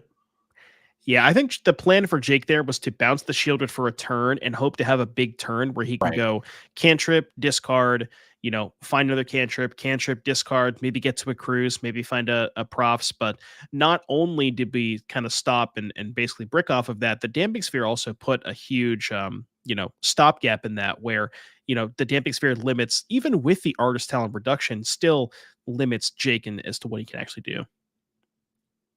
And is this an attacking hearse? Oh yeah, beatdowns. Wow. Okay. Get in there. No fear. I do fear we might have cursed Jake, though. I'll have some fear. Yeah, I mean, what's Jake gonna do? Use the graveyard to cast a treasure cruise? Like, I think he's okay with that. Oh, well, pretty funny here. So Fiery Impulse, I believe there's exactly 2 spells in the graveyard for Jake. So if that hearse was left untapped, we would not have had Spell Mastery and therefore would not have been able to kill the Shieldred. Yeah, big. So again, you mentioned that you called it the hidden third level of that. And it really made a difference turning on more spells there. The class being able to shoot down the Shieldred. And now, we don't know, Jake is still obviously behind, but suddenly not quite as bad as it might have seemed not so long ago. Yeah, Storm Giants needs what? 1 more land to activate, if even a worst case scenario? 2 more. 2 more. So in that case, 6. still a minute away from that. But I was gonna say if Jake had a cruise, I think we could have fired that off last turn. Yeah. But Jake down to 6 life though, and the hearse, while it, the spell mastery wasn't taken away, it did get in damage, help get in damage on that turn, and that is why Conan's down to 6 life, can't even swing with his Phoenix. And here comes a Mutavault and the hearse and the token, and just a chump block from Jake is all he has. And the Blood Tithe Harvester, this is Brazen Borrower for Jake. Probably not enough. Board wipe or bust, I think, for the Phoenix player here. At just 2 life, he doesn't have it. Fist bump out. Blake Matson picks up the win. Moving on to the finals here in Madison. Pioneer 5K NRG series. That was a huge win for him right there, right? That was, we both thought the Phoenix player was going to be advantaged on the draw, even if the graveyard went away. We thought those other win conditions can get there. But man, just leaned in on Shieldred and removal. Not bad. Yeah, and I mean, game 2 was an example of didn't even really draw any graveyard hate, just kind of duressed your your answer to the annex, and then eventually found a Shieldred later on. And then in the third game, had the duress for the answer to the Shieldred, deploy the Shieldred, and then was able to back that up with the sideboard cards.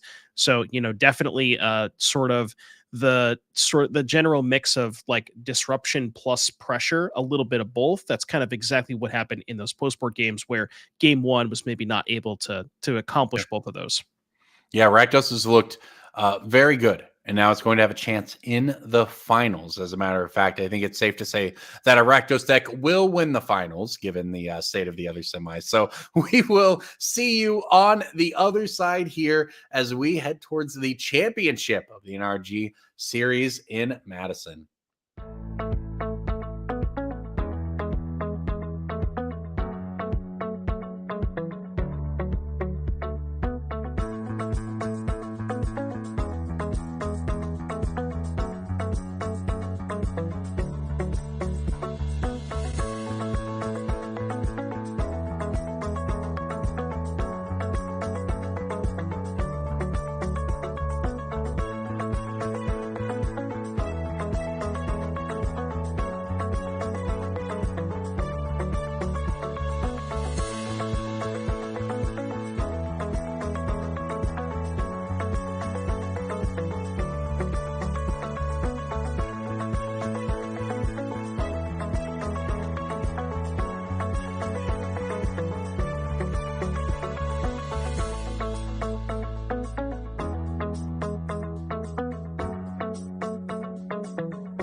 Hello, everyone. Welcome back in to the NRG series stream. Corbin Hostler, Devin Dumwick O'Donnell here. And Devin, it is time. We have played all day for this 7 rounds of Swiss and Pioneer, 2 rounds in the top 8, and we are down to the finals here in our Pioneer 5K.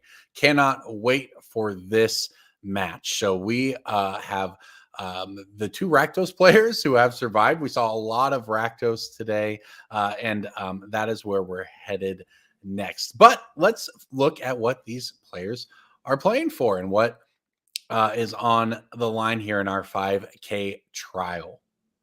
Yeah, so first place, $1,200 and 30 leaderboard points, as well as both players are going to be invited to the next regional championship. Second place, 625 points, so a nice little $600 difference there. And then you see, third and fourth, fifth through eighth, 400 and 200 respectively, along with some points, and then paying out all the way down to 128. Well, technically, everybody in the event at least gets a point. But yeah, that is the prize payout there. So, really a lot of these players are vying for those leaderboard points, even though this is a trial, not a showdown. So first place does not get directly invited to the end of year championships, but the points definitely add up throughout the year.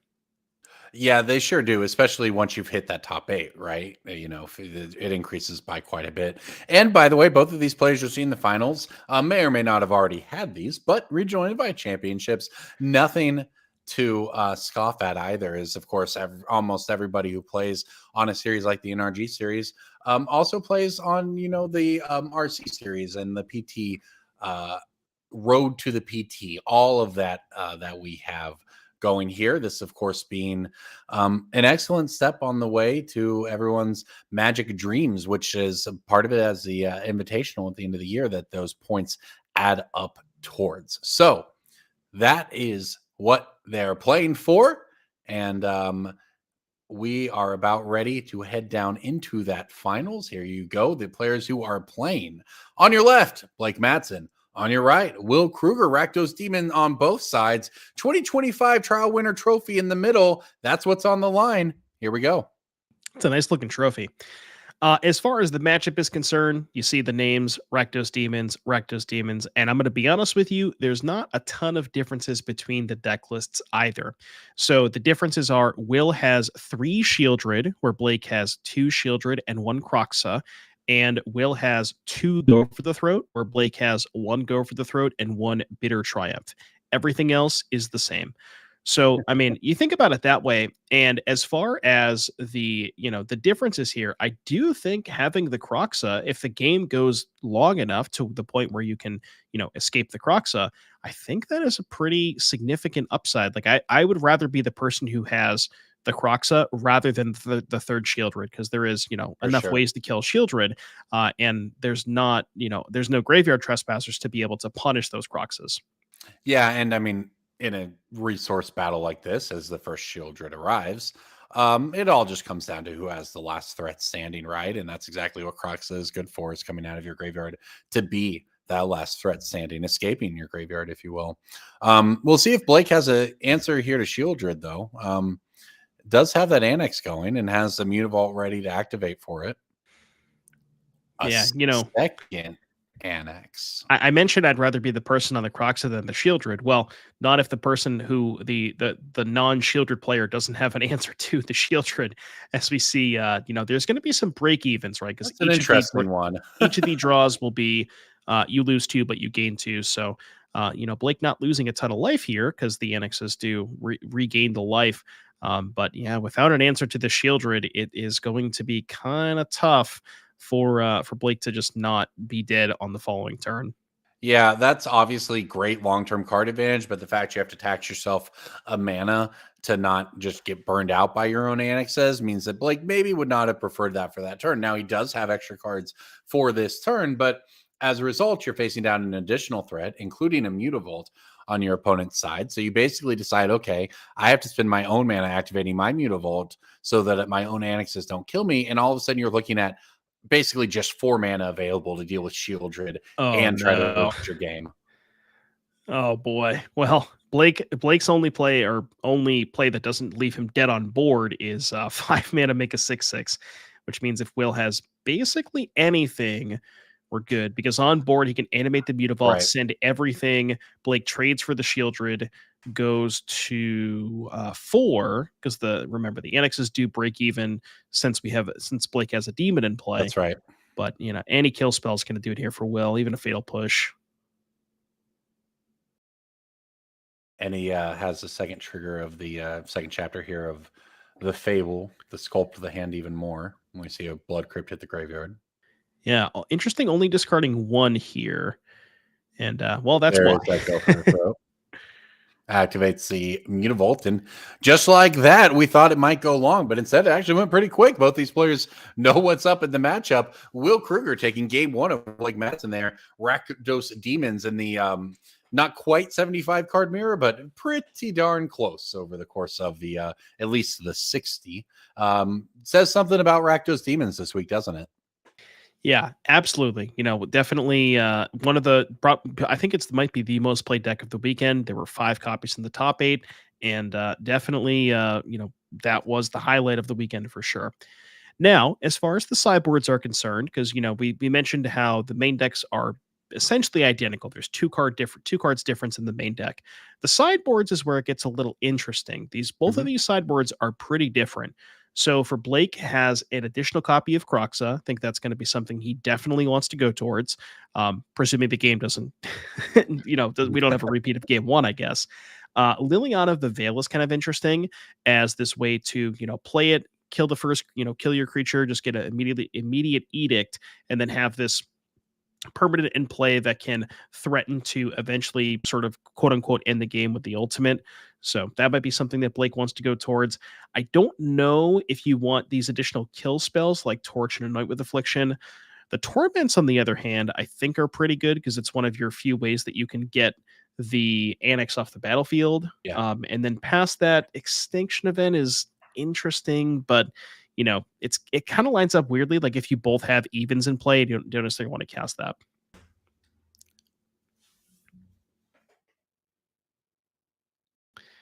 But yeah, that's going to be Blake's sideboard. So let's see if we can get Will's sideboard up on screen for you. And I mentioned there was some big differences here. And Will, this is where the differences come in. So Will has 3 copies of Invoke Despair. And if you could pick any one card for the mirror match, I think this would be the single best card because it gets the Annex, it gets the Demon token, and it draws you a card. And all of that, in one card is a lot of value. So Will's going to want to go towards those. That's a great one in this mirror, right? Like, I don't know how many times we talked a lot about the diverse field today and some of the players even getting towards the top 8 saying played against something different every round. But if Will has played any mirrors today, I think Invoke Despair might well have been a big part of them. Yeah, so those are definitely going to be a big part of Will's sideboard plan. I don't think there's, again, a ton else here. Probably don't want to go towards the Angers or the Torches or anything like that. No. So everything else seems to be on the back, leaving it on the bench for now. But yeah, we're going to go back down to game number 2. Blake's going to be on the play this game. I mean, play draw does definitely matter. Like if you're the first person to get your card advantage engine online, or in this case, in the case of game 1, Will was the first person to get Children online. You can kind of like press your advantage a little bit more. And if your opponent ever just has one turn of stumbling, it's really easy for the Rakdos deck to take advantage of that and just kind of press the advantage a lot more. All right, start things off with a hand disruption spell. There's the Invoke. There's the Invoke. 2 lands. Thoughtseize is the one that hits the bin, though. Huh. That's perhaps interesting. Maybe protecting another Thoughtseize in hand? Don't know. Yeah, so Blake sees from the Thoughtseize probably the 2 most powerful cards in the matchup, Fable the Mirror Breaker and Invoke Despair, and instead of that just chooses to take Will's Thoughtseize. Now, that could be, wanting to protect his own powerful play, and maybe Blake's hand is a little weak in terms of he only has one payoff, right? Maybe Blake's hand is lands, a kill spell, and say one Annex or one Fable, and doesn't have the second payoff. Where if you look at it from Will's side, Will's like, okay, well, I have the Fable and the Invoke Despair. If you take one of them, I still have the other one. I think that is something that was going through Blake's mind there. And we see the second duress, or another duress, hit the Fable here. Will being a good guy here, playing with the hand face up for Blake and us. Appreciate that. Oh, love it.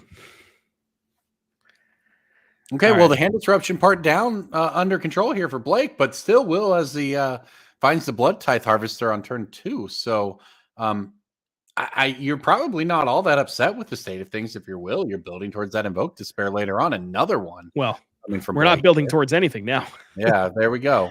So we wondered why he did that on turn 1, and the answer was because he planned on playing 3 hand disruption spells. Invoke in the graveyard now. Yeah, and that kind of does make sense. So basically, when you Thoughtseize your opponent's Thoughtseize, it's either I have a one threat that I'm trying to protect, or I have enough discard spells where I'm just going to Right. be able to take every single card you have anyways. And it looks like for Blake's case, it was in fact the latter. Oh, and he shocked in the Blood Crypt there. Wondered if maybe that was just to set up a trade with the Mutavault on the Blood Tithe if needed. Instead, has to go for the throw to get rid of the Blood Tithe Harvester. And now Blake finally has his own hand Thoughtseized, which targets the Withering Torment. Not too bad here. Now, the unfortunate part for Blake here is, these decks are playing 4 copies of Mutavault, which is an extremely powerful card with Unholy Annex. Yep. Not a very powerful card when you're trying to escape Kroxa. Nope, and that's why it's just probably you're able to play it up front here. Hit a land. Okay, so if you're Blake, it at least turns on, because there are 6 cards total in the graveyard, which means you can escape 5 of them for Kroxa. So if you draw any color works, so any color of land source, anything that's just simply not colorless, you should have Escape Kroxa as a line available. Yeah, I almost wonder if it was beneficial for Blake to attack last turn into Will's open mana. So obviously, if Blake attacked with the Mutavault, Will has the opportunity to Fatal Push the Mutavault. But I think you're happy with that if you're Blake, because then Will doesn't have the Fatal Push for the Escape Kroxa. Right. And the Mutavault can't cast the Kroxa anyways. So I think maybe It could have would've been attacked with the good bait Mutavault there. last turn. Yeah. All right, 13-12. This has been exactly the kind of hand disruption removal game we expected to see. Blake finding his own Blood Tithe Harvester there lines up okay. I mean, Will has double Mutavault and the Fatal Push that we see, and it's just going to instead go for the Blood Token, discarding Invoke Despair, because not exactly close to casting it with the Mutavault mana. It is pretty funny how these Mutavaults are coming up for both players, where it's, Mutavault is extremely powerful with Unholy Annex, but it's not free to put it into your deck when you have... No, it does not cast Master of the Pearl Trident. No. Yeah. As a Merfolk player, you're the struggles. Yeah, it is just brutal if you're Will having to throw away that Invoke Despair that you sideboarded in, and knowing that Wag might actually just get ground out by Kroxa. Yeah, and it looks like no colored source here for Blake. I mean, that was the turn, right? If Will's tapped out, if you find the colored source that turn, you make him discard the Fatal Push, and you say, well, you better find an answer for this Kroxa. It doesn't work out that way. Instead, Blake just serves with the Mutavault. Now Will gets to cycle a Blood Crypt with his Fable, runs his own Mutavault into the Fatal Push to Blake's holding. So again, Fatal Push in hand for Will, and both players just kind of back and forth. Yeah, this is a very, very Here we go. game. Okay, so here's the Kroxa. So that is going to prompt Will. Will's got 2 in hand, one of which we know is a Fatal Push. So presumably, Will's probably going to discard the other card, Fatal Push the Kroxa, and then both players will be empty-handed. Blake with a slight mana advantage, but Will with a battlefield advantage because he's going to have a Flip Fable. Yeah, the Blood Token for Blake will give him the redraw. Pretty interesting board state, I would say, at the end of all of this smoke clearing. Yeah, and I think Will's other card might just be a second Fatal Push, so I wonder what we're thinking about here. Okay. There we go. Yep. Well, there's now, redo our count, 2 cards in the graveyard. So 2/5 of the way is Blake from escaping that Kroxa again. All right, Mutavault getting in there. Down to 10 for Blake. Huge draw step for him here, and he's got the redraw if he chooses it. So let's see what he finds. It's a removal spell, which you won't say no to for the reflection, and I'll attack you with my Mutavault. Down to 9 is Will. Could not be more even right now. Gosh, look at that. Just snap pass back for Will after the attack, and it's a fear of missing out is the follow-up for Blake. Yeah, I mean, you get to these spots in the game where it's just, haymaker back and forth and who can draw a little bit better. I mean, again, it is definitely, I think Blake is advantage here, not just because of the battlefield, but also the mana. Mana is a big part of this where, Will can say if Will draws Annex, Will can play it for 3 mana, doesn't have the 4th mana to animate the Mutavault. If Blake draws Annex, he can just make a 6/6. Yeah, that fear of missing out, by the way, also just helping Blake get a little deeper. Happens to hold the 1 life advantage as both players have now finally gotten onto the board with something besides Mutavaults. Fear of missing out for Blake. Will Krueger has up a game here in the finals, trying to finish it off and take down the title. Has a Blood Tithe Harvester in play. Delirium check. Yeah, that was the count. Creature, instant land. Yep, you have 4. 3 instant land creature, and just now 1 card away from escaping that Kroxa again. So blocking the fear of missing out, like kind of damaging as well. You talked about this before we came into this about how similar the decks were, but how one of the key differences in them was the Kroxa, and Kroxa looking really, really good in this spot.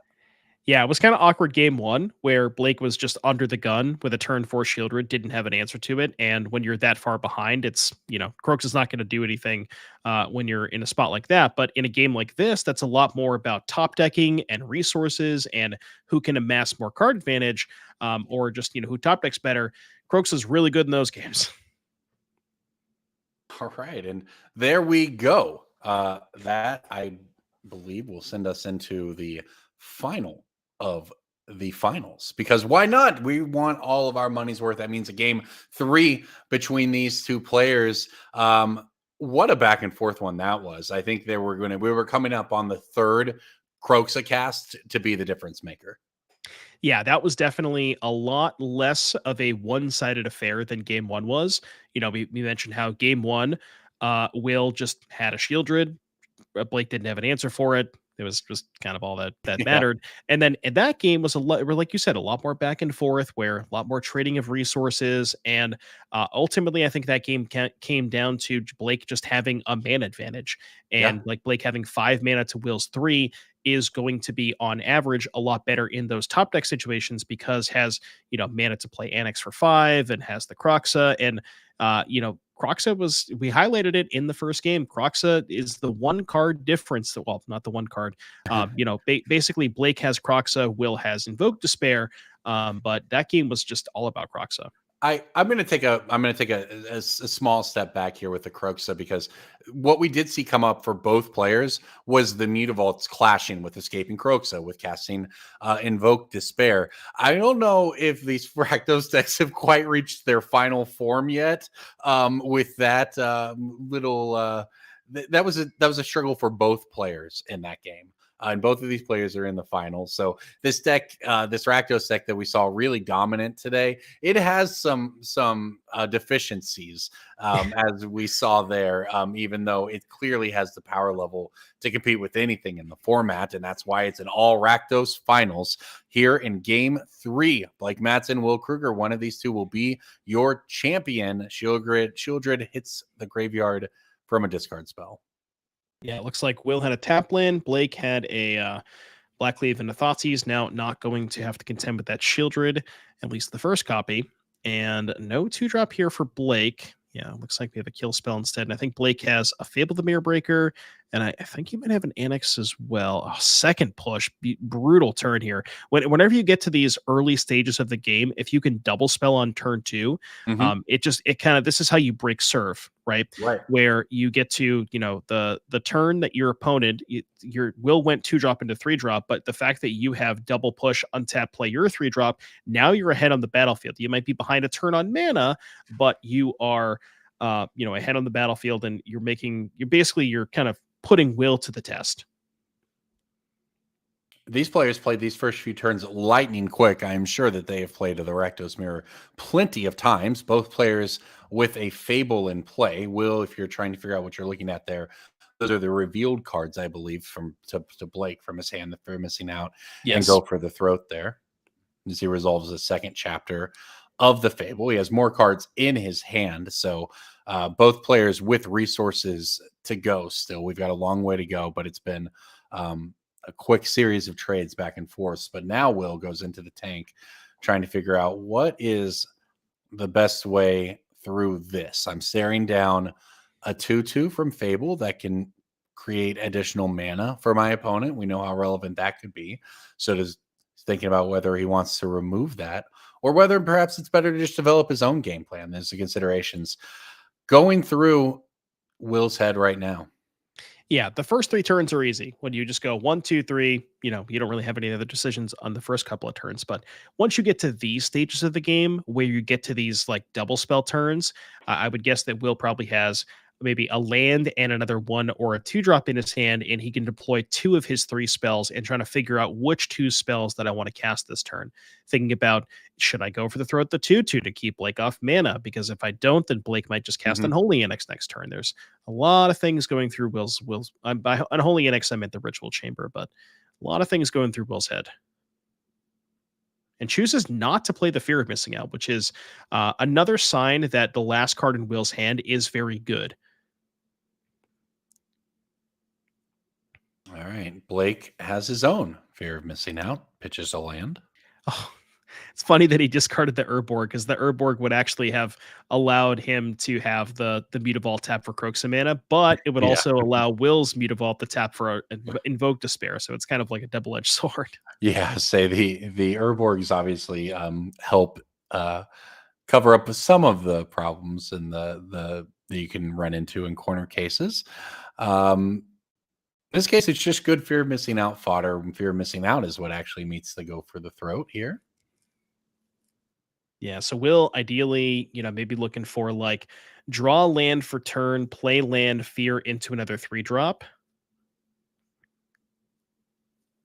Even just drawing Annex would be fine too. Okay, we're casting fear. What do we draw? Invoke maybe? And pitching the second fear. Awkward. Oh, slams the Blood Tithe right off the top. Okay. That's not bad at all. Adds to the board, gives you pressure, taxes your opponent's removal, and you're up to 2 blood tokens now, which means that you can churn through a couple draws to give some more utility to your Blood Tithe. Well, the Blood Tithe is also fantastic with the reflection. Right. If Blake doesn't have a removal spell here, Will's going to be able to start copying the Blood Tithe Harvester with the reflection of Higijiki, and then sacrifice the copies to be able to kill Blake's creatures.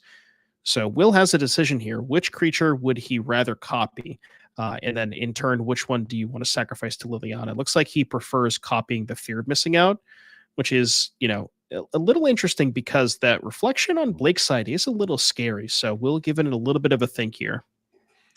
Yeah, I don't know that the 3 mana Liliana is necessarily a sign of strength from Blake here, because you, by making your opponent sacrifice a creature when they have 3, are giving Will a lot of agency in this decision. He gets to choose his line from here on forward, but it may also be setting up another spell. So Will ultimately chooses to pitch the Fear of Missing Out and keep the Blood Tithe Harvester. And so he is going to have an opportunity here to set up what you were talking about, because all Blake does is follow up with his own Fear of Missing Out.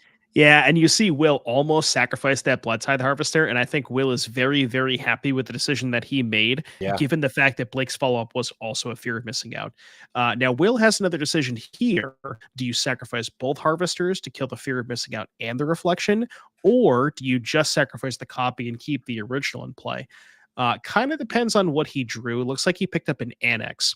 So I think with the Annex in hand, my inclination would be probably just kill both, but then you end up getting the card that you draw off the Annex discarded to Liliana, so it's a little awkward. Yeah, and then you've got Liliana back on 2 after that, which is always a little scarier than Liliana at 1, of course. But it is the Annex follow-up here.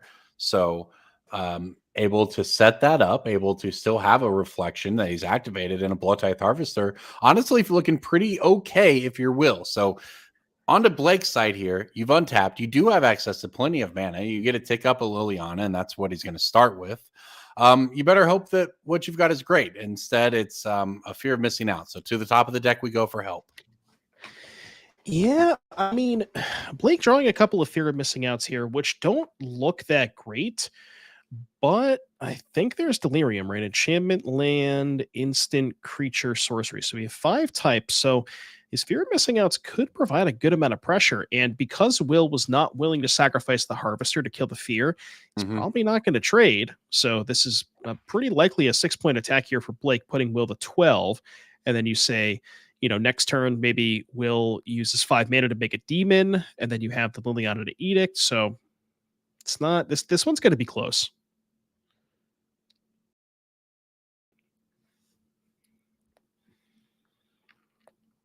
All right. Will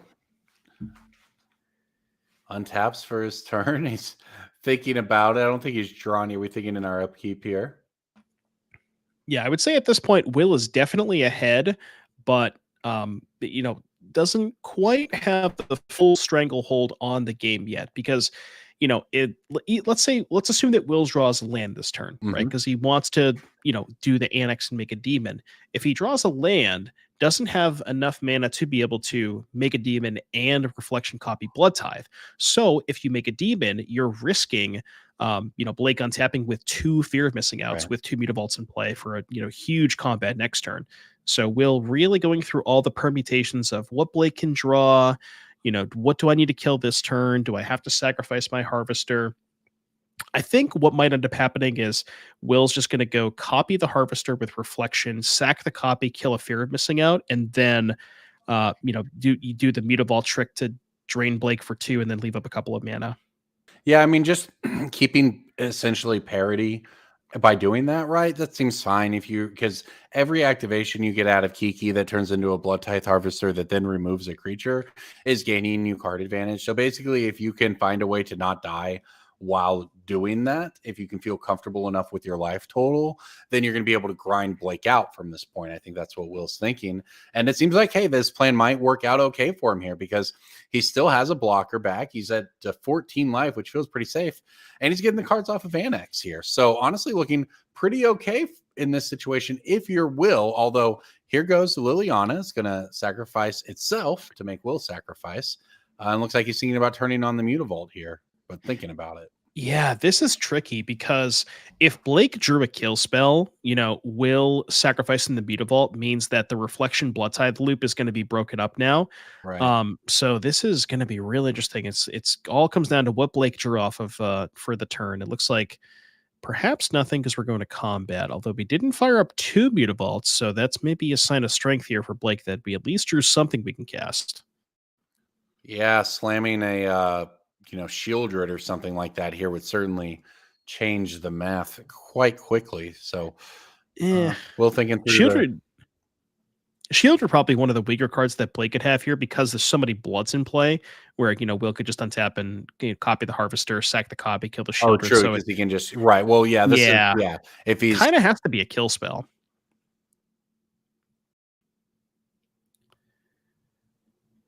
But then maybe if Blake drew a 1 or 2 mana kill spell, may have also fired up the second Mutavault. So very curious to see what Blake drew here. Yeah, that's what not sure what his follow-up would be there. He's leaving up. He's got 4 mana, 5 with since the Mutavault on taps, but Will's actually going to put the Blood Tithe Harvester decides, okay, well, I was a Shieldred. Wow. Oh, you see the shake of the head from Will. Yeah, that is something else. So Will had the opportunity, if he had kept the Harvester in play, could have just copied the Harvester with reflection. But after trading off that Harvester for the fear of missing out is going to be in deep trouble to this Shieldred. I don't know.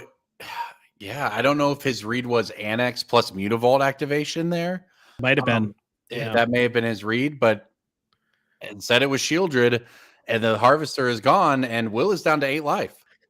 Yeah, and Will's hand is Fable, Annex, Land, none of which do anything against Shieldred, basically. So, I mean, your best bet is probably just go shock in here. Yeah, I was going to say maybe just Fable, Chump Block, or I guess you can go Fable, make a reflection, use Kiki, copy the reflection, Chump Block with the copy, but Will is really not sure of himself now. That might be the decision that is the difference between winning and losing this game. It certainly looks, unless something changes. I mean, Shieldred's going to clean it up really quickly here.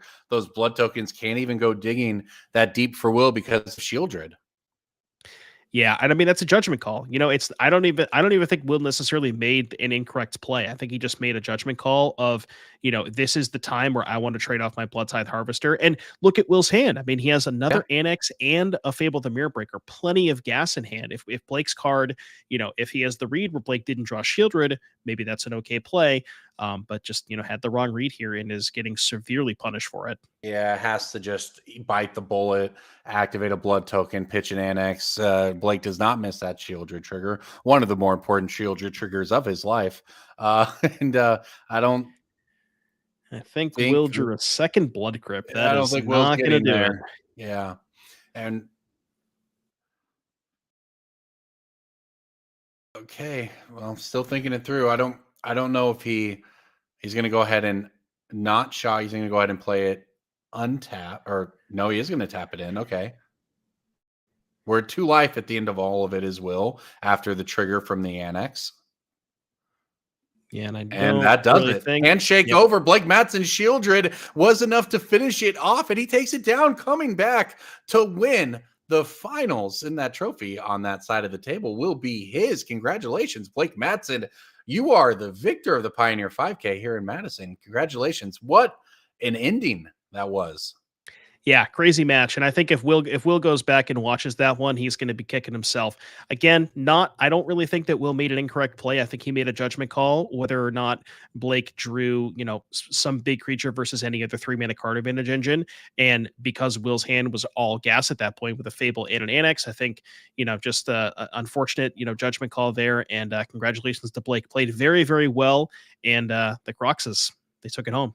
Yeah, the Croxa looked really good in game 2. It was games 1 and 3. Well, Shieldred looked really good, but honestly, those games go how the Rakdos games go, and the sideboards, both players back and forth, run each other out of resources. Who can navigate the last couple of pieces of cardboard you're going to have to try to win? And that person was Blake Matson, who is our 5K Pioneer Trial winner. Blake, congrats. I'm victorious in the top 8 of Rakdos Demons. Hey, congratulations, man. Hey, what was going through your mind on the last turn of that game where you draw that Shieldred, move to combat, and how that last set of turns plays out? Just he's down lands. I'm just hoping he doesn't have removal for it. But yeah, my draw just lined up pretty good against what he had. So. Yeah, I think specifically his decision to trade off that Harvester that one turn with having the reflection in play. That was a very, very close game, and very, very well played by both of you. One thing we were talking about in the interim was the addition, because both decks are very, very similar, but you have Kroxa and Will doesn't. Yeah. And Kroxa was a really big fixture of that game too, wasn't it? Yeah, so the thought process behind including that one was the blue-black deck that's been kind of popular in Moto, the like Yorion, this town ain't big enough, that kind of stuff, where they make you discard. So getting some value out of your discards is really nice. And Croaks has always just been a good card for these mid-range type mirror matches. So, yeah. Well, talk about, you played through a lot of mirrors. I don't know about on the day, but at least through some of the top 8. How did you feel? Basically, obviously your deck performed great, but how did you feel you were set up in the mirror, including in that last match?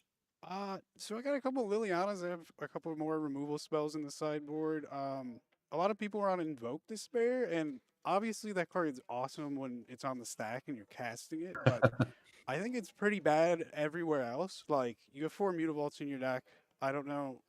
Some of my opponents weren't able to cast it. Like, I love that card. I liked it when it was in Standard. When it got banned in Standard, it was awesome. But I didn't include it because I just was worried about not being able to cast it. So I think my plan was pretty good for the mirror.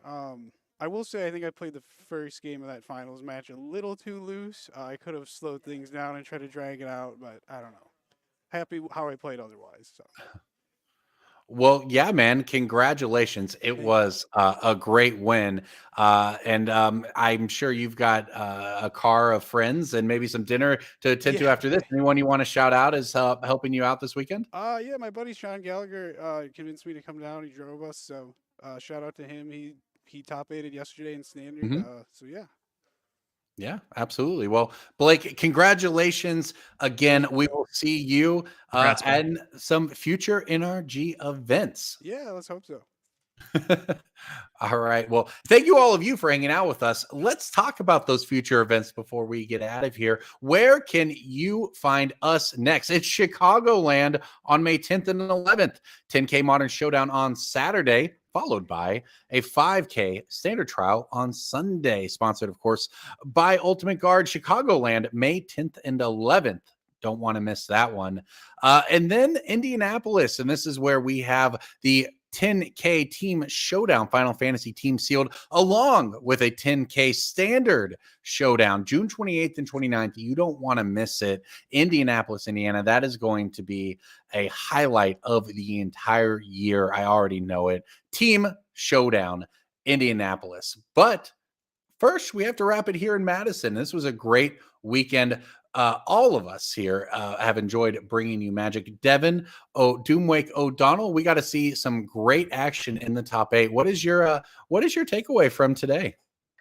Pioneer, still a lot of Rakdos. I mean, that's the joke at the end. But I mean, we did get to see a lot of sweet decks on camera. We get to see that Gruel Cookies deck. We saw Kamari playing the Ayres deck. A lot of sweet decks all day. But in the end, Batsy's Fatal Push, still hard to beat him. It's pretty good. Well, thank you, Devin, for hanging out with me. And thank you, all of you, for hanging out with us here at the NRG Championship Series from Madison. We will see you next time. Thanks for hanging out.